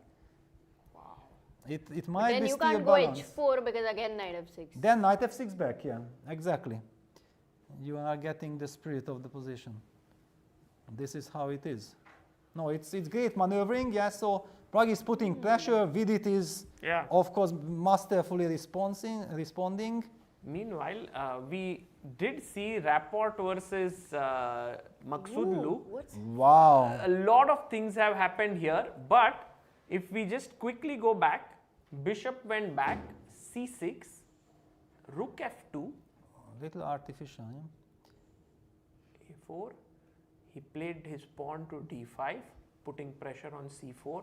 He took knight takes, pawn takes, d takes, knight takes. Wow. It looks fine for now. Well, but black is very active, yeah. Whenever there is this weakness, I mean, this isolated pawn, one claims that it's a weakness, but sometimes it's an asset, yeah.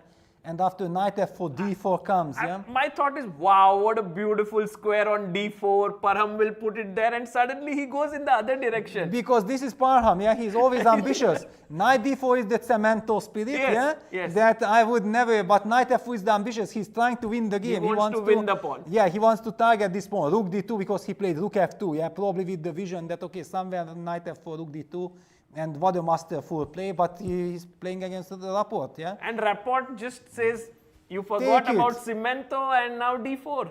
And okay, now it's, I don't know.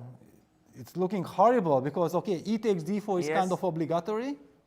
But, I mean, maybe some knight takes f3 might win on the spot. Knight takes f3. No, but it does not work, yeah? Because of Rook F3. gf. Yeah, but it looks very scary. Bishop No. takes d4. Yeah, it looks very Pin scary. here. Oh my god. This No, this that's not- reminds of some like game which becomes famous. Yeah, after many years, this Yes. is like Fischer's game or something.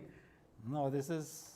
What this a is move. I asking- mean, d4 must be like a classy move by Rapport. Okay, but it's kind of, okay, if Rapport, you wake him up 4 o'clock in the morning, you show him or you just tell him this position, he will say, okay, I'm going to go d5, d4, what are you doing? Yeah, true. It's, this is deep in his soul. And you know, the problem is for Parham that if he would be sitting from the black side, he would shout out that d5, d4. The only problem that he's so ambitious with white He that, forgot. that he, yeah, because of his ambition, yeah, he's pushing away the thought sometimes about objectivity.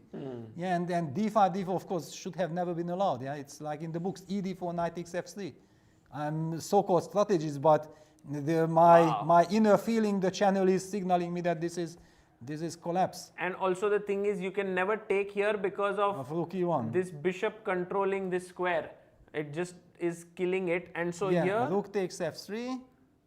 No, rook takes f3 was the only question that but then I was thinking that. queen d4, yes? Yes, queen d4. Yeah, and then just simple. Yeah, Yeah. queen d4, just bishop d4 and finish. Yeah, rook And e1. then rook comes in. Yeah, because I was trying to play some fancy rook e1, rook f1, but that was not working. Just Wow. simple like this. Wow. So Parham now facing the heat from Rapport, and this would mean that Richard could actually overtake Parham on the standings if he beats him. Yeah, then he's yes. +2. Yeah. And meanwhile, Gukesh's advantage has gone like sky high.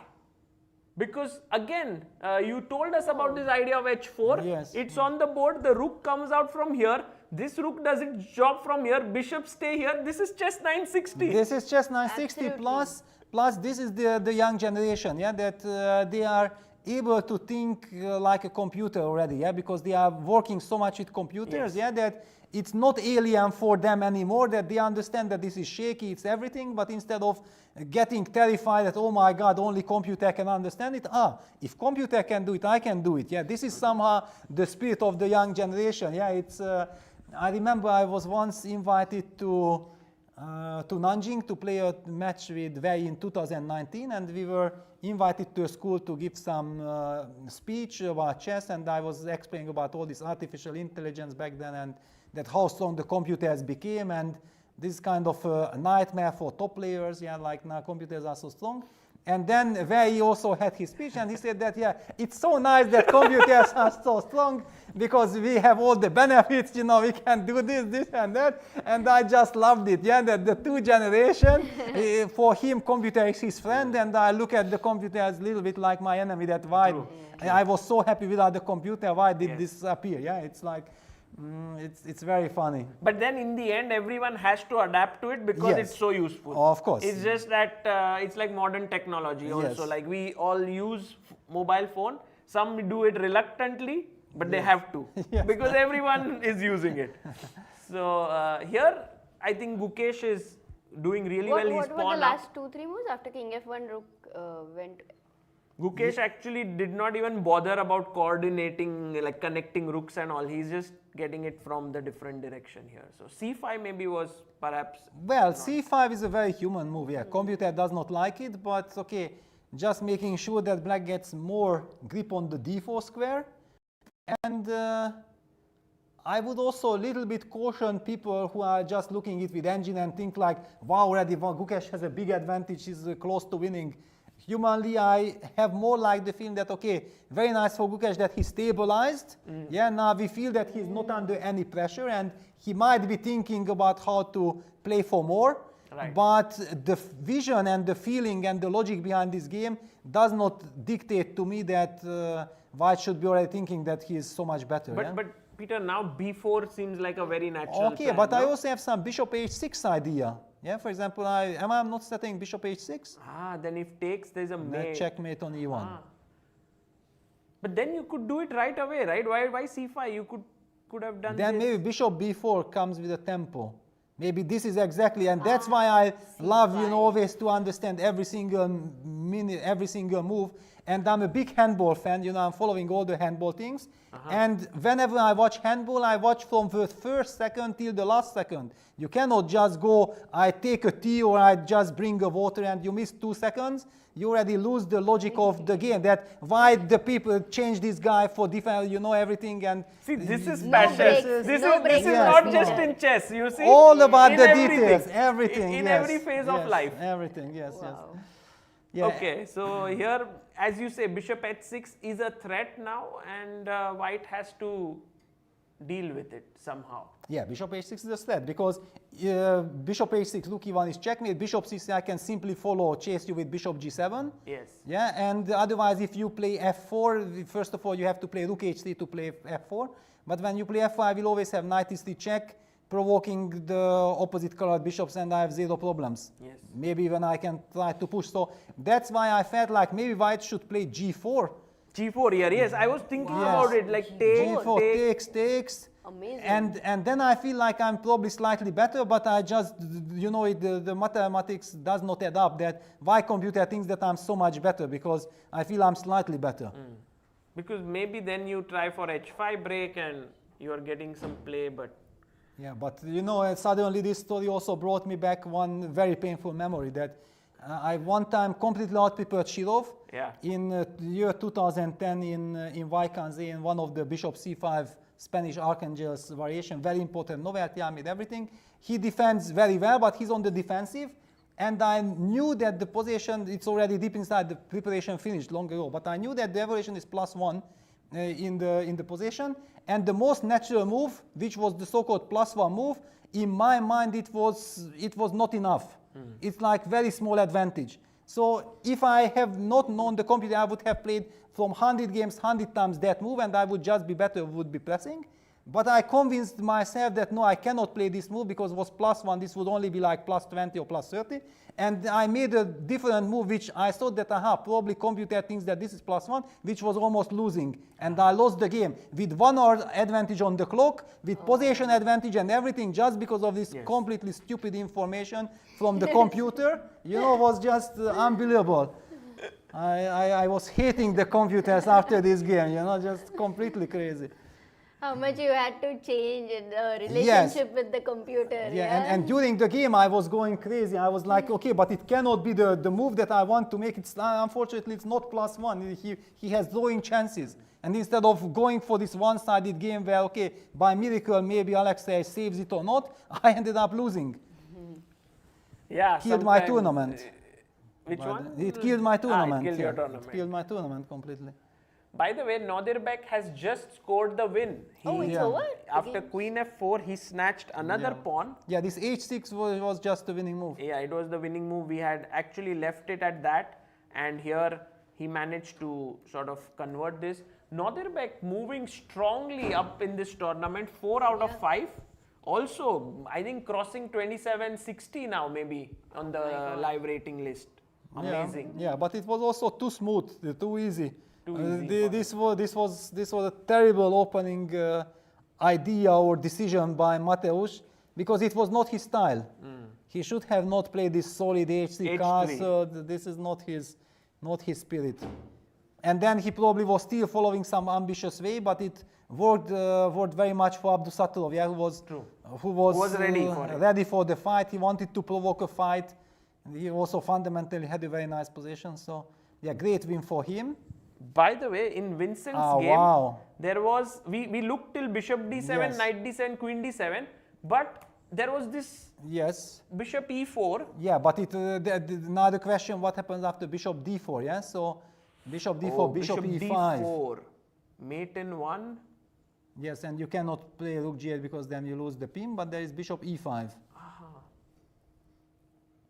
And look at this, Guyan finally spent like more than 20 minutes calculating all these lines. Now he figured it out. But he seems to be okay, yeah, after bishop e4. Yeah, he seems to be okay, but then when he took on h2, yeah, because when he took, he still had half an hour. Yeah. Now he has 30 minutes, so he spent 70 minutes rechecking his calculation. So yeah, we understand how difficult it is over the board, yeah, to make these decisions, to calculate everything. Vincent was also shocked and surprised. Maybe bishop c5 is somewhere possible. Wow, you have good nerves. No, I just want to make use of this. Okay, but rook d8, I hit you with a tempo and then I move And away. then can I go and hit your bishop? But the and queen protects. No, I have bishop d3 or bishop c. I mean, okay, I'm at least not worried you with can black. attack. No, I was thinking if take and this both are. Yeah, but Yeah, I mean, I can attack the knight or the rook with the bishop. True. I mean, then black is perfectly fine. Clearly, Vincent is hoping to generate some, I mean, not winning chances, but some playable possibilities. So bishop d4, bishop e5, knight c5. That looks like a possibility, no? But then if I just knight. trade Yeah, takes. and I just put my bishop. Oh, there is a 4. Yeah, let's go here. No, then maybe. knight e6. Then I'm coming. This was my hope. Then this, at least practically speaking, with this jumping knight and back rank issues, I see computer says it's fine, but it's a bit scary. No, rook g8 should be bad. Rook f7 or rook, yeah. But rook f7, knight d8. I had this cheapo also. Nice, nice. I had this chipolito there. Okay, maybe it's. I mean, not so okay. clear. Yes. It's a very intriguing position. Yeah, How many very moves intriguing. he has to make, Van? Well, it's 20. 16 more moves, yeah, like here. That's actually quite a bit in 12 minutes, and Vincent has 20. So this game has become quite sharp. Meanwhile, in Pragg versus Vidit, something drastic has happened. Wow, he retreated with the knight to c3. Yes, yeah? h3, knight h7. Then he went knight c3. Well, it's actually a fantastic move, but it was the first move that I did not have it on my radar at all. It's a Why very is deep it move. fantastic? Is he going to what? Well, it's fantastic because it did not cross my mind. It simply because it means that it's not, you know, it's like a hidden move. True. Yeah, that you think about this because he finally understood that his knight on a4 is doing nothing. And he doesn't want to go to c5. Exactly, he doesn't want to go to c5 and he wants to keep the tension. Nice. Immediately when knight c3 happens, I have the feeling that this is this double exclamation type of move, yeah, because it can also have this devastating effect. What did Vidit do? He went knight g5 With little to time. trade, trades, and now Vidit goes for an intermezzo with knight d4. Yeah, but anyway, knight d5 will come and then the knight will have to. So how did Pragg react? Queen d1? Queen d1. Yes, going And for. so takes now. So why did the engine not like the intermezzo of knight d4? Did well, it not? Did okay, it not, we or- also don't know these engines, how good they are. No, it did. It was stable. It was fine, Yeah, yeah? yeah. But now Pragg goes knight d5, right? And then knight e6. Then the knight from e6 protects the g5 pawn eventually, but it would be very nice to kick that knight away with c6, but c6 will run into knight b6 hitting the Yes. rook and then knight c4 hitting the bishop and the pawn Yes. on e5. So the intrigue is still very much on, and also white queen is coming to g4 and then queen g4, h4, rook h1, and white can also develop mating ideas on the h file. Be careful. Okay, you just said all the What plans a which plan. next few moves are Nice. going to pan out perhaps like that. Very And nice. 10 minutes to Vidit, Sagar. How many moves here? So Pragg's knight d5, here Amruta still 14 moves to play. No, this will get under intense time pressure for Vidit. Yeah, this is very tough because okay, as long as he keeps the stability, it's fine. But if suddenly with 5 minutes on the clock, queen g4, h4 happens, yeah, and there is no good reaction, then basically it's game over. So the next two moves, I would say, are extremely critical. for the Also, game. Pragg's knight d5 looks like the only move here. Like in the sense, what else to do? Well, right? or to start with queen g4, yeah. So he's Queen thinking g4. about queen g4, knight d5, yeah. He has this option of going here and there. Okay, so we'll come back here, and meanwhile, there is some development on Gukesh's board. Of course, he went g4. No, of course. Yeah, it's Of the course. logical. Or no, wait, let me see. No, he did go g4, h bishop g4, bishop h6, bishop c3.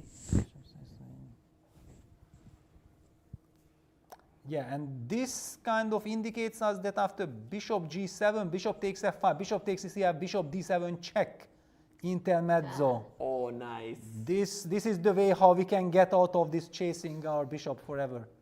No, bishop d7 first, check. Takes and takes. We are 2 pawns up, still very far from, because rook e2 and black gets active, but then rook h3, rook f, I mean, okay, it should be better for white. Yes, correct. Yeah. But you wouldn't want to enter a rook endgame, right? When you have the minor pieces. But no, you get another pawn. You get an extra pawn. Yeah, that's no, why. This is for black very difficult. You don't want to enter this. Because this here black. the bishop was unprotected, so you Yes. couldn't. But here it's protected. Very nice.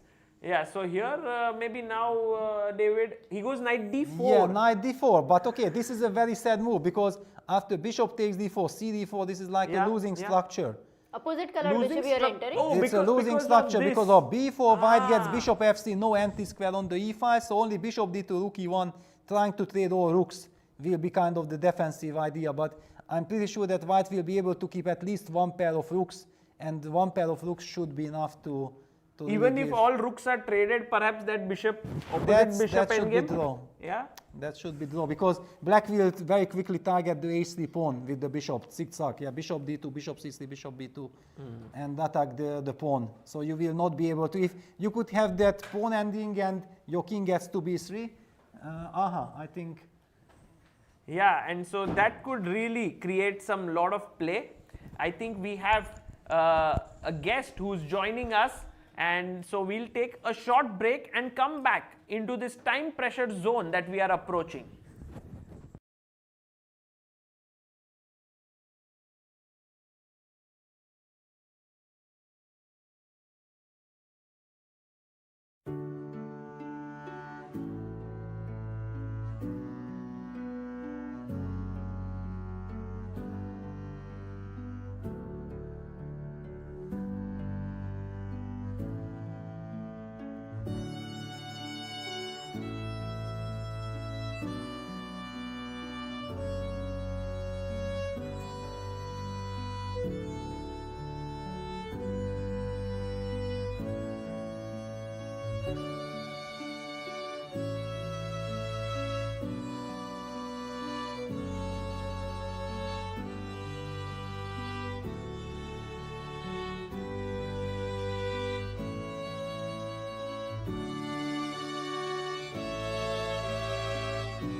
Welcome back, everyone. We have the winner of today's game, Nodirbek Abdusattorov. Nodirbek, you played a very, very smooth game against Bartel. Is that the feeling you have? Yeah, it went very good for me, from the opening. I think, it was very, very clean game.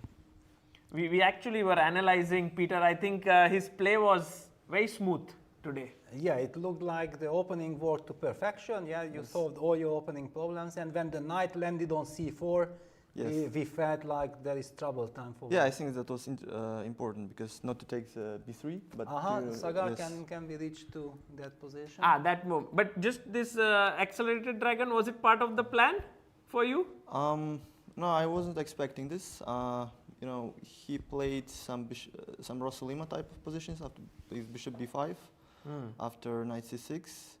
Yeah, he also played knight c3 recently, but with the idea of after g6 he played bishop c4, so he didn't went for d4. Yeah, but of course I was in book here, knight, castle, bishop b3, all preparation, d6, and of course I was expecting f3. Yes. Yes, much more principle. After h3, okay, black is objectively fine, and I think I pretty much showed how to play with black. Yeah, after this rook e8 was I like this rook e8 move. I was very proud. Just prophylaxis against knight d5 and giving him a chance to play some move. Yeah, I mean also instead of rook e8, I was looking at some other moves. Yeah. b5, bishop g5, rook e8. Instead of rook e8, there is I can play knight takes b3, takes b3, h6, but I was not sure why should I play like that. Bishop h4. I think it should be fine for black, but okay, it's much more complicated I think than needed. So I was very proud with rook e8. You really like this move. Yes. Nice. And knight d5. Yeah, I think knight d5 is already inaccuracy because going for this structure, I think it's already worse for white. Yeah, this was my feeling as well, because first Sagar was like, okay, bishop g5, rook e1, open e5, pressure on the e7 pawn. I thought, okay, but knight c4, and we have a huge problem. Yeah, bishop c1 is terrible, and bishop takes c4 is also terrible. So we have no move. So he had to take. Was it a question for you to take with the rook or pawn? Yeah, of course. I was considering taking with rook, but no, I wasn't so like bishop e3. I think also then c3, b3 or b3. I think I mean obviously black is slightly better, but I thought that maybe it's easier to play for white. I'm not sure, but okay. I like this, b takes c4 to isolate this d5 pawn to weaken and to put pressure with rook c5 or queen a5. Yeah, also queen e3 is, I think he missed, or I think I don't know what he missed. But after queen e3, after queen a5, it's just he's losing. He should have played queen e4 yes, directly. Yes, of course, yes. So queen e3, I queen think he a5. missed, maybe he missed bishop e7 after queen a5. Maybe he missed bishop takes e7 and bishop e5. Bishop e5, yes, yeah, okay, this is very hidden. Yes, bishop takes bishop e5, and if he moves bishops, then bishop takes d4. Yes. Yes. Oh my God, yeah, this is nasty. Oh, this way. Because if not bishop e5, then he has compensation after bishop f6. Obviously, bishop takes f6 and bishop f8, queen g5. Yeah. So it's not clear. Oh, so nice. So yeah, this bishop e5. I think maybe he missed this. That's the point. Bishop e5 is such a so easy hidden to miss. move. Yeah, such a nice move. Yeah, you calculate millions of things how to use the pin, and exactly the move that blocks the pin is the winning move. It's like you put the curtain only to open it more strongly. Yeah, beautiful. Wow.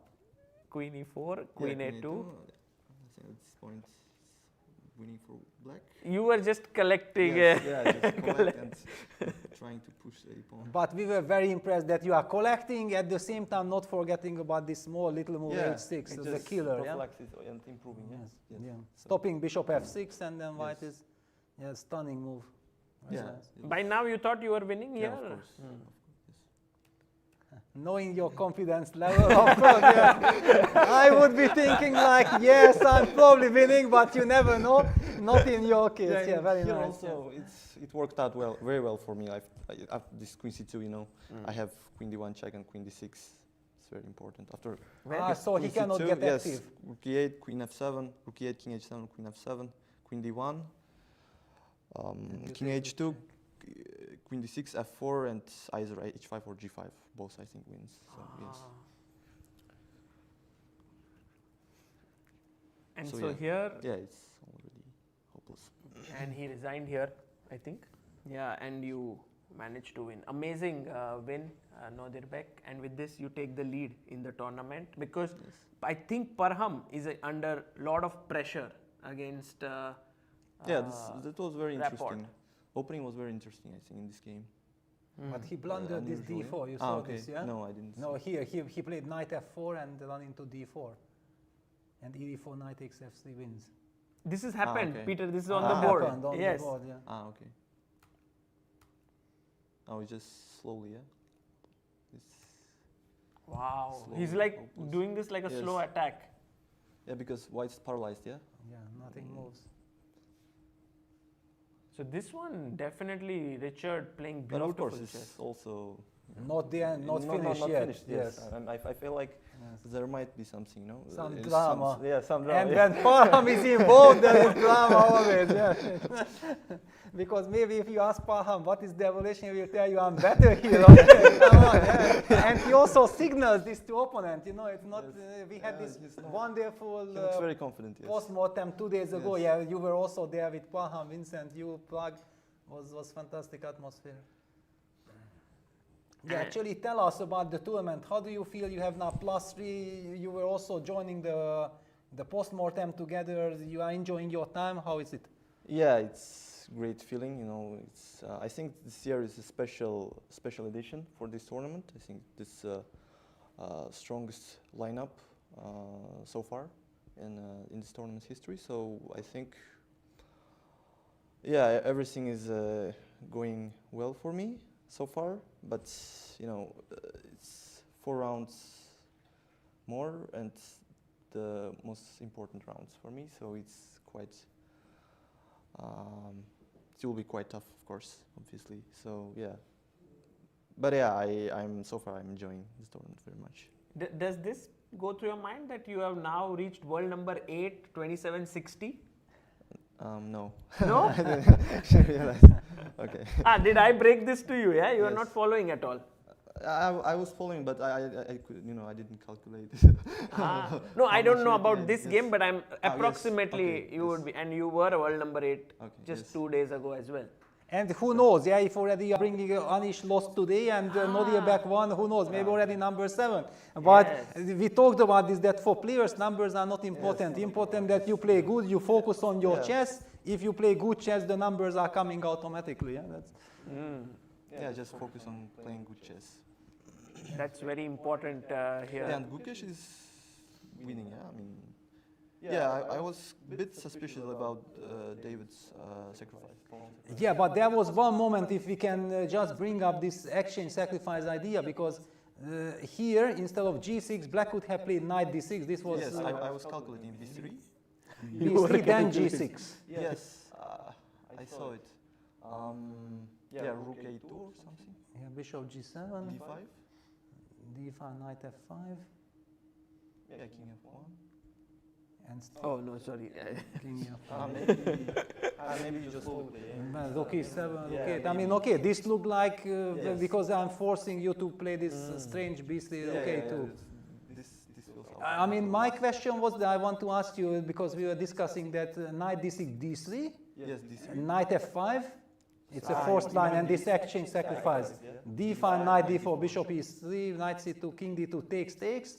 And I was a little bit worried for black. I don't know, the computer says it's good for black, but even g6, d4, king d3, and then b4 Yeah, should be fine for black, I think. should be fine, Yes, yes? should be fine. Yes. The fearless young generation, you see? You see, I mean, yes, okay, actually, yeah, but the potential dangers, you know, you see? Yes, that's why it's so difficult for us, you know, to hide. Yeah, I'm thinking 1 hour, you know, I'm coming up with it, and then my opponent comes, and then he says, okay, so what's the big deal, yeah? Nodirbek, what are your memories of this 2019 game that you had with Péter? Because I recently checked the game. Yeah, a lot of memories came back. So I looked at the game, and now I don't understand why was I so confident at the point. Because during the game I thought it's very unclear position, but now I see now I look at position just so bad, like plus 1.5. Yeah, I mean, at that point, yeah, my understanding was not in that level. Yeah, but then I told Sagar that when I offered a draw, and you suddenly sensed that I made a mistake, and then you immediately said no, and you forced me to make tons of only moves to defend the position. That I felt that it was very nice character, that you immediately sensed that not important what happened before. If you have a chance, yeah, you have to switch the mindset, and it was fantastic. But I was also quite young. Yeah? Yes. you feel, yeah. So how do we feel, yeah, already? I mean, if Nodirbek is so confident right now, and he still feels that back then that position was, so I'm just imagining how confident you would be in 2019. Like you would be very, very confident in general. But right now, this game between Vidit and Pragg, this is perhaps the most complex from a strategic perspective. Yeah, I think Pragg's play was very nice. I mean, at some point Vidit spent, so much time and didn't figure out the plan, I think, for black. And now I think white should be better, also structurally. But Pragg is thinking from 22 minutes now, almost 20 minutes. Down to 8 minutes. Yeah, we were analyzing something like knight d5. Yeah. Yes. And then if knight e6, then some queen g4 with idea h4, and if c6, then I always have knight b6, knight c4. It seems like there is pressure. Yeah. I would take white. Of course, I really. Yeah. So why is Pragg really taking so much time? Yeah, what are we missing? No, maybe considering queen g4 immediately, or. But this feels some knight jumps, yeah, maybe, or bishop e7, just knight d3 or something. Yeah, maybe also queen e6 can I play, and then bishop e7, knight bc, and d3 pawn is hanging, some regrouping like this, and then bishop e7, queen e3, and then you have queen e3 and knight bc. Oh, here, wow, there's some tactic, yeah. Wow, Maybe. not knight bc, but which tactic? Crazy, yeah. Oh, maybe queen d3. Okay, queen d3. Queen b3. And then knight c3. Yeah, simple. Yeah, no, simple. And queen d2, knight f3. Yes. Yeah. No, this is bad. Yeah. Wow, beautiful. So maybe he's calculating some other move. Yeah, that knight d5 just it knight gives d5 the harmony. yes. Yeah, knight d5. To keep control, yes. But I think this long thing might break Pragg's rhythm of the game, right? Like he might come really low on time with just 14 more moves to make. Left? Oh, 14 moves. Okay, it's quite a lot. It's a lot. And it was always like this, that he had like 30, 40 minutes against Vidit's 15, yeah, and position looked good, and now he goes so low on the clock. Yeah, I don't know, maybe rook h1. Okay, he's about to make a move, knight d5. Okay, he will play. No, he goes. Oh, g6. Wait. Oh no, queen g4 is all the board. No, this is Wow. totally different position, I think. Yeah, many things have. Yeah, many things happened. Oh, the board is not affected. Too much tension, yeah. They played a lot of moves, and maybe actually a lot of moves have happened. Oh, because the board generally, it's the first time the board is not updating. Cannot handle the pressure. So Yeah? I am a bit surprised. Does somebody know the game?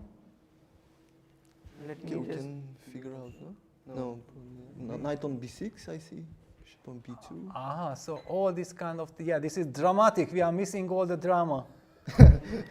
Wow, look on d3, pawn on In g6. the most important moment, yeah? Yes, wow. The Yeah, so transmission. maybe if we build this up, Yes. then knight d5. I think Pragg played knight d5. Knight d5. Yeah. Vidit, 96, right? 96, Queen G4. Queen G4. C6, yes? No. No, rook. The Bishop bishop has to E7 move. maybe. Ah, Bishop- bishop. But But then e5 is hanging. no. Maybe he first played and then Bishop E7. We need Tadeusz. Tadeusz, Tadeusz. can you help us? Yes, he's typing away. He's trying to find the. Yes. What happened? But if we can just reach this position, maybe like through some, maybe not great moves, but Yes. But it's impossible. the No. pawn is on G. Yes, so He's the- already on g6, But the where- white Yeah, pawn. Knight on But- B6. where is this bishop? How did it get traded for this bishop? No, the bishop is not traded. Bishop No? on B2, bishop Ah, on bishop. G5. Yes. That's a bishop, yes, Yeah, not bishop, a pawn. Bishop, Ah, it's a okay. bishop, yes. Like he played bishop E7, H4, C6, knight B6, rook D3, and here this position was white's move. And Pragg played G6, I think, in this position. You can just. But how did the bishop? Ah, bishop came Yeah, to G5. Pragg played G6 here, and Vidit played bishop G5. Wow, insane. Yeah, it's just unbelievable that this position cannot be built up. No, you can build up with you can lose the tempo. Ah, yeah, sure. But- I mean, no, I mean, Then you we guys- lose two there tempo. There are so many strong players thinking here, like you guys, but Yes. Yes. no. No, yeah, this position is A G6, bishop triangle. G5, yes. But okay, we reached here, and it is yes, whose move? Pragg's White's move. Pragg's Okay, so move, we yes. are yeah, in this on the position. live board. Oh, nice. But this is very shaky for black, yeah? Bishop g5. And also the clock timing is not correct. Yeah, so very, very sharp position actually. Ah, not correct, yeah? no, this is not. So maybe Pragg has more time for Yes, sure. maybe, yeah. And then people say that the technology is reliable. Yes. There is so much tension, also a computer cannot handle it, yeah? And Maybe we can just zoom into the full video once to see the clock, to just know what the time situation is.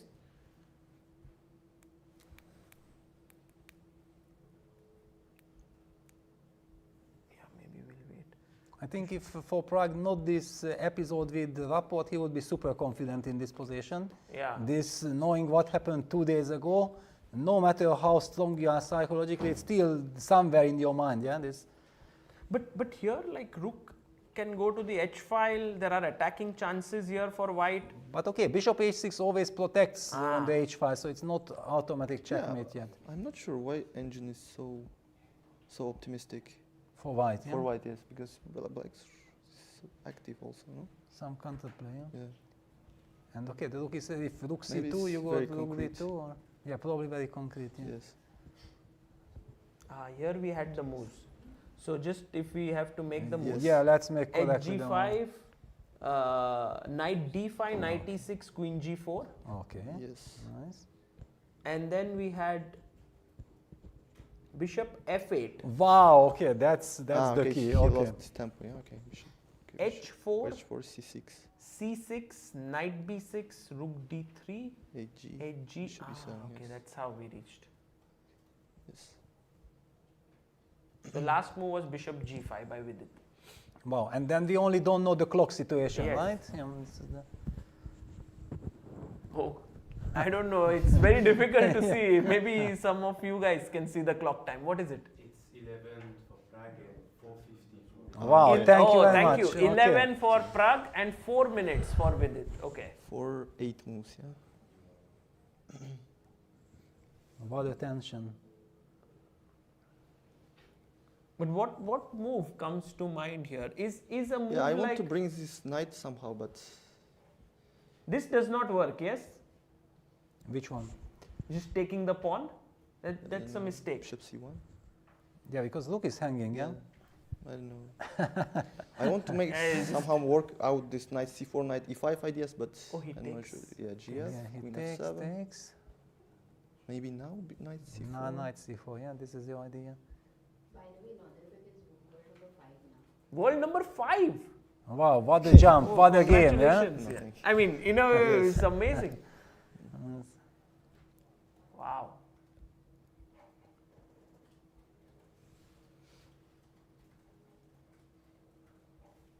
But yeah, these are the things normally that, thank you very much for pointing out, but you have to forget as a player as quickly as Yes, possible, yes. because people are talking about numbers. One day you are this, and then you lose one game, and then now you're only number 10. Okay, then why did you tell me when I was number 5? Let me play my chess, and after the tournament we speak. Yeah, this is correct. Just never lose the focus. True, Yeah. true, Peter. Yeah, you are. Actually, you take care of that part also when you are commentating. Of then- course, for the yes, players, for yeah. the I mean, players. I'm protecting the players because, okay, for example, Anish won the first game, already climbed number 5, and then he lost 2 games now, and then he's falling. Yeah, it's Yeah. crazy. I'm thinking about knight c4, bishop Yes. c1, knight e5, bishop b2, knight f7. That's probably, yeah, should be The fine, knight on yeah, e6 for- protects. Yeah. Yeah, king f7, and should be fine for black, yes. Yeah, should be fine. Yes, okay. So it's not knight c4. By the way, Sagar, here we also have the 15 minutes delay. No, no, no. This is live. This board. is live. Ah, Yeah, okay, yeah. good. Yeah, maybe just rook d1 or rook c2. Rook Maybe- c2, rook maybe just- d2, yeah? Yeah, take rook e2. Maybe this is better structured. even He for played white. rook cd1. Yeah, rook d1.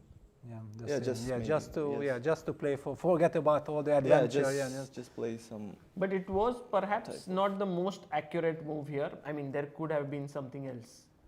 instead Yeah, of- but sometimes it's important to be practical in the game. Yeah, that's Yes. okay. You have 10 minutes on the clock. You understand that you are pressing. Yeah, okay. If end game comes, then this pawn on e5 is weak. So if we reach such an end game, takes, then white has very good chances. Yes. Yeah. No, I would. I'd be very happy Almost for white. losing. Yeah, with Yes. this pawn on e5. Yeah, I this mean, is it's all weaknesses, and white's king is very, very safe. So Mm. no counterplay for black. Yeah. So Vidit needs to actually figure out what is the way to create some play Bishop- for himself. Bishop d2. Bishop d2 yeah, some confusion. and No. rook. Okay, But h1. okay, look. Oh, rook h1, yeah. No, No. I wanted Rook just rook e2, just solid. Yeah, solid. But why is this a blunder? Okay, some bishop e1 or bishop e3, yeah, bishop bishop e3, e3. Bishop Bishop e3. Yes. e3. Oh, And beautiful. No, With no, this this- hanging and then this check. Yeah, bishop If you d2, take- just rook e2. Yeah. Rook e2, yeah, just Rook keeping e2. the control. Yes. Yeah? So rook e2. Karpov not- style, yeah, just everything under control. And Vidit's clock is running low now. He must be down to 2 minutes. Yeah, he feels the pressure, yeah, because he cannot play natural moves, then he will be worse, yeah, so Yeah. he needs some special solution. Oh, by the way, we've reached the right clock timing, perhaps. Ah, okay. Yeah.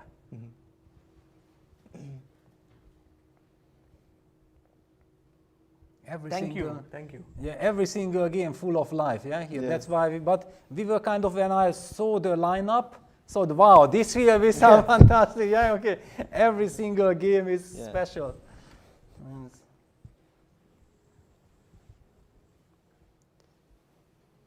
But Nodirbek, how are you sort of enjoying this event as compared to, let's say, Chess 960 here now? You just played, right? Freestyle chess. Are you enjoying Yeah, I'm playing very this? much enjoying. Yeah, it's like almost like playing Vaikanze but with less rounds. Yeah, Mm. like also the lineup is a half player from Vaik, so it's less rounds. Mm. So tension is same. I would Yes. say. And Vidit was telling us that his, by the way, Bishop Yeah, D2 Bishop on D2 the he board, played. that his schedule is sleep, eat, repeat, and play chess. Is it the same for you? Like just Yeah, pretty routine. much. Yes, yes, amazing. And tomorrow is a rest day, so yes. Finally. yeah. Finally, yes, yeah. Although I think the players do have at 12:30 in the afternoon, they are all going to a very interesting outing. So it's not like tomorrow you have a few hours that you will be spending outside your room. So Bishop D2. Yeah, Rook E2 is. Rook e2 is nice, yeah. We'll come back to this game very quickly. Rapport versus Parham Maksudlu. The game has moved ahead a bit, but this time I think Parham will be feeling that his position is not great. Yeah, now he's pawned down It's clearly. lost. Yeah, even Parham is, I think, no. Yeah. Yes, it's completely lost. Yeah. Yeah.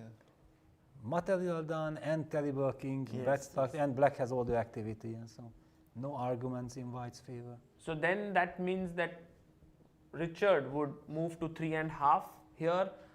Meanwhile, is Gukesh doing it well, or do you think David is back in the game?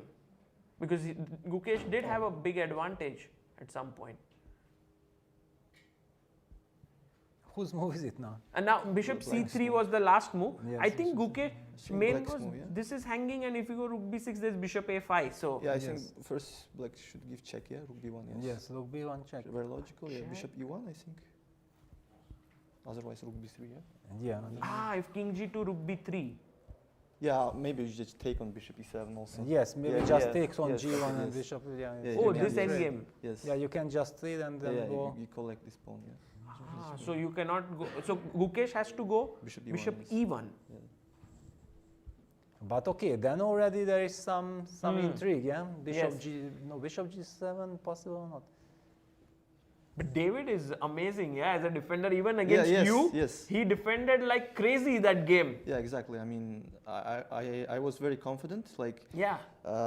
you know, I got winning position like as early as move 15 or 20. Yes. So yeah, I thought, you know, in a couple of moves I would end the game, but he, you know, he kept finding this, you know, defensive resource, and at some point I collapsed at some point. Yeah. Yes. Did you So- feel you were losing? Yes. Yes. No, I didn't feel like my position is lost, but I felt like I lost the thread of the game. So it was really, King really, H1. yeah, really lucky moment for me. Yes.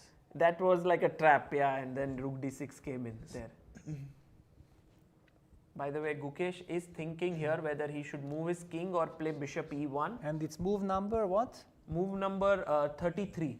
33. Okay, and the And clocks he has are only correct. 1 minute, yes. It's correct. 1 yeah. minute left. 1 minute 20 seconds. And meanwhile, Vidit did, Pragg did play Rook E2 against Vidit. And very quickly to get your thoughts on this game, Vincent versus Nguyen.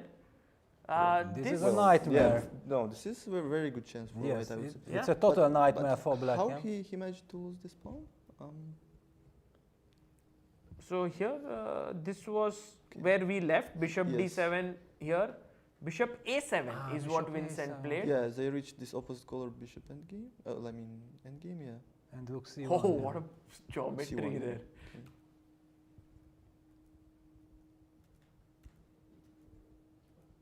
Yeah, this is unpleasant. Yeah, I would very say. unpleasant. Yes. yeah. He just gave the pawn because. And Yeah, also but with free this the bishop. FCG2 pawn structure, Yes. this is very nice. Yeah. Yes. So Vincent here has realistic chance to grind this out. Okay. Yeah, Very I would interesting. say so, yeah. And here after Rook E2, Vidit is down to 2 minutes 30 seconds. He has to figure out what is his next move. He does look under great pressure. And that's why the stabilizing moves like Rook D1, Rook E2 are practically so unpleasant. Yeah, Right. that Yes. because you are looking for some tactical idea, but they don't work, and then It's also, I think, nice tactical point. I think knight g5 doesn't work here. Not sure why, but knight g5, I think rook dd2. Rook d2, queen g5. like this. Yeah, I think so. No. But then still Okay. F3. Yeah, king h7, yeah. Yes, Yeah, you make king the draw. H7, yes. Oh. But maybe not knight g5 was interesting to consider. So knight G5 was I possible. don't know. You can take the pawn, but then comes knight f3. But Vidit went Bishop, Bishop C3. C3. Yeah, It's best move, yeah, I think. Yeah, he wants to eliminate this monster B2 bishop Yes. and the D4 square for the knight. Logical. Takes. Okay, rook takes, rook takes.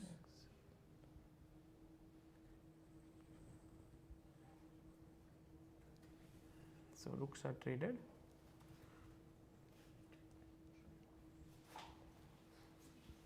And yeah, I think Gukesh has gone Bishop E1 here. And Pragg has played. Okay, we'll stay here. Yeah, we Knight have to C4. stay with the Prague. That's, Play knight that's the c4. drama. Okay, knight C4. C4, okay. C4, yeah. And bishop B2, rook B2, yeah? Like this. Mhm. Yes, so probably you cannot even take on B2 then. So Pragg is just making sure that Knight You F4 know, some check. Knight pieces. F4. Yeah, Knight F4 Maybe you check. have to GF, play Queen this. C4. Queen C8 check, yeah. That's very unpleasant. Check. Yeah, I think here you go maybe. Maybe when bishop Check. takes c3, because rook c3, rook e1, rook h1, you have to take with the Okay. maybe just simple Yes. and then rook e1. Q1. Nice. Nice. So here is the live board. All eyes on Vidit. Yeah, how will he What's his defend? pressure, yeah? Big pressure. 2 minutes 10 seconds for Vidit, 6 minutes 55 for Pragg. And there are some tactical ways to go wrong. Like knight Yeah. f4 would be a mistake. And also taking the bishop just helps white in some ways, because then this is hanging. So what is the move that Queen Vidit can F6 play? maybe? Well, Queen f6, yeah, it's of course a very sad move. You don't want to play it, yeah, but he will play it. But yeah. he Yes. plays it, yeah. Yeah, he had to play something. Yes. Yeah. Yeah, he had to Defending e5. protect, Yes. yeah, E5. And now for Pragg, maybe. But also engine is not, I mean, Yeah, not giving not any any strange. Yeah. Yes. We are praising Pragg is playing beautifully, fantastic this, and then it's all about equality. Yeah. So in a way, Vidit has actually defended this Very quite good, well. Yes, quite this well. bishop d2, bishop c3 Yeah. was very important. And basically he started with bishop g5, so it was a beautiful route. I think even Vidit was under pressure yesterday, maybe? He was playing against Bartel, yes. Maybe not, yeah. Yes, so far one cannot say that Vidit's play is very flawless. Yeah, Yes. It's a bit shaky up and down. Normally, when you normally think about Vidit, is what it means that he has everything under control, and from the strengths he is putting pressure. And okay, maybe draw, maybe he was, but so far he wasn't really able to get any chances. Yeah, Yes. that's my this- my impression. So maybe actually psychologically, if he survives, he defends this game, will give him this feeling that wow, okay, this was a really very well defended game. Right.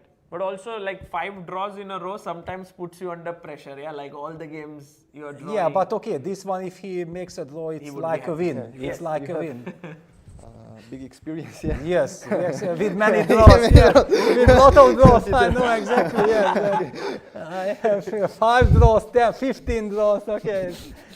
Did you have like long streaks of draws, Peter? Like, Oh, I'm not even sure exactly that how much, but I had also some streaks, like I had 20 games with 19 draws and 1 loss, for example. Yeah, and then, you know, I got all the bashing that, okay, the guy cannot win a game. Why is he playing chess and all this crazy? But in fact, from the game quality, probably I should have at least scored like +4, +5 in those games. Yeah, and often it happens something like this. Yeah. But normally, if I started winning, then things were okay. But I had to start winning. It was not so easy. Yeah. right.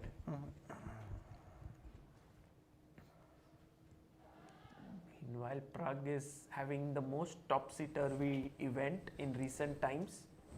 Like 47 games, he had an unbeaten streak, and that is quite a lot in the present day, Yes. yeah? To Yes, be it's unbeaten. Very impressive.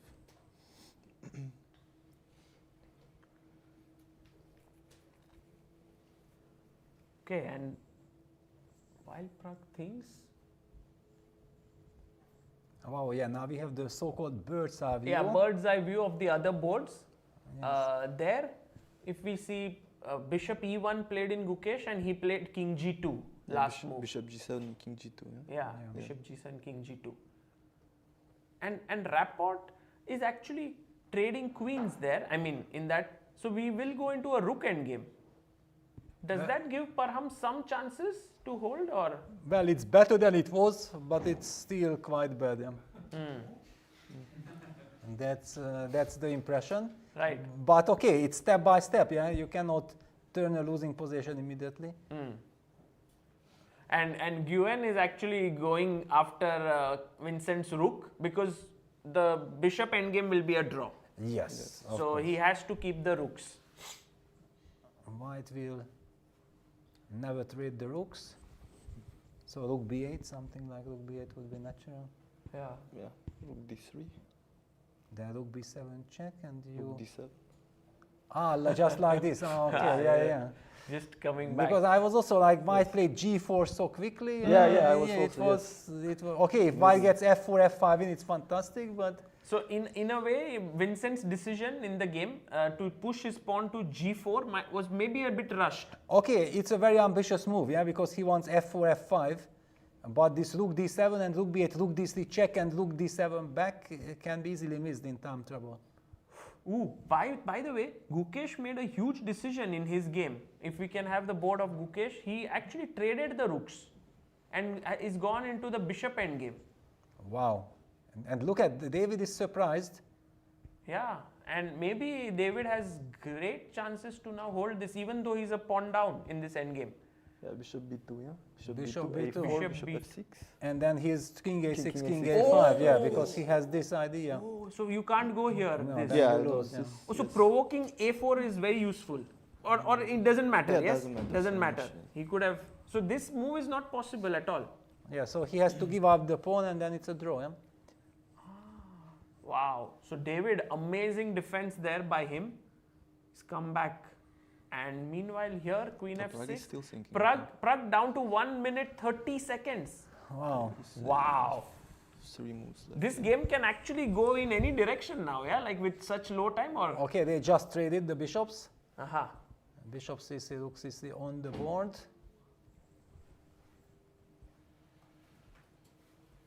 Knight e3, yeah, okay, but it's a little bit like all in, yeah? Sacrificing the E3. pawn. Oh, a3 pawn is hanging, yes. Yeah, rook d2, yeah? So take. Rook d2, knight d4. Queen c8, queen f8, yeah? Yeah, it's scary for white now, yeah? Not Yeah, and then this Yeah, check queen is f3 also coming in. always yeah, is queen counterplay. f3 is always tricky. So knight e3, will Vidit capture the pawn? But he doesn't have anything else to do, right? He should take the pawn or... Well, he's- knight d4 is Knight otherwise a D4, move, but yeah. okay, then queen c8 check might be unpleasant. I don't know, I'm not... c8, queen f8, takes, take. No, this is that's fine, yeah, fine, that's fine. Yeah, That's no, queen, fine. yeah, no, queen c8 is impossible. Okay. Maybe rook He e1. took, yeah, he took the pawn. Ah, Yeah, he rook took- e1, he yeah, took rook it. e1 and then rook h1, of course, yeah. And this is the final move before time control. Final move, move 40, yeah? Yes. And Queen, Pragg... queen h5 or something? No, yeah, probably. Knight d4 also. Wow, and this is the best position Vidit had throughout the game, yeah? Yes. After the opening. And also ahead on time. So like Yes. everything suddenly became even. Well, but I forget about the evolution, but this is now a very sharp Yeah, it's position. a and- result game. Yes. Yes, and it's move 40, it's a decisive move. Anything can happen after this one pair of moves. So in a way, this game no longer, like the evaluation bar might say equal, but right now the mood might be that Vidit feels confident Yes. about his chances. Definitely.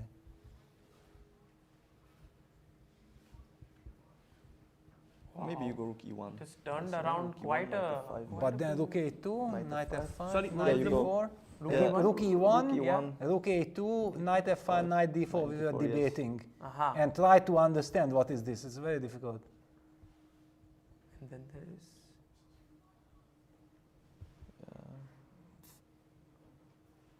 He went plays rook rook d2. d2. Rook d2. Rook d2. And he is threatening to Rook come d- in. Rook d7, yeah. Rook Yeah, so okay, d7 knight d4 is kind and of... knight f5. So you have to block it. Yes. Knight d4. I think with its last move, he will Yeah, make this, pretty much. and then they logical. will have 30 minutes on the clock. Actually, this is probably nice for both players that rook d2, knight d4 are natural moves before time control. Yeah? Yes.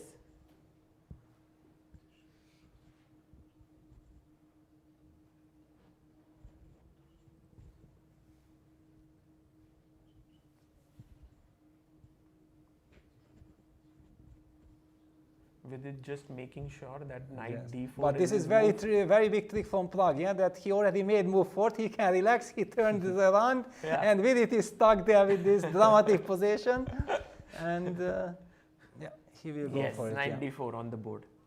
Wow. So we made 40th move here. We also made 40th move here with rook d7, which is why Vincent is taking his time.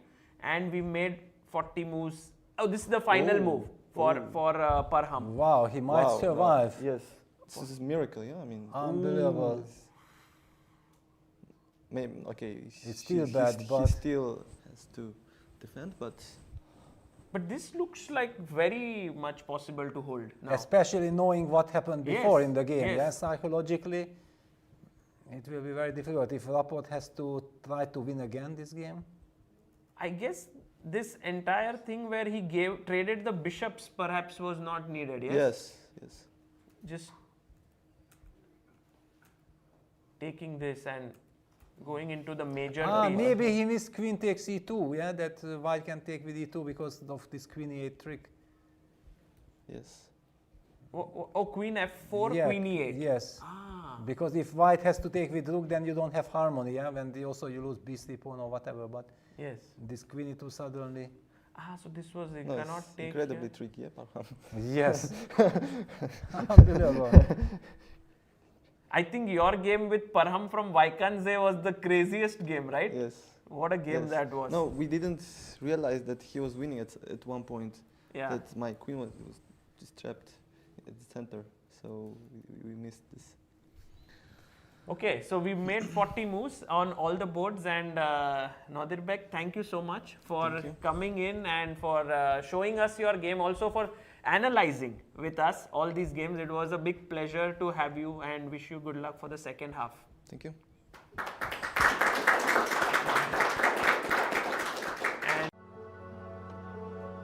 My name is Karel Janicek, and I am a mathematician and a social innovator. When I was a kid, I played chess competitively and loved strategic card games. I may have been a mathematician since birth, at least as far as I can remember.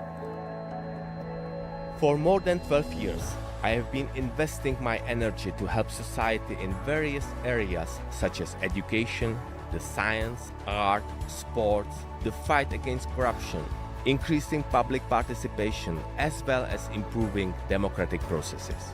We are now at the crossroads of history, and my aim is to help our society to successfully face the critical challenges of our civilization. In 2013, I invented a revolutionary voting system D21 to bring consensus to our decisions. With the D21 system, we will have the opportunity to elect better politicians and prevent the polarization of society.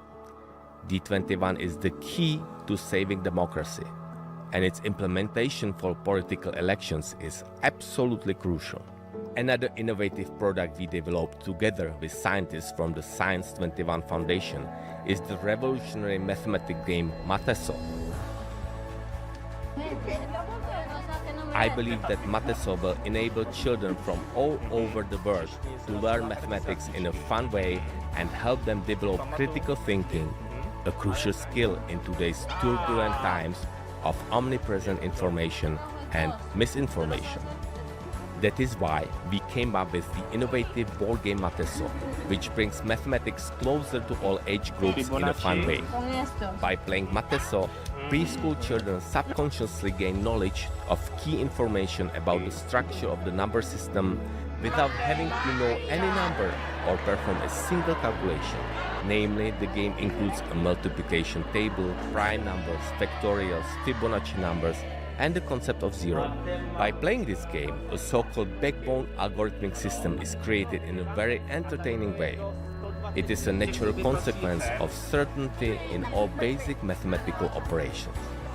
With Mateso, starting primary school mathematics would no longer be scary. It will change into a fun subject. For school-age children and teenagers, this game has a similar effect. However, the activation rate of the backbone algorithmic system is inversely proportional to the age and the level of dislike of mathematics that individuals acquire during the classical educational process. For adults, this game is not only a way to teach their children the necessary basics in mathematics, but also an opportunity to find their own acquired blockages in this field and gradually get rid of them. Mathematics is all around us, and it is beautiful. However, its beauty is easy to overlook if we don't know how to look. Mateso is the way to learn it. Karel Janeček, proud partner of Prague International Chess Festival.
Welcome back everyone to the final session of today. We hope because there are 4 games going on, Peter, and we had so much excitement today in all the games. It was a wonderful round. Yeah, okay, now I'm a little bit worried that there was a good chance for Vincent to grind it out, but he had time. He was playing a little bit fast. He wanted, let's just go back to the move, and move 38, he played g4. Yeah, that he collected the pawn, and then he made this, rook d6, bishop b3. A very interesting choice, g4, a very ambitious one, because he understood that there are still 3 more moves to be played before the time control. Opponent was short on the clock, and he knew that if he's doing absolutely nothing, which is very tempting just to bring the king, for example, then maybe long term it will be difficult to win. Yeah, and then he wanted to maximize his chances by going g4, f4, f5, and king g3. And all of a sudden, and suddenly black by some magic played king f7, king g3, bishop e6, and rook d8. There was this rook d7, and the point what we discussed with Nodirbek, that I wanted to play here rook b8, thinking like it doesn't matter, rook d3, okay, you are targeting my f3 pawn, rook b7 check. And so what's the problem? Because g7 pawn is hanging, but rook d7, Nodirbek pointed out immediately that the rook returns. And it's so easy to miss these rook returning moves. And then I would already have to play some rook b4 and eventually rook f4 protecting my f3 pawn, but I'm losing my coordination. Because black wants to go bishop d5, target this f3 pawn. And it will not be easy. So Vincent opted for rook h8 instead. Yes, rook h8 and h6. We have this on the a6 board. and bishop e5 played now. Okay, And it's clear, like as you mentioned, that white's coordination is not the best, but it's not like he has lost all his chances to press for. No. It's just that long terms, of course, it's a very good chance. The only problem with this f3 pawn weakness, that is black able to go for this direct counterplay with rook d3, bishop d5. Yeah, so right. The reason why I'm a little worried is that it becomes move per move, and I'm not sure that, knowing that it was not a decision that Vincent made based on that he just missed this defensive resource, not that he was looking forward to it. Yeah. So yes. Also, as you very nicely pointed out, that it was time trouble period, and he thought maybe this is the time to sort of take the chance. Exactly, to try to maximize the chance. Yeah, because these are the typical ones. You try and then something goes wrong. People will criticize you that why did you change the character? Yes. It's the old wisdom, that basically before the not time rush. control, don't change the character because you might regret it. Yeah, but on the other hand, chess became so direct and so concrete that you cannot just rely on these old wisdoms. Yeah, that if suddenly this is your moment, then you have to take it, not just because people were telling you that no, you shouldn't. Yes. You are missing out on some good move.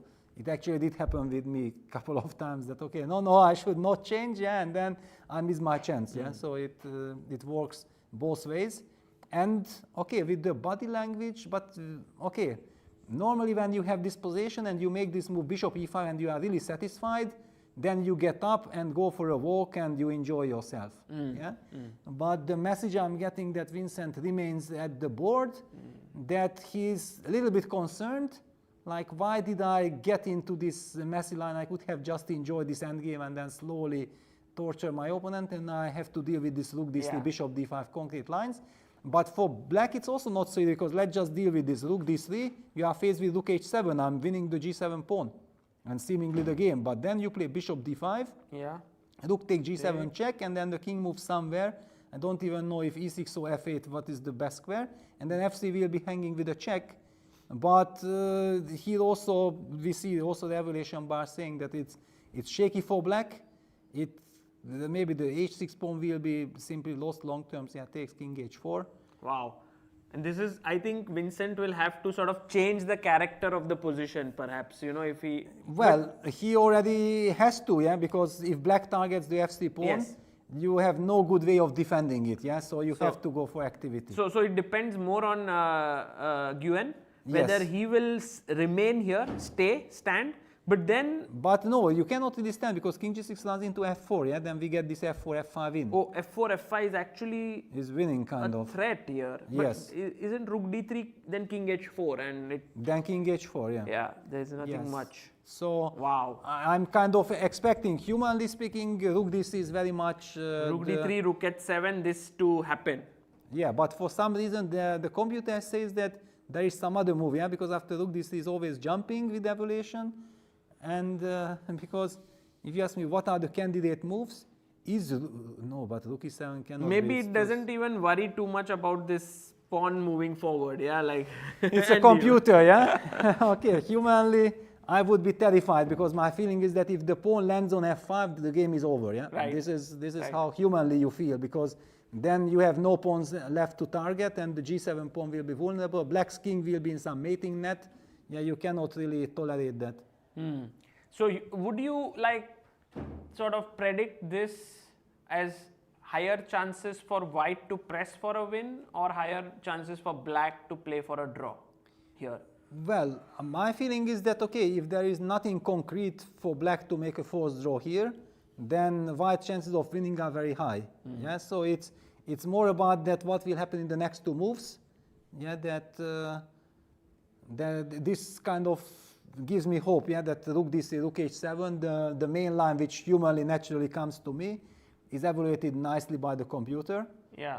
Which isn't so obvious for a human, but yeah, the line that we calculated till the end, and then this rook on g6 targeting the h6 pawn is basically findable. Yeah, I think that both players have this position already on their mind. And what else? Some other move? Interesting. Yeah, that's why nice not to see the computer lines. Yeah, because then it would be so obvious and would be saying, black can play this move and it's maybe a draw. But okay, if we don't see it, then this is very hidden. It's only on computer's horizon. But hang on, there is a catch. With rook on d7, rook h7 loses to king g8. So at the moment we are actually not threatening. Okay, we anyway want f4. We talked about this, that we want f4. Yeah, f4, f5 is kind of the idea. Yeah. No, it's of course total nightmare for black.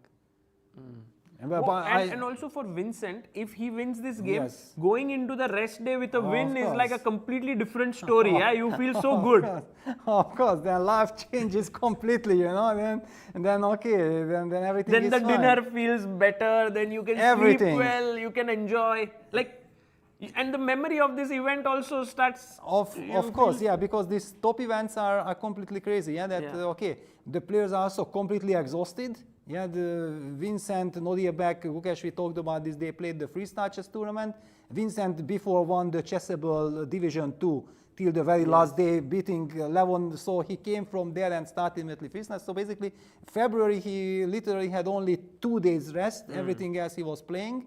And then from the Bundesliga Sunday, he still played 10 o'clock in the morning game. Yes. He traveled the evening back already here to Prague, and then next day the tournament already starts. So it's like crazy. Then he plays this game against Prague, the first round. He plays his pet line. It's a very risky line in this crazy Italian with knight h5, but it's so intriguing. Then Prague already kind of expects it because Vincent played against Volokitin in Grand Swiss.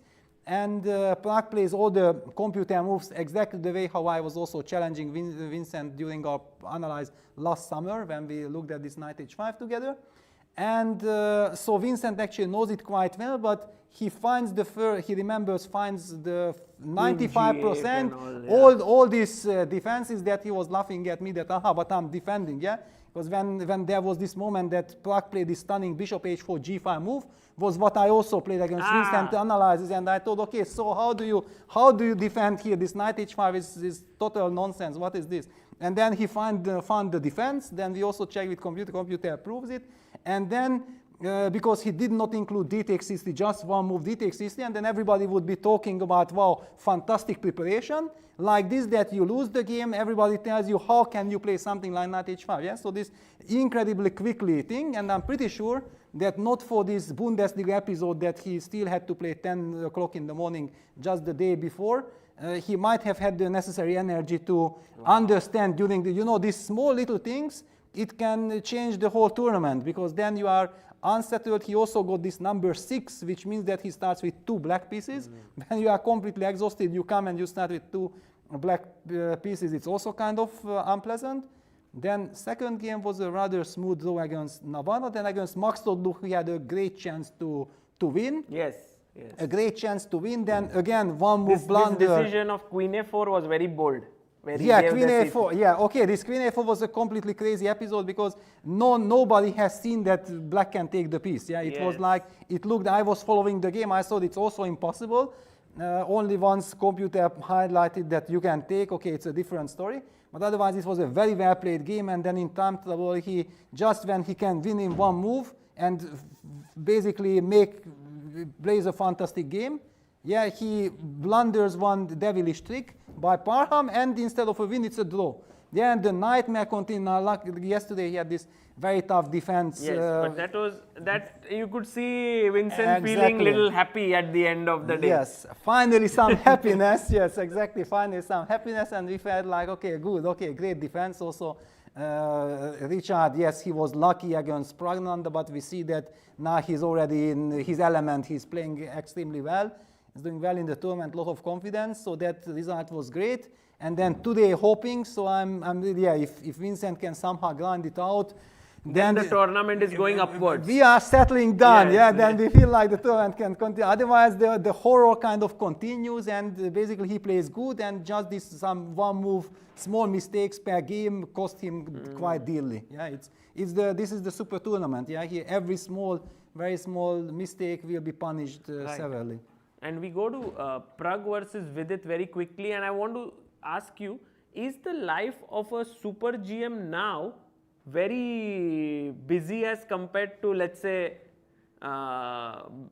when you were one of the best in the world? Now it's a lot more, yes? To play? It's completely crazy. It's completely crazy. Yeah, the players have super packed calendars. The tournaments are all extremely attractive. Yeah, very strong. And okay, Vincent did not play Vaikanze, so we at least had time in January also to do some preparation, but also Vincent had some time to rest. Finally, he had some crazy second half. Yeah, he was like playing non-stop for 6 months. And it's also very intense because these youngsters, they are playing completely different chess. They are so ambitious. Yes. They are so ambitious. And also now chess changed. It's not anymore so that everybody has this incredibly well-established repertoire that you can almost not touch. Yeah, that this is like you face Kramnik, you face Gelfand, Topalov, Vishy, yeah, all this with super preparation. And then, okay, what do you, it's not like you don't have the desire, yeah, but now chess became, because the players, the modern players understood that you cannot survive basically just playing 1-2 lines which you know very well, because of the computers. Everybody can go very deep in these lines, yeah. So basically you have to be completely unpredictable, that you can play every single thing. But if you can play every single thing, it means that you cannot know everything so deep like we used to know in the old days when we were only focusing on 1-2 things, yeah.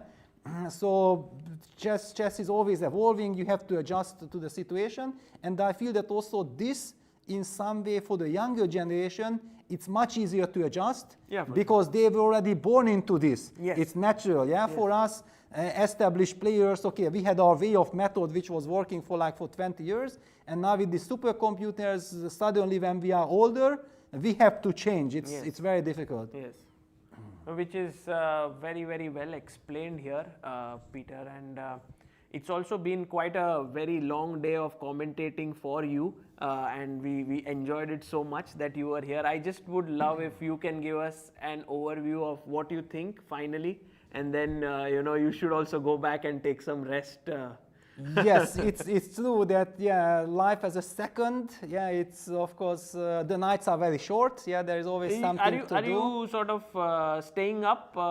Because I have heard stories of seconds not sleeping and so on, but I believe modern day, with the engines and all, you can actually make them work and go to sleep. No? Okay, yes, very nice, very nice. Okay, great. Set up some engine games and if it works like this, it's wonderful. Yeah. especially if you already know what to do. But the problem is, like I mentioned, yeah, that now everybody plays everything, yeah. So it's not anymore like you can target one position or something, yeah. That opponent can play 5, 6 different things. Then maybe against 3, 4 you have something. The 2 things are driving you crazy. Then you don't know because of those things that should you play like this or not. Then you are changing 10 times your opinion that should we try this or something else. You know, it's like completely craziness. That's why I perfectly understand the players, that they are also so incredibly happy now that freestyle chess, Fischer random is not there. And I feel like this is a very nice combination because like this, you know, when you are non-stop working with this incredible intense computer preparation and you are going crazy and you don't have even the slightest hope of getting some rest to chill a little bit because, okay, the computer kills every single idea that you come up with. And you never know exactly if your opponent will know it or not. You never know this, yeah? So you only assume that, okay, he's also seriously working, so probably he knows. Then what to do? And so if you are just living in this bubble of non-stop working with super engines and preparing in top tournaments, it can get very frustrating. Now when you suddenly play the freestyle tournament, where you have all this freedom and you can go for a good walk, and the most important thing is that you come back with a fresh head so that you have enough energy for the game, then suddenly you get the other aspect of chess you can just enjoy, yeah, being creative and everything. And once you have this experience and you go back to normal chess, suddenly you are also enjoying that, wow, okay, now I can, yes, the engines are crazy, but it's also so nice to have the engines, yeah, that like this we can work. So I feel they complement each other beautifully. Wonderful. And I like this approach yes. that they can coexist. Yes, this is somehow my feeling, and I was doing there the commentary. I was also tremendously enjoying that. I have zero idea what's happening on move 1. You know, I'm thinking and everything. When we are here, we see immediately openings. I'm also enjoying because I have so much history to every single position. This is also nice. It's, I think, very beneficial. I think that's what also the top players are enjoying. When you ask Nodirbek, he says, yeah, both were fun. You know, I like that. I like this also, because you work so much. You build so much theory. You don't want it to sort of just stop. Yeah, you also want the traditional chess to go on. Yeah, and then, okay, there is the other argument. Yeah, that, for example, of course, the amateur players or the club players, yeah, who are anyway enjoying normal chess, because for them, normal chess is very rich. Yeah, they are not terrorized, terrified by the engine lines. Yeah, all this memorization till move 40 and you don't know, what will happen. They can just enjoy chess.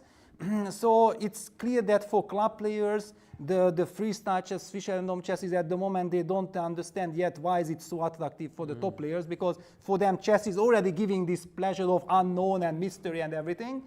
So this is kind of the typical way that at the moment it's the top players who really needs this. But also the top freestyle players who weren't playing there were maybe not that much following, because generally you follow top games for openings. You don't really follow for what happened in the tactical sense, yes? Yes, on the other hand, okay, first of all, it's curious because it's very interesting, it's intriguing.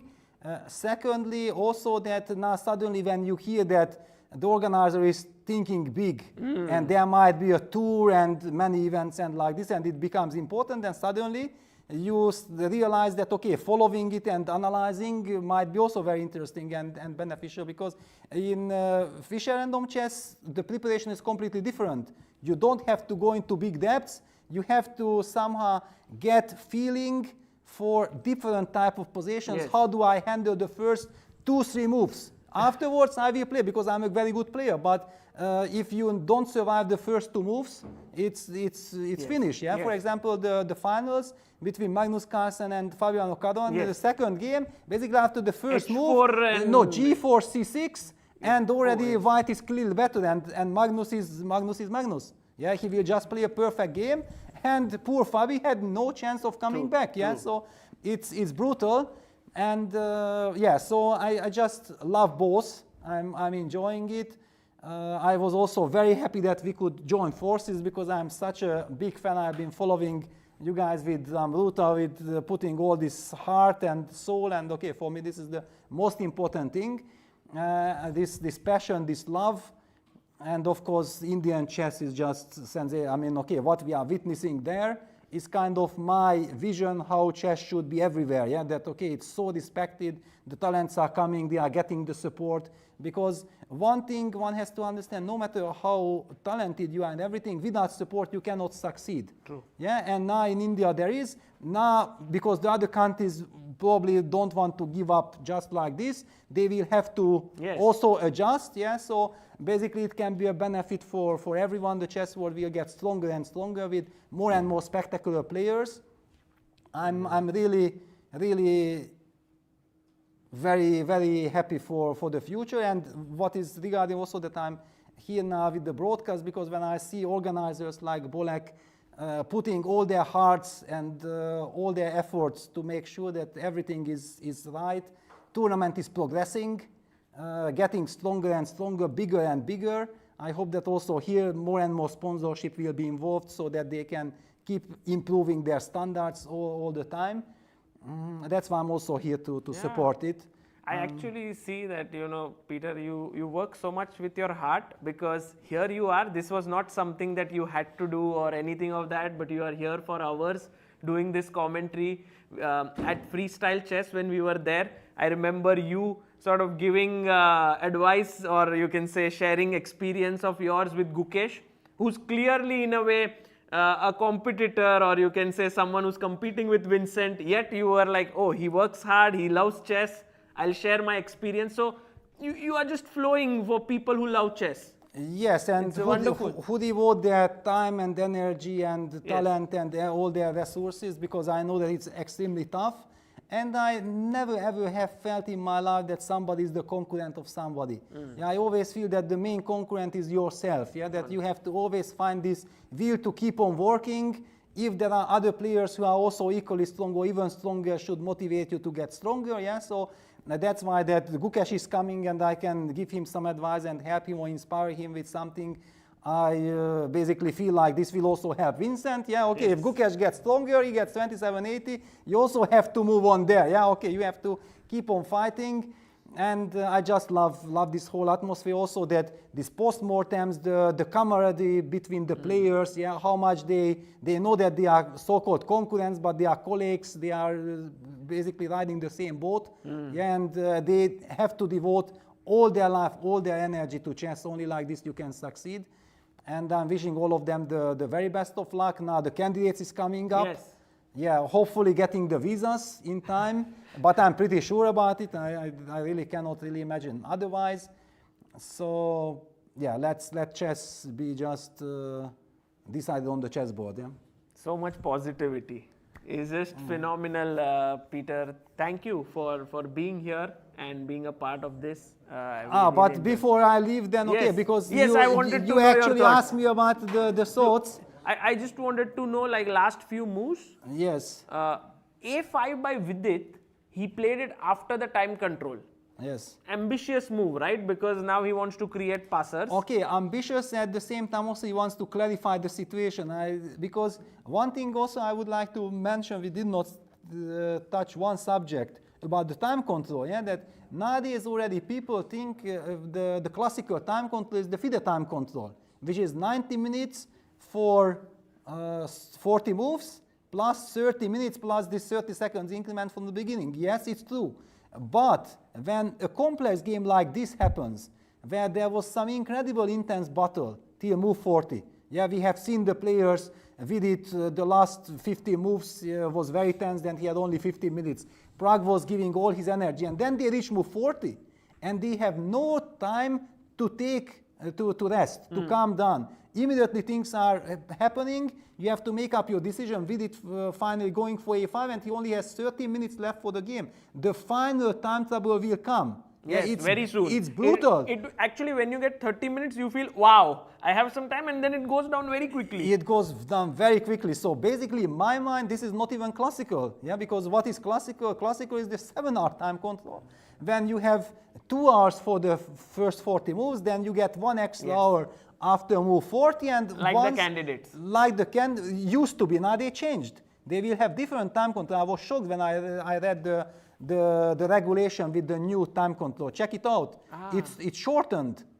It's shortened. But Isle of Man had that, no? The Isle of Man had that, and I was commentating, I was enjoying, I was telling that So Candidates does not have Isle of Man does time not control? have, No. does not have. I was shocked. Oh. You know, because in what I was feeling in Grand Swiss, in Isle of Man, we have the first time control, move 40, drama everywhere. Then after move 60, we always because there were so many games, we had some incredible end games. So finally we could really treasure all the finesses of these crazy end games. And then there were always a couple of battles, like Edigaisi against Jumabayev, that crazy stunner. Okay, a super thriller. And then after the second time control came the final part.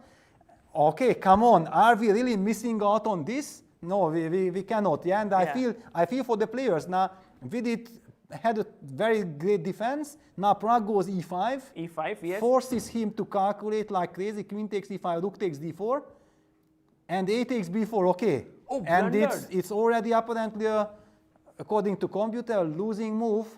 But Oh my God! and It just changed like totally. yeah, but look at Pragg. He's kind of sensing, but okay, if it No, would be I don't see him like. Otherwise, you would be not sitting this way, if he saw the win somehow. no, he doesn't see the win. I'm saying that he's sensing that maybe there is something, but at the same time, Vidit, for example, look at Vidit.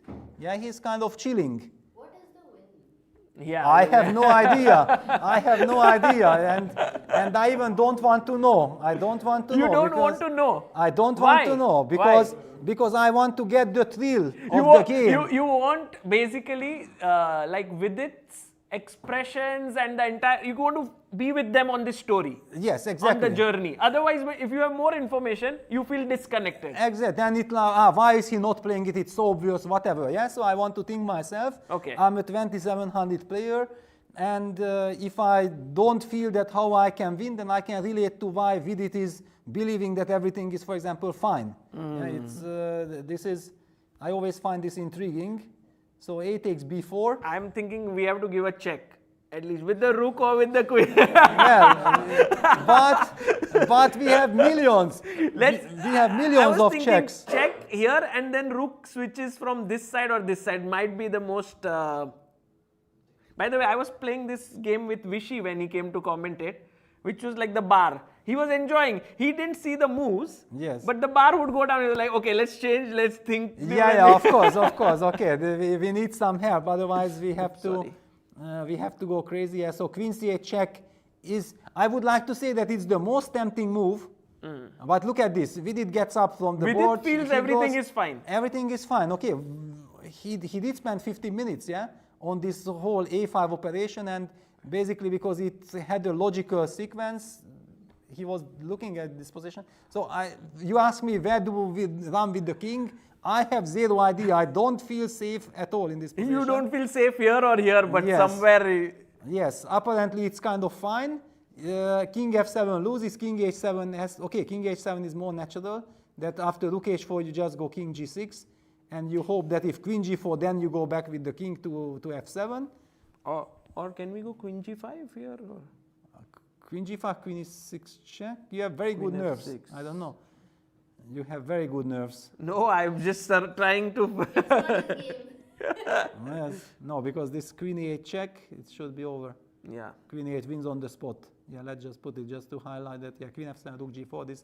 This is the moment when I first time feel confident. Yeah, that okay, I understand what's happening. Otherwise, no.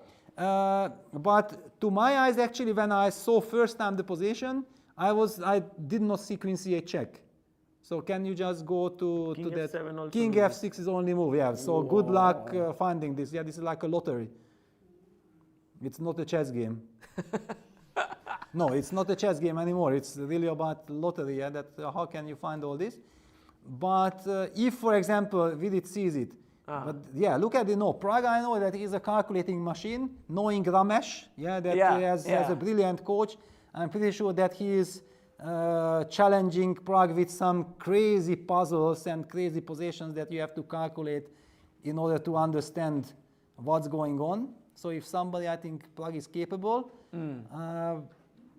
But the first question was rook d8 check. To me, this was the most natural move. Rook d8 check, also a mistake, but it was the most natural move. And I was not sure where is this king going. Also king h10. So basically always this king g6. So basically this is why Vidit is relaxed. But okay, then hang on. So then not queen no c8 checks work. and no rook d8 check. Okay, rook d7 looks pointless. Maybe rook e4. Rook is the e4, move. yeah, but rook e4 runs into queen d5 pin. Pin, You know, yeah, it's so counterintuitive, and he will play. Oh he my plays God. rook e4. Wow, Wow, he finds it. he finds it. Yeah, it's He probably the finds only it. winning move. Wow. I told you he senses it. Insane. But queen d5 pins the rook. Yeah, You and- just move the king. He probably just moves the king. Yeah, king h3. And the main thing here is that this g7 point, now the queen was so well placed on e5 that you displaced it. Yes, that's the point. He's threatening rook e7, but if rook a2 comes,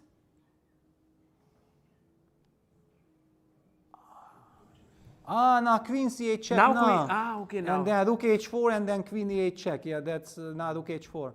King g6, queen e8 check and wins. So the queen was beautiful here. Yes, you need the Oh. e8 square for the queen. Wow. I told you Wow. that because it looked to me like Prague senses the moment. And actually, Prague has worked it out, I believe. I mean, Yes. at least not completely, but if you see this. No, and look at how he's walking. He got up, and now Vidit will get a heart attack. Now really be careful, guys, because this is the moment when he realizes that, oh my God, this is not shocking. The pen has fallen down, of course. Yeah, because okay, this is, and look at the tense situation.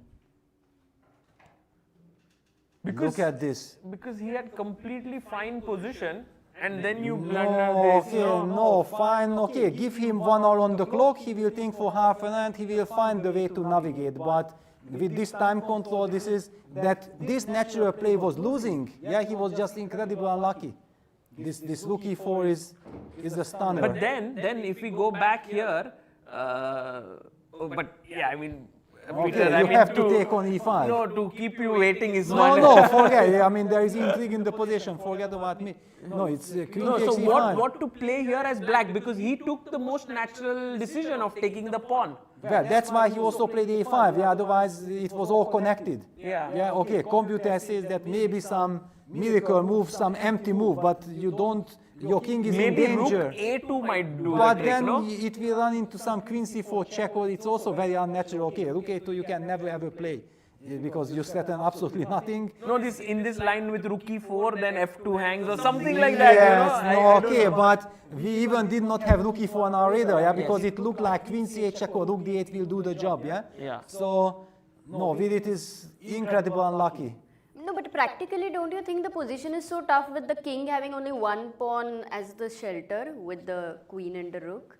Well, if there is a mating attack coming, it is very tough. But Vidit was hoping that it will not be the case.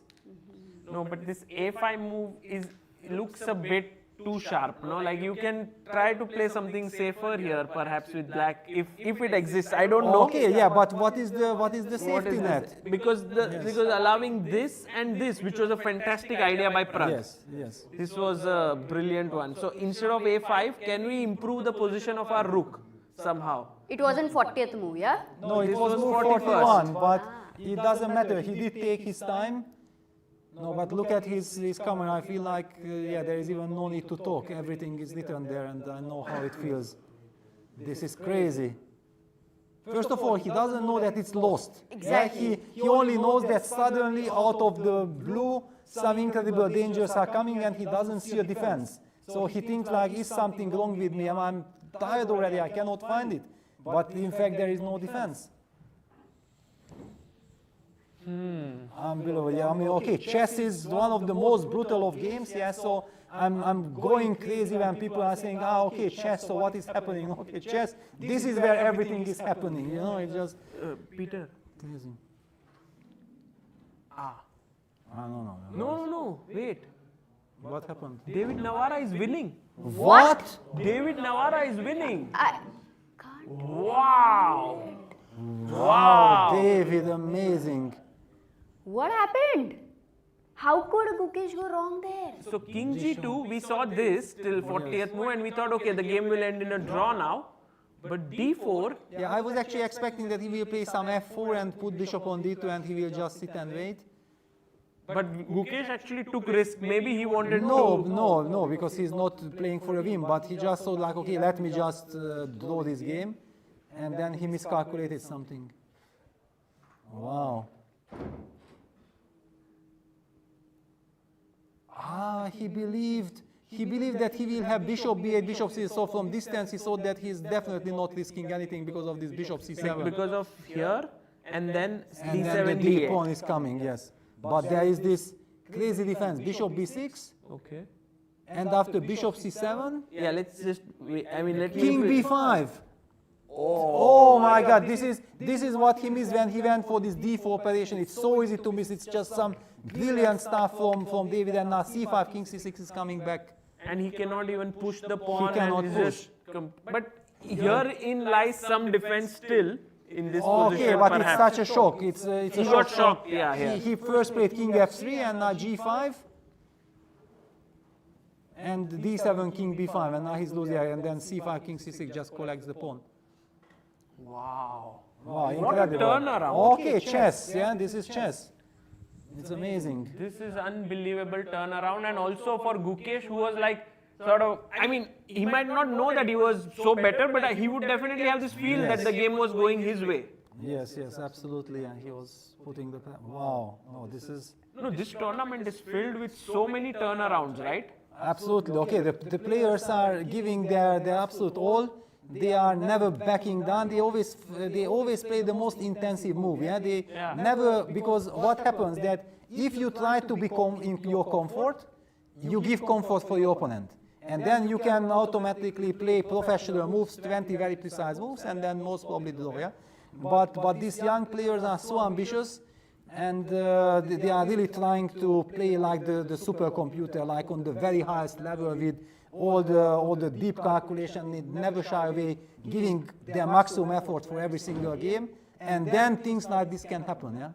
Unbelievable Yeah, turnaround. even for And David, it is incredible, By Sagar, the to way- be alert and to find a move like Yes. king b5 because Yeah, you this know bishop this- b6 and king b5. Otherwise, he could have even exactly. lost. It's not an easy idea, of course. True. And look at poor Gukesh, cannot Yeah. believe himself. No drawing chances as well, yeah? I think right now, no drawing chance, yeah. And right now, both Gukesh and Vidit are in like tremendous. Gukesh was founding moves like king f1 and so many beautiful moves. So this one is really shocking where it led. Can we just quickly see Vidit's game, because king h2 is on the board, and I think now it's completely trouble time for Vidit with Yeah. queen With queen c8 check, yeah, and otherwise rook e7 is, so if you play rook a8 defending against the check on the 8th rank, then just rook e7 wins the game. It's not a check. it's but- So you so can't go queen unbelievable e5, queen that d4, none queen of these g5, squares are available. no, none of it. queen yeah. f7, oh my goodness. Yeah, so basically he's facing two deadly threats. Check and check from the side, and other one is rook e7. Rook e7, yeah, with the rook on a3. No, poor Vidit, because, okay, we were praising Prague for playing a wonderful game, but Vidit then managed to neutralize somehow with some incredible play. And then just when he gets the extra, but yeah, this extra 30 minutes are just so little. Because what is the old wisdom, yeah? What we were taught as kids playing on the highest level, that you reach the time control, Peter, go first to the bathroom, wash your face, relax, come back, grab some tea, drink some tea, walk around, look around, which means that like 10-15 minutes after time control, you will just waste for calming down, making sure that you are ready for the second stage of the game, which will then last again 2-3 hours, who knows, yeah?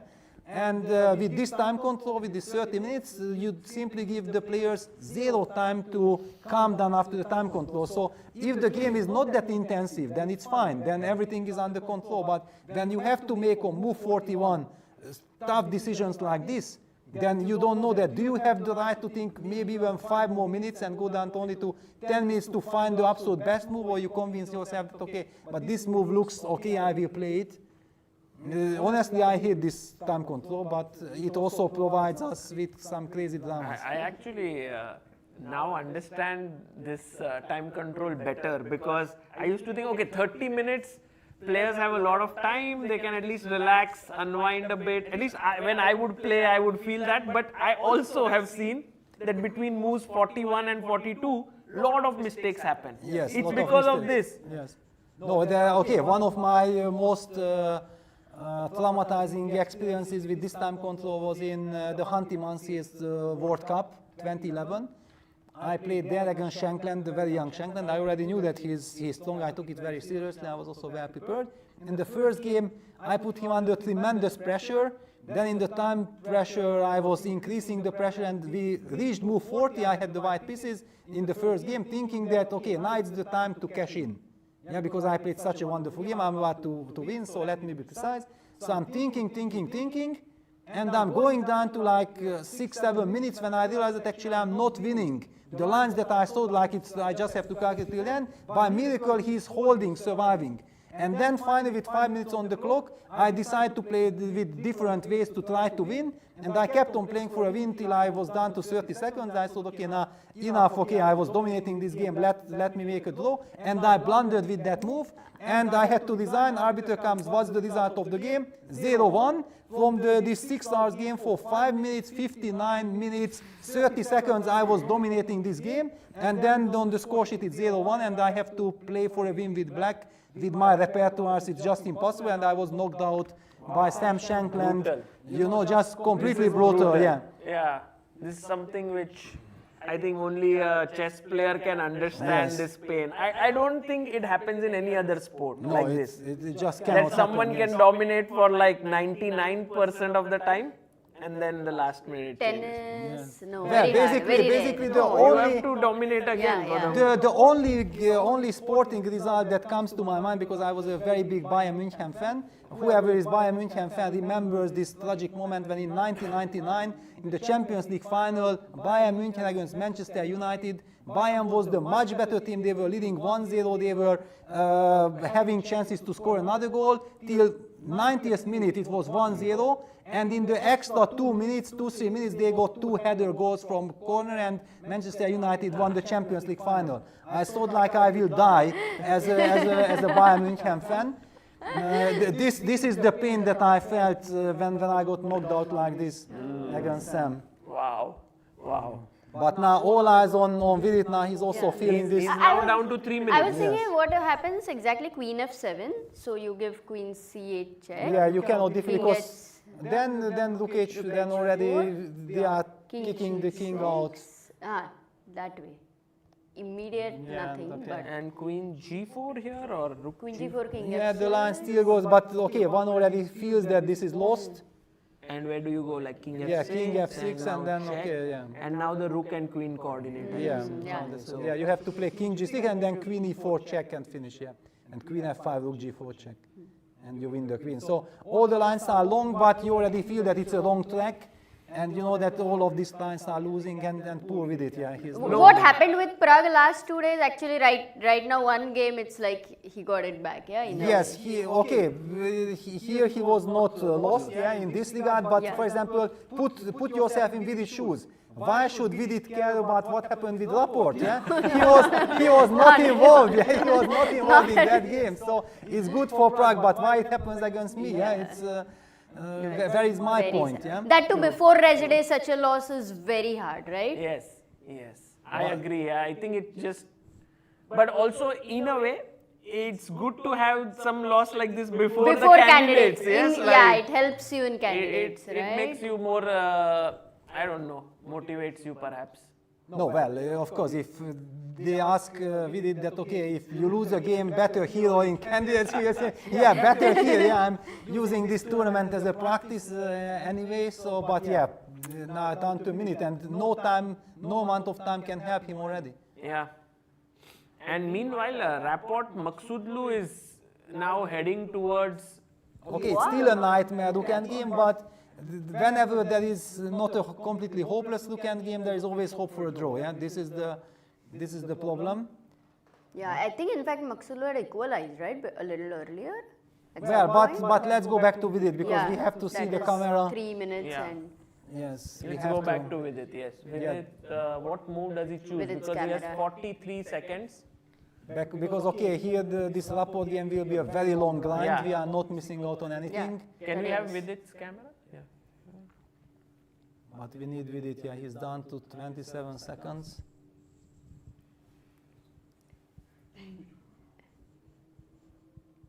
or he cannot hear us. Yes. Hear us. Okay, thank you. 17, 16, Yeah. 14, 13. Oh my god, this is such stress. You can't see a move. Yeah, He there goes is no rook A2. move. But Rook now, A2, now yeah. this we analyze. Rook, Queen C8 check, yes? Yeah, Queen C8 check and then all these Pragg checks. sees it. But No, now the rook only E7, thing rook Pragg Yeah, that's shouldn't do is this check because No, then this King check not, F7 yeah. and Then black you wins. lose. Yeah, no. Of course. You're losing. Yeah, of course, because Rook F2 check is a threat. Yeah, so with Rook A2, at least Vidit is threatening. But yeah, Queen C8. Because the problem is that Rook E4 idea was based on Queen C8, Queen E8 check. Yeah, we noticed this. Yes. And that was the reason, which means that Pragg has noticed it back then already. And then Queen E8 check here finishes This the is game. the point, yeah. And I think Pragg sees it already, of course. This. No, he has seen it when he played Rook E4. Yeah, before playing Rook E4, he has seen it. And taking his vote, this is so professional. This is the right move, this is exactly, you shouldn't be rushing at all. You call this professional, yeah? I Of call course. this a little bit of sadistic pleasure, No, yeah? no, Just no. have this, No. enjoy yourself. Okay, why is it professional? If you can elaborate, it would be wonderful. Yeah, well, because you have to calm down. Just because you think that you are already winning, he still has 12 minutes on the clock. If the position is winning, then rushing with any of his moves makes no sense whatsoever. So just make sure that you have a calm mind. Yeah, you sip a bit of a water, calm your nerves down, and there you go. Queen C8 check is delivered, and By the way, that's it. that's done, yeah. Because King F7, of course. Then Queen E8 check also, but probably, nothing changed. Yeah, just immediately in the mating net, Rook F4 check.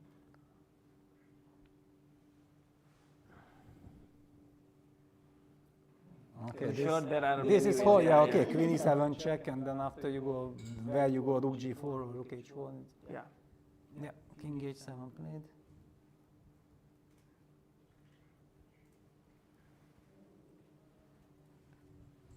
I have to say that Praggnanandhaa deserves to win this game because of his play. The only problem that Vidit deserved to hold it.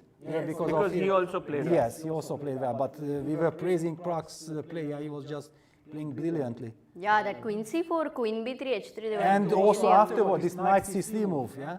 Forget my moves, but Knight C3 was the move that I haven't seen, and it was a key move.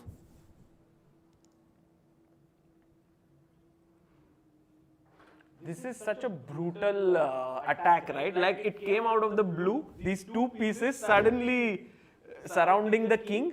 Yes. I mean, one could never imagine on move 41 that this would happen in this game. Like we are here,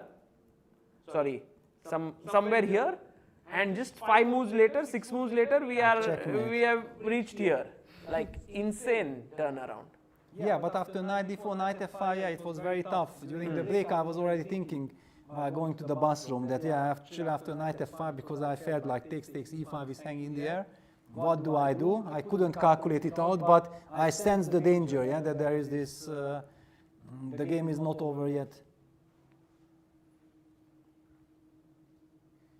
Yeah, and 6 seconds he has to make, but it does not matter, yeah, okay. King G5. Okay, Rook H5 wins the queen, but Queen E7 is checkmate. I would not be surprised if Vidit just even stops the clock and designs not waiting for the move. That could also happen. Yeah. You see, this was the pose of Pragg when I told you that he senses the moment. Yes. Yeah, this was exactly this the one, yeah? This is a new was the pose, yeah, of Praggnanandhaa, which we are not aware of, like this one, yeah. Because This is no the- camera can actually get him in. No, this is something new, yeah. It's very professional. Okay, he will deliver checkmate. He does not even want to pick up the queen.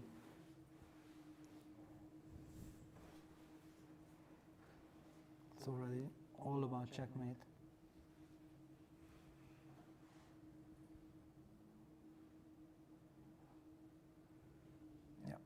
That's it. Shaking his head. Yeah. Yeah, what a brutal moment here. Yeah. Yeah, king f5. I Keep on insisting on, okay, rook h5 wins the queen, but okay, rook f4 sticks to the plan of delivering checkmate.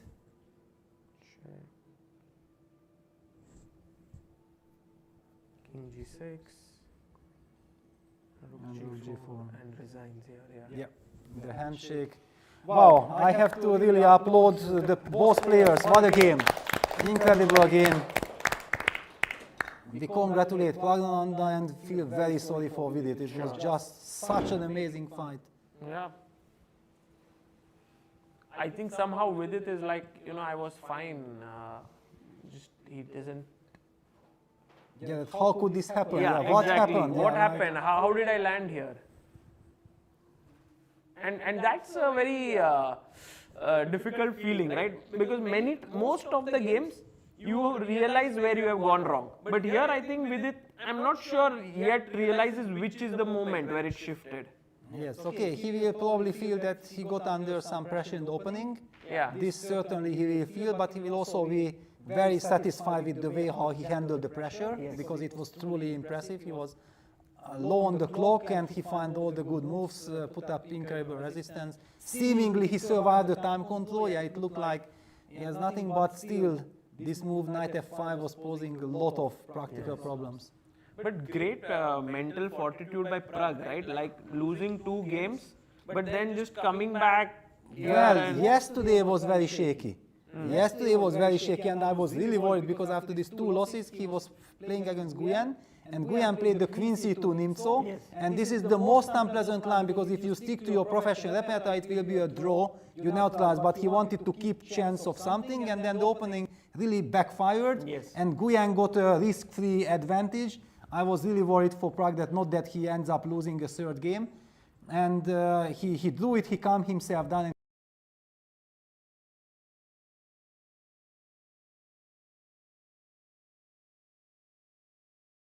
And I'm so glad that you didn't go away, Peter. And we, Yes, yes, now I think we can kidnap him and not let him go. no, I mean, as long as there is intrigue, yeah, it's basically, yeah, it's clear that I'm already staying. Tomorrow is a rest day. By the way, in the game of Vincent, Yeah, what happened? They drew very quickly somehow, like f4, check, king h4. Rook d5, so he actually, Guyan find, because rook h7, rook takes e5, sensational defense. He sacrifices and traps the rook. He found the computer defense. Wow, take this, And king g8 trapping trap the rook. here. Wow, incredible defense. Yeah, but then I have to say goodbye because then I have to rush to Vincent. Oh my God. I was thinking that he's torturing this position for forever and then I have time, but But somehow rook d5, there is no way to make progress. no, Yes, it's like a fairy tale. This is really like a fairy tale because you cannot move the bishop, then g5 check comes. Oh, g5, yes. G5 like check if comes. you move the rook here, also g5. Then also g5, yeah, it's like this is what. Rook Wow, d5 is a classic beautiful move. defense, yeah, rook d5. incredible defense. King f2 takes and then. And also rook f4. Oh! Also rook f4. What a nice study, like trapping the rook. Wow. Yes. This is so Incredible beautiful. defense by Guyan. Yeah, I told you that he's very, very, very good. And 2 years ago, he had a wonderful event. He finished on a plus score, I think even +2. Yes. When Hari won the event. I think Hari won with +4 and Guyan was +2, 2nd place.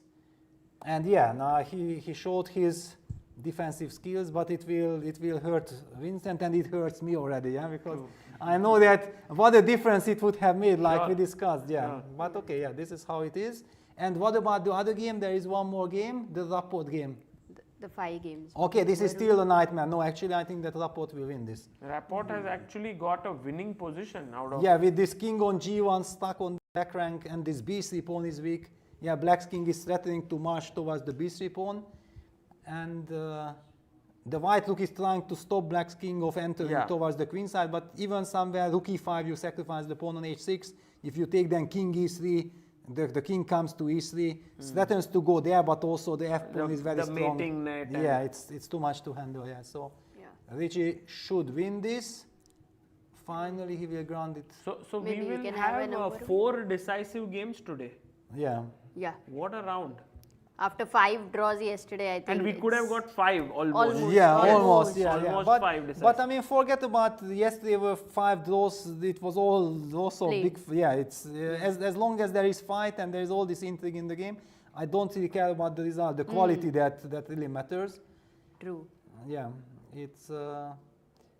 Wow. Okay. What a day. Then Yeah, I'll and leave you guys. Peter, just Yes. one last question. We have Futures playing, so we have one of the participants from Futures, and his dad would like to ask you one question. If you Okay, would be okay, able yes. to take it. What kind of advice you give to all the young kids? What- There are so many tournaments like Blitz, Rapid, Bullet.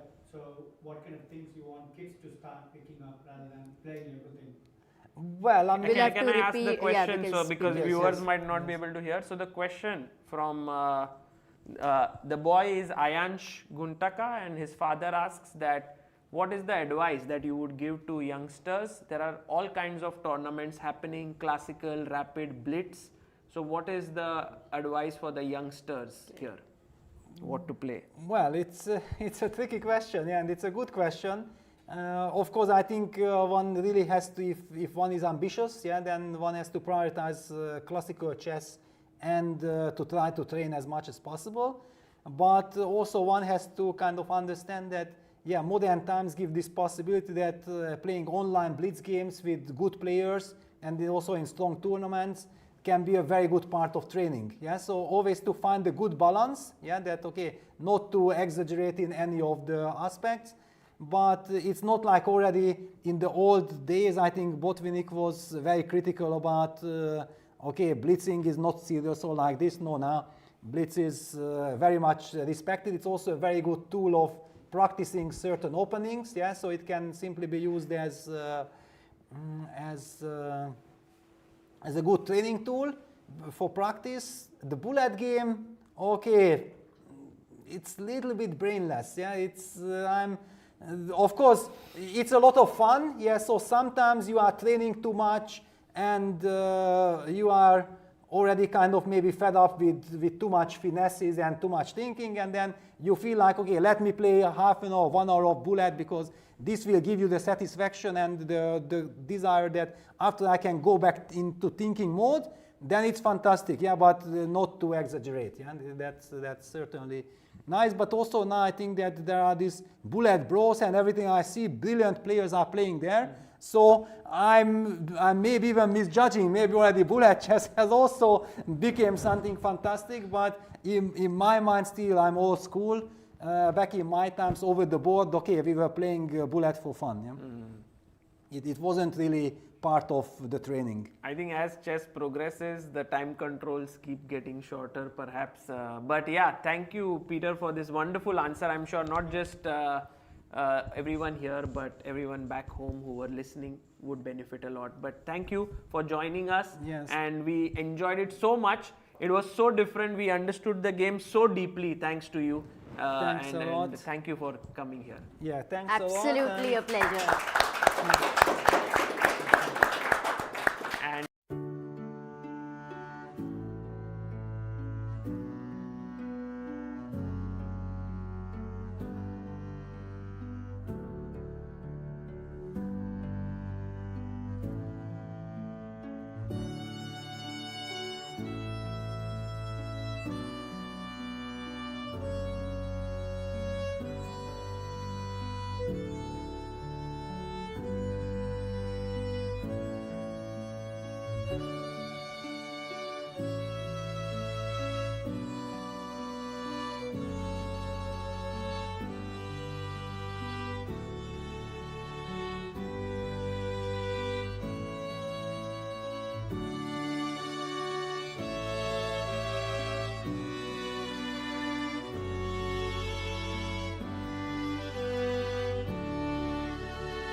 Welcome back everyone to the 5th round of the Prague Masters. We've had 3 decisive games, 1 draw, and the final game that's going on right now between Rapport and Maksudlu. But what a day we have had, and we are waiting for someone to join us here. It could be David Navara, it could be Praggnanandhaa. They are right now doing the interviews and doing maybe analyzing with their opponents. So we'll wait for who joins us. But until then, we have a very, very interesting rook endgame going on between Parham Maksudlu and Richard Rapport. And here, rook d5, king e1 is there on the board. And somehow, black's king is ready to move in here. Maybe king d3, king c3, and just pick up these pawns. It looks quite dangerous here for Maksudlu. And Richard Rapport's last move was rook d5, king e1 is here. He plays king to e3, and this is a very subtle move. His threat is f2 and rook d1, so check is a must, and now you can start shifting this way. So king d3 very likely. Oh, he goes king f4 here, and maybe he's threatening, of course, a check here to trade the rooks, but Maksudlu will move his rook back to c6, and with everything sort of controlled, it feels like you can just push your pawn down the board, h4, h3, and improve it here. But this game has featured a lot of turnarounds. In fact, at some point, Richard was completely winning, and then Maksudlu made a very strong comeback. I think somewhere around here, after queen e2, it felt like Maksudlu was maybe coming back. But this rook endgame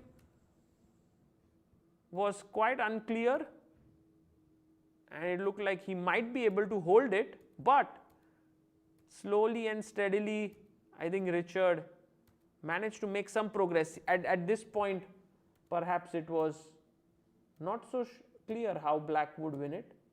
Push, king f2, king g4, and then rook d7, rook h5. Yeah, maybe somewhere here. Rook h5, king g2, check, king g1, and those were very small little errors that were made by Maksudlu. And check, h5. He brought all his pawns on the 5th rank, and now slowly converting this. Rook c6. How does Richard finally make progress? Another plan could be to go with your king this side, but I think the most logical one is, of course, to go this way, like king e3, a check, king d3, king f2, maybe it gets a little bit sharp, king c3, rook b6 defending here, and then f3 pawn is hanging. Yeah. So maybe it's not so clear, yeah. But meanwhile, while we are analyzing this, we have a guest joining us here. We have Pragg, who's here to analyze his win against Vidit. A very, very big victory for him here.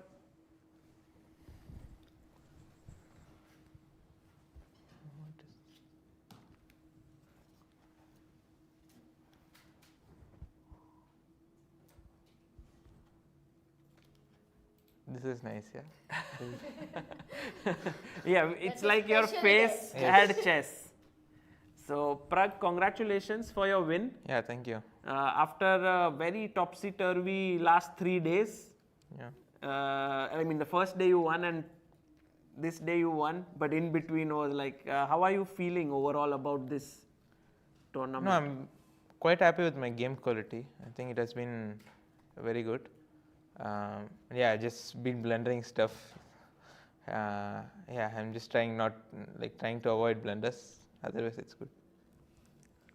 Yeah, let's first go over your game, which you played, and we had Péter, Lékó here. We were commentating without looking much at the engine. We felt that you played very well out of the opening. Yeah, I also felt that. Okay, I wasn't expecting this line, so I was kind of freestyling a bit. I knew some things, but not in depth. This e4 move was very nice. Yeah, this was what I was planning with bishop c1, bishop b2 all along. Right. Third here I played really well, like queen c4 and then queen b3. Yes. This queen e7 I don't think was necessary. You can just leave the queen there. If I take back, I'm not sure if queen exchange is really favoring me so much.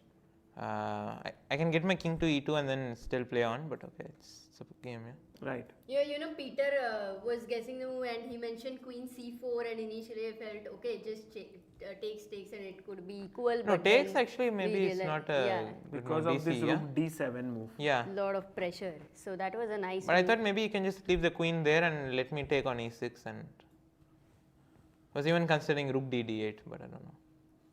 Yes. But when this happened, knight c3 was a very, very tough move for you, yeah? to No, make. h3 was a bad move, yeah. H3 was bad? I don't know. That's what I thought.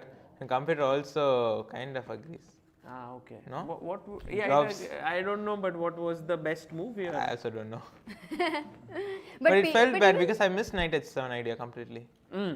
Because all other pieces are kind of tied Yeah. down. If you move your bishop, there is rook c6. No, I also thought knight on f6 is also tied down, but it's not. Knight c3.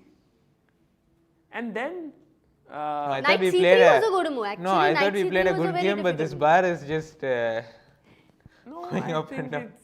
it's showing quite a decent steady edge for you. Like, I don't know why this position should be good for me.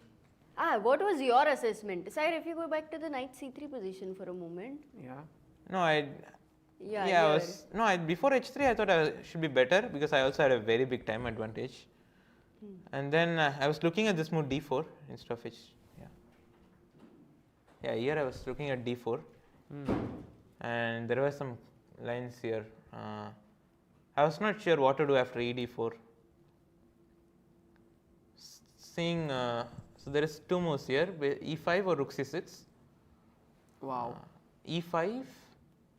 Yeah, looks like it's just winning a piece. Knight e5, bishop e5, f4. I kind of didn't like this position after rook e7. F3, rook e5, queen e5. Yes, 3 points. Also, my pieces are horrible. But main thing I was considering was rook c6 for ed4 and bc e5. I thought rook e7 you have to go. Bishop d4. Yeah, I'm not threatening anything for now, but its pieces are stuck. And I thought knight g4 was important here. Oh no, maybe not. I'm not sure why. Problem. Wow, tough position. Yeah, it's maybe ed, rook e1, dc.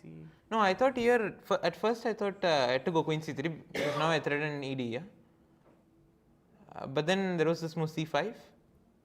I couldn't find a way for white here. c5 is so interesting. Queen a4 idea, right? Yeah. And I take BC, queen f4. Couldn't see anything. Instead of BC, knight c5, also bishop c5, takes rook d7, h3, rook d3 is coming. I'm not able to trap the knight. Maybe bishop c5, rook d7, queen c4. I missed queen c4. But it also says knight g4 is bad. I'm wondering what. what does the Indian say, Sagar, for knight g4? yeah, we can Instead of knight g4, what is the move? check if knight d7 somehow. And then c5. Yeah. But okay, queen c3. c5. PC? Bishop e5, yeah. I totally missed this. Bishop e5. Yeah, just a4 is hanging, yeah. Bishop e5, knight e5. In the end, this would hang. Okay. Nice variation, nice calculations, very deep. But okay, it doesn't matter, yeah. Didn't play it. You played I think it was H3. good. So here h3, knight h7 was good by him, and then when take knight, here you thought for quite some time, yes, this position? No, Or I no? played knight d5 You quickly. quickly played, okay.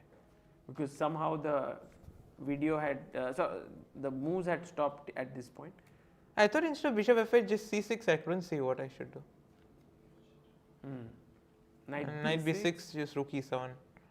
And he goes bishop c7, f6, and I'm not sure what I'm supposed to do. h4 is, yeah, I'm not attacking. Yeah, H4 rook h1 is not exciting for white. No, if black goes f6, and yeah, if I take hg, knight g5. And my d3 is weak. It's kind of very easy to play with black. So what did he play, sir? He played bishop f8, h4. Yeah, c6. I thought this should be better for me, but then I spoiled it again. Yes, somewhere. Bishop g5. Yeah, rook c2 maybe I should go. I mean takes and rook c2. Yeah, rook d1 was bad. But rook d1. Yeah, rook c2 His response bishop d2 wasn't the best, perhaps. Rook f8, yeah? Here. Yes. Rook Okay, I didn't see it. I mean, I saw rook f8, but I thought rook f8, rook d3, queen f2, king h3. I'm winning. But he then, after the game, pointed out rook f6 is black is the one who is winning. Wow. But rook f8, then he also he himself pointed out queen f5 is okay. I didn't see a single thing here. So if rook f8, there is queen f5. Yeah, this moment I don't know. I even missed bishop d2. Because if rook h1, there was bishop e3. Yeah. So bishop c3 takes, and I think at this point, it felt like he had a decent position. I thought it's just a draw, yeah, kind of, because yeah, I'm losing these pawns, and at some point I just have to give perpetual. And this a5 was bad. Did you feel it that a5 was bad in the game?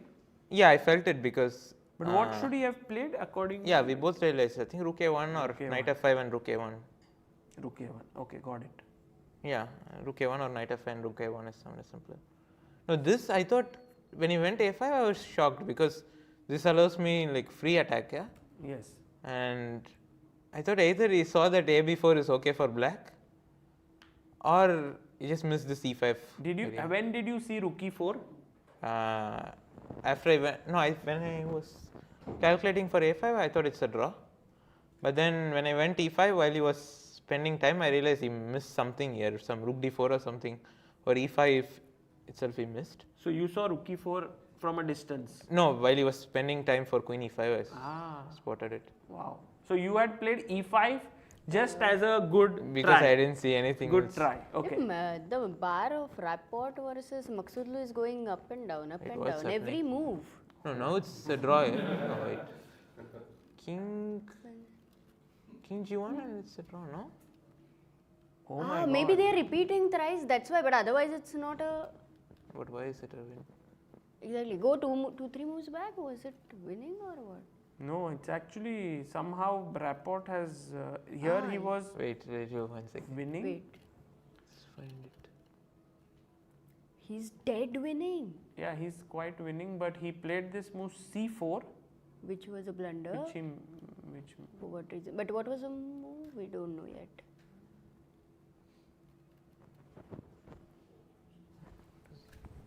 so Rook just- d4 was coming, no? No, rook. I mean check. Here this is the live position now. I don't know why it is winning. This No, is this not is Can you not give that winning. position? 1 second. Yeah. Where he went c4. Yeah, okay, instead of c4 there is a win. Yeah?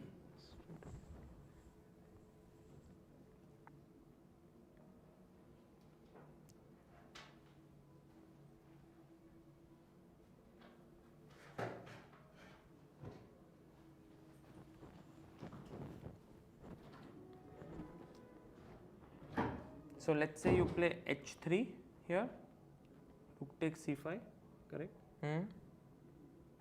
And then h3 is the only move. yes, Wow, this is. Oh, then it is this tough. is- No, very tough. e4, This is brilliant. and then check. But I think even this he thought he was winning. Yeah, that's why he probably went. Or Yeah. maybe didn't. Rook h1. What is the live in Check, live position? check, king. No, now your pawn is on h3. Yeah, it's a huge difference. And you have two pawns Yeah. here, king g3 maybe coming next. So that was the win. But the moment he did this, we got something similar like in this. But it's just a tempo down now. And it's f and h. And maybe here if you had pawn on h3, you could go rook g2, check, king h1, f2. Yeah. But anyway, it's kind of the same, yeah, because you could have got the position with pawn on h3 in the game. Now That's you the can thing. check, go But king, king h, f1, yeah, you're not king going in. f1, and then if I And win rook this a8. pawn, No, it's a very big tempo with pawn on h3. it's yeah. just one, it's a tempo. Yeah. And now check, and this is a draw. I'm still wondering how does that tempo matter? So if we go back to the h3 move here, h3, rook c5, rook d4, rook e5, king f4, rook a5, check, Yeah, king f2, rook d2, king g1 maybe, doesn't matter. No, I think Because it doesn't check, matter. king here takes, Rook a8. rook a8, and now rook a2, check, king e3, Yeah, it's basically just winning. Yeah, you're getting pawn to h2. king d4. Yeah, And if this the is winning. pawn was back here, it's not, because then you Yeah, can just- attack the pawn here. If you try to attack, then there is h2. Yeah. That's just Yeah, this just a one tempo, direct tempo. move, being the pawn being able to come here makes all the difference. It's not easy at all. And that too, he had around 4 to 5 minutes. So Yeah. definitely not. But Maksudlu is like surviving big time in this tournament. Yeah, like every single game he looks worse. He's like today was totally lost. Yeah, Yeah, I saw the position. I thought Yes. it's completely lost. At some point, I saw like black had an attack and extra pawn. Yeah.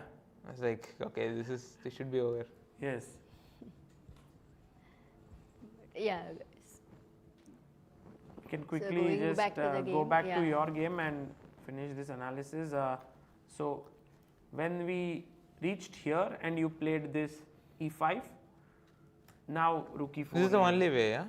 I think so. I didn't see. Yes, any- because all other checks didn't work. Rook d8, queen Yeah, c8. rook e4. Basically, you have to. Dislodge the Yeah. queen. It's very well placed. Yeah. Or get queen e8 check there, no? Yeah, but in general, like queen and e5 like defends everything. G7 and all the checks. And queen d5, king h2 is very important. Rook a8, rook Yes. e7, g5, and I think queen h3 is important. Maybe other things also win. Which one? Rook Here? a8, rook e7. Rook 8, rook G- e7. G5. G5. I think queen h3 I thought was important, but also rook d7 it seems winning. Oh, queen h3. Because queen h5 there is queen f5. Yeah? Oh. Because queen h5 looks the most natural. Yeah, I also thought queen h5 first, but then I realized queen f5 is there. Queen h3. Just keeping this under control. Yeah.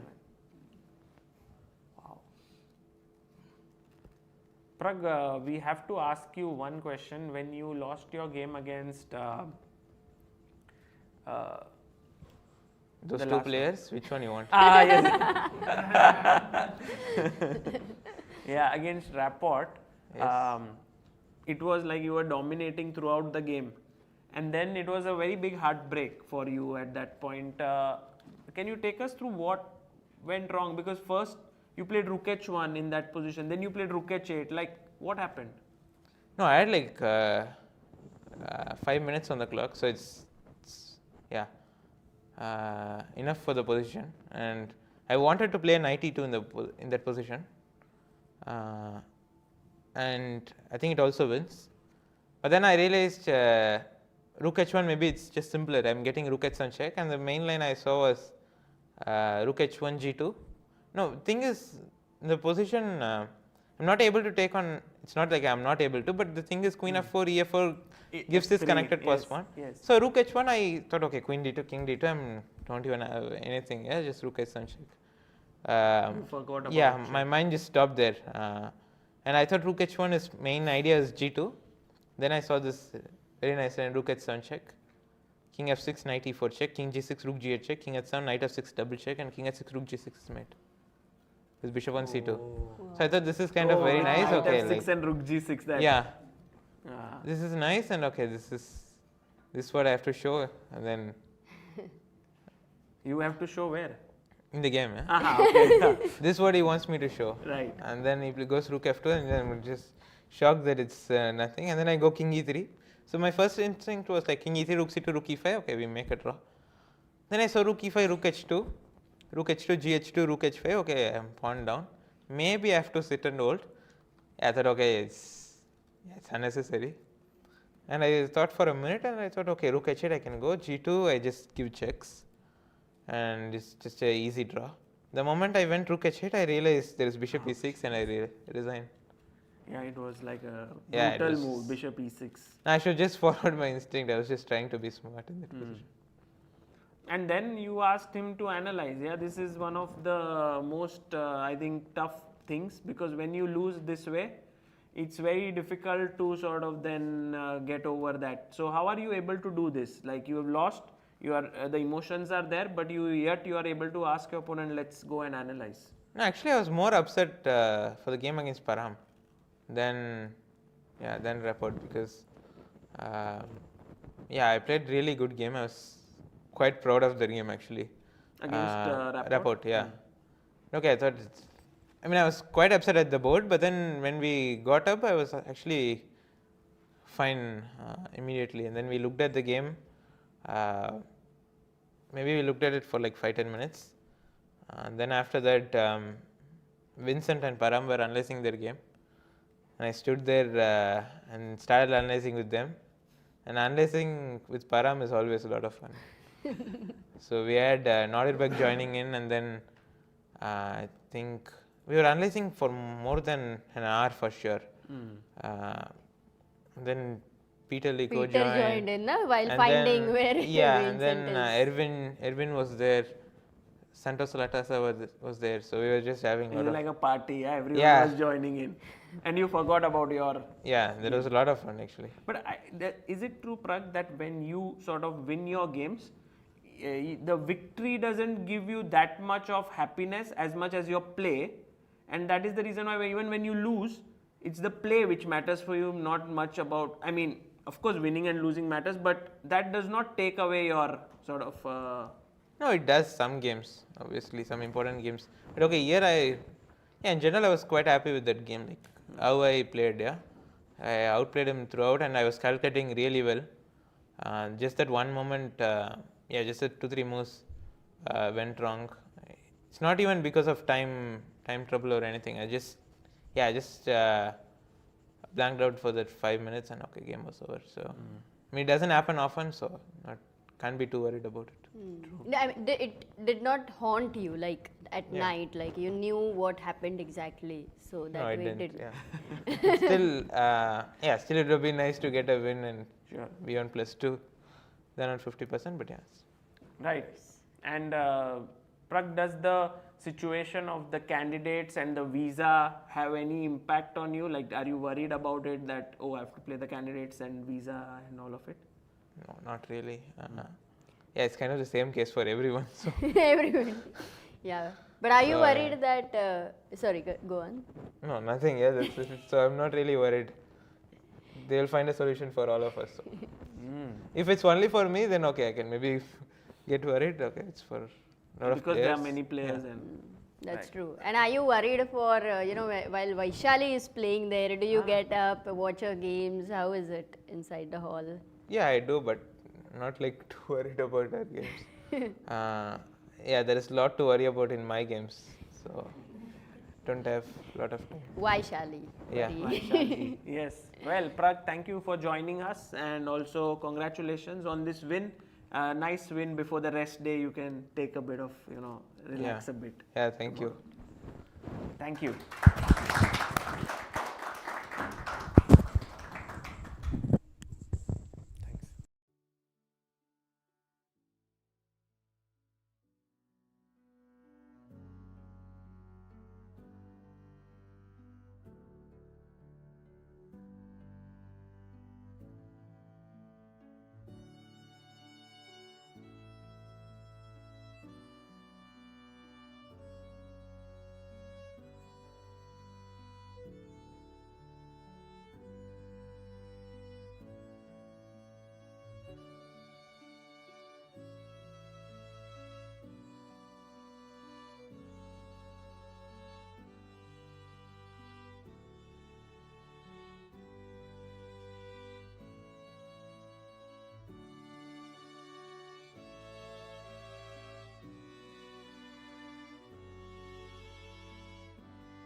Welcome back everyone to this final segment of the 5th round of the Prague Masters. Amruta, Pragg was here, that was cool to Wonderful. analyze with him. And now Parham again miraculously holding the game here. He's actually having such a tenacious time at this tournament. Yeah, it's difficult to just slay him. You can actually get a winning position against Parham, but not easy to win. As I said, like Gukesh's game, until it's over, we don't know what can happen. And it seems similar with Parham as well. And at one tempo, which, you know, when Pragg was here and he was talking about that H3 move, one tempo, it changed so much. Right. And the live position is this one. The king is trying to run. And as you rightly pointed out, if let's say we go here, white's winning drawing move, there's only one move here. Only one? Yes, Let's which draws. try. Maybe we can ask our viewers here. And that is the reason why that one tempo mattered, the H pawn. If it was on H3, Of course, you yes. could play H2. But right now after Rook rook H8. H8, there is no way to defend this pawn. You can go rook takes A4, but after king F2, rook F4, this position is very difficult to win because I believe that I don't even need to do much. Yes, I can just. Yeah, next move, king stay. E3, F2 is the problem. You can't Yeah, go no, king I E3. can go rook P8, king E6. Rook check. So you are going into a very theoretical F and H pawn endgame, yeah?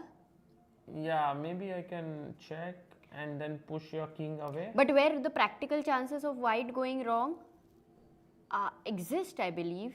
Yeah, this is what we have reached actually, and now Rapport takes the pawn. So king F2 is on the board. This is exactly what we were analyzing. And while black can actually hold on to both his pawns, I think Parham knows that it's not possible to make progress. He goes rook H6, cutting the king off, and they're laughing somehow, you know, like. Oh, they know it. Oh my God, Richard is laughing. That's, you know, because he was always on the winning side. That's I nice. guess Parham thought Richard is okay with a draw or something like this, and then Richard said, no, I want to play on. Something like that happened, the confusion of a draw. So, actually. But Parham is like, of course, this one, Richard, I know how to hold it. That's from his expression, basically, we can understand. So you, I don't think any cut practical. the king off, Amruta, here on the 3rd rank, right? So the only way to make progress for black then is to push his H pawn.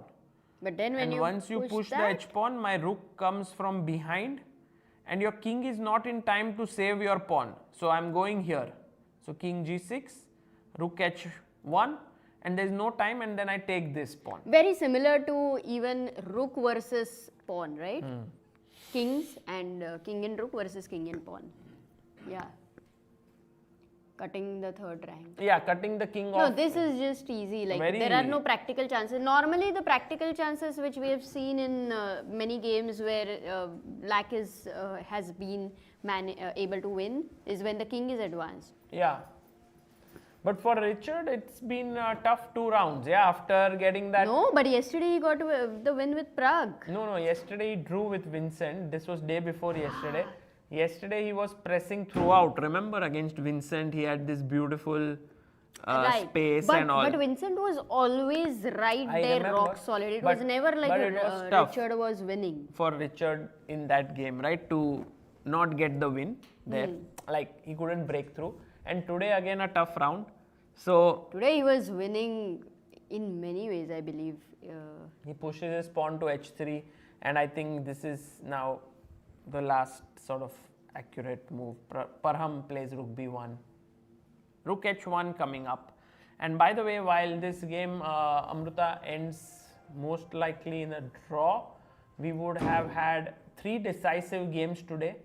And with Péter Lékó here, we were discussing that today could well have been the day when we would have had 5 decisive games because Rapport was winning.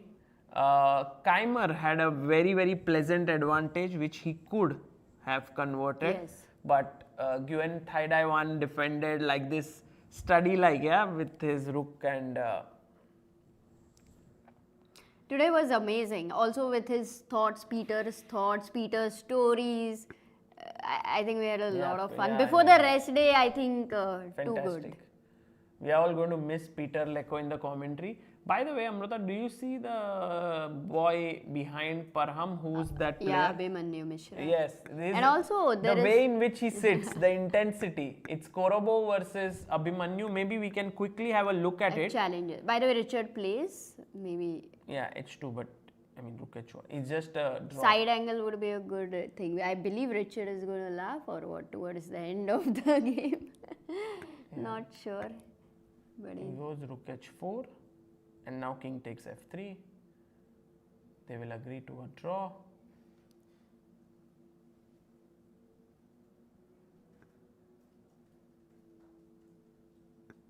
They will play until the bare kings on the board, yeah.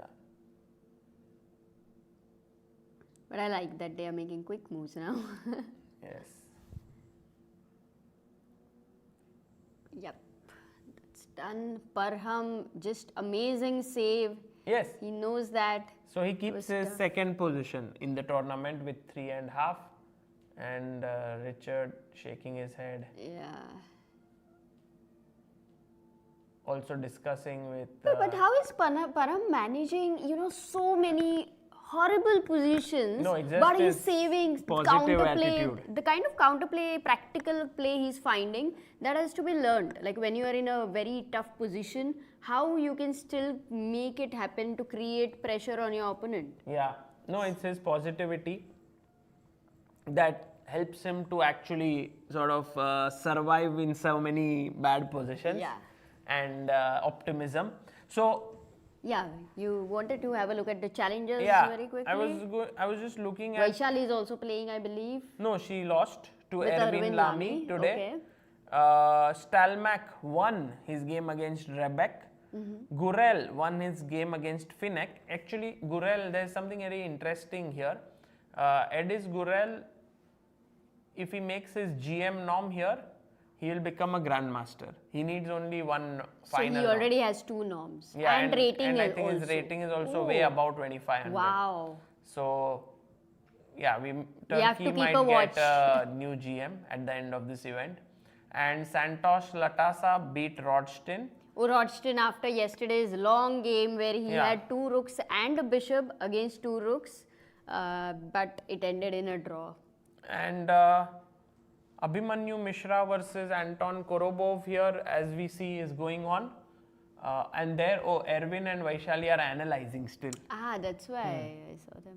Okay, maybe we can have a look at what's the position Korobov versus Mishra. I think He's a it's piece a up. very interesting one because Abhimanyu has a rook and a knight and a pawn. Anton Korobov has a rook, knight and a bishop. So, And I think Abhimanyu will lose a pawn, but eventually. So mostly it should end in rook, bishop versus rook. And a long game. yeah, let's have a look And at an that board. arbiter is knight. No, let's have a look at that board because they are making some moves. So, Korobov versus Mishra. yes. Okay. So, king d3. They also, Abhimanyu has less than a minute. Korobov has 6 minutes. King d3. Oh, his threat is now rook f6, You know, but if he could have taken here, king takes and taken the knight, this would be a draw if not for check and you lose the knight. So, there are of course great drawing chances here. King e6 played by Abhimanyu. And now, maybe you go knight d4 check. You try to sort of coordinate your pieces. You can also move your rook. Oh, but if you move your rook here, there is a fork. So you have to be careful. what would you say will give better winning chances for white? Like rook bishop versus rook is draw, unless practically you want to try. Yeah. Or the other one is you try to create a mating net with how Korobov is trying, rook, knight and bishop. like against the king. But the h pawn Yeah, is I mean, going to clearly advance. you don't want to trade the knights, because if you trade the knights, you go into a theoretical drawn position. But you don't definitely want to enter in h3, h2, h1, where it is rook knight versus. No, but that is not a big issue, because the bishop always controls this. So you can always stop. I want to go with my rook here, but there's this check, so I have to take care of that threat first. Maybe knight e2 makes a lot of sense here. Just bringing the knight here and then controlling this square. But this is not easy. Wow, this is a great position actually, and whether Abhimanyu will be able to defend it or not. Yeah, it's the difference between a good tournament and a average one, when you are able to hold such positions. Because if you lose such a position, he's on +1 right now, then he'll be at 50%. But if he manages to hold this, he'll be on +1. Of course, Anton Korobov has been playing great. He's on +2 in this event. So he's leading, the event? He's one of the, I think he's leading the tournament, 3 out of 4.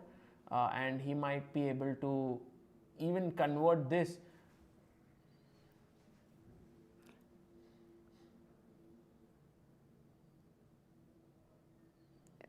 Do you want to have a look at the standings for the Masters? Yeah, sure. By the way, it would be updated. Standings in the standings here. I think Nodirbek continues with 4 points out of 5. What a player! He is now world number 5, as we said. And when Amruta, you told him about world number 5, Péter Lékó was very quick to say. I know. Let's not. Which is very let's true. not sort of break his focus here by giving him all the numbers. But that's a fact. He has reached number 5, and for his country, Uzbekistan, it's a very big thing. It's a huge thing. It's a huge thing to have a 19-year-old break into top 5 in the world. Parham Maksudlu is on 3.5. Rapport on 3. David Navara moves to 2.5. Gukesh actually, after the loss, still on 50%, 2.5. Pragg also moves up to 50% with 2.5. Vincent Keymer on 2. Thaidawan on 2. Vidit on 2. And Bartel on 1 point. Yeah, I think it was a very tough day today for Vidit and Gukesh, both of them. Yes. I would say at the same time for Navara and Pragg, it was really a good thing. Yes, it was a good win for them.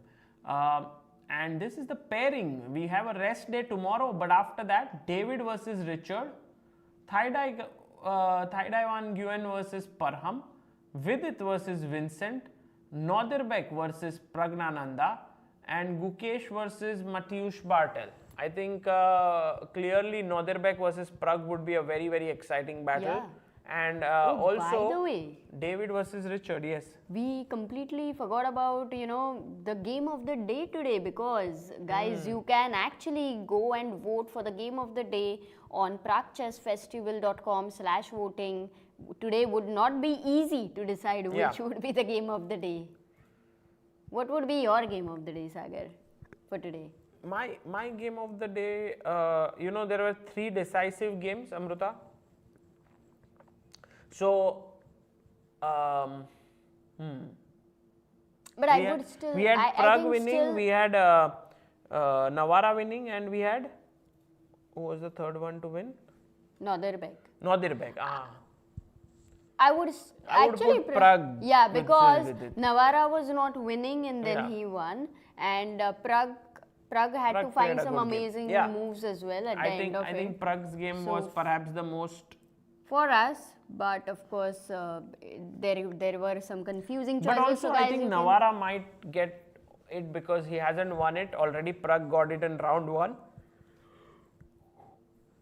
Because Navara's defensive move King B5 was amazing. Yes, and also he beat a very strong player. Very strong player. Plus, he was right there holding it, no matter what, even if in a tough position. So I think you're right. It would be tricky. It would be very tricky, guys. Do check the games out, and they were very nice. And then go and vote. So tomorrow will be the rest day. I don't know if tomorrow also they can vote for the game. When the voting closes, something I'm not aware. Yeah, maybe they can vote the entire rest day. Okay, so What's the plan, Sagar? Uh, Maybe we call it a day? we can, I mean, I guess this position, let me just make... The pawn is lost yeah, now pawn and is it is rook, knight, bishop versus rook, knight. Yeah. Is it any theoretical endgame? Like I've never seen, I've never studied it, so I don't know if it is in any books. Logically, it's a draw, right? Yeah, Because- it should be with the knight. Because if you trade the knights, it's a theoretical draw.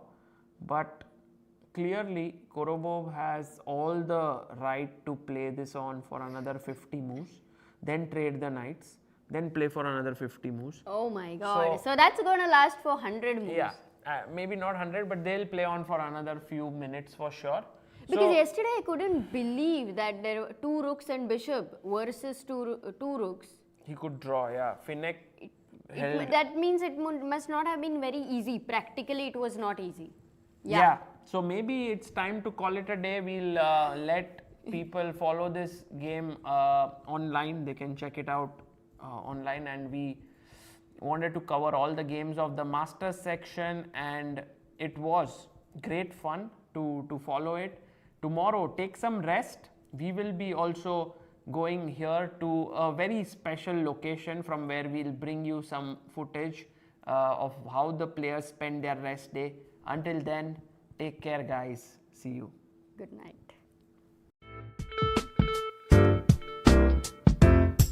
Stay still by my side.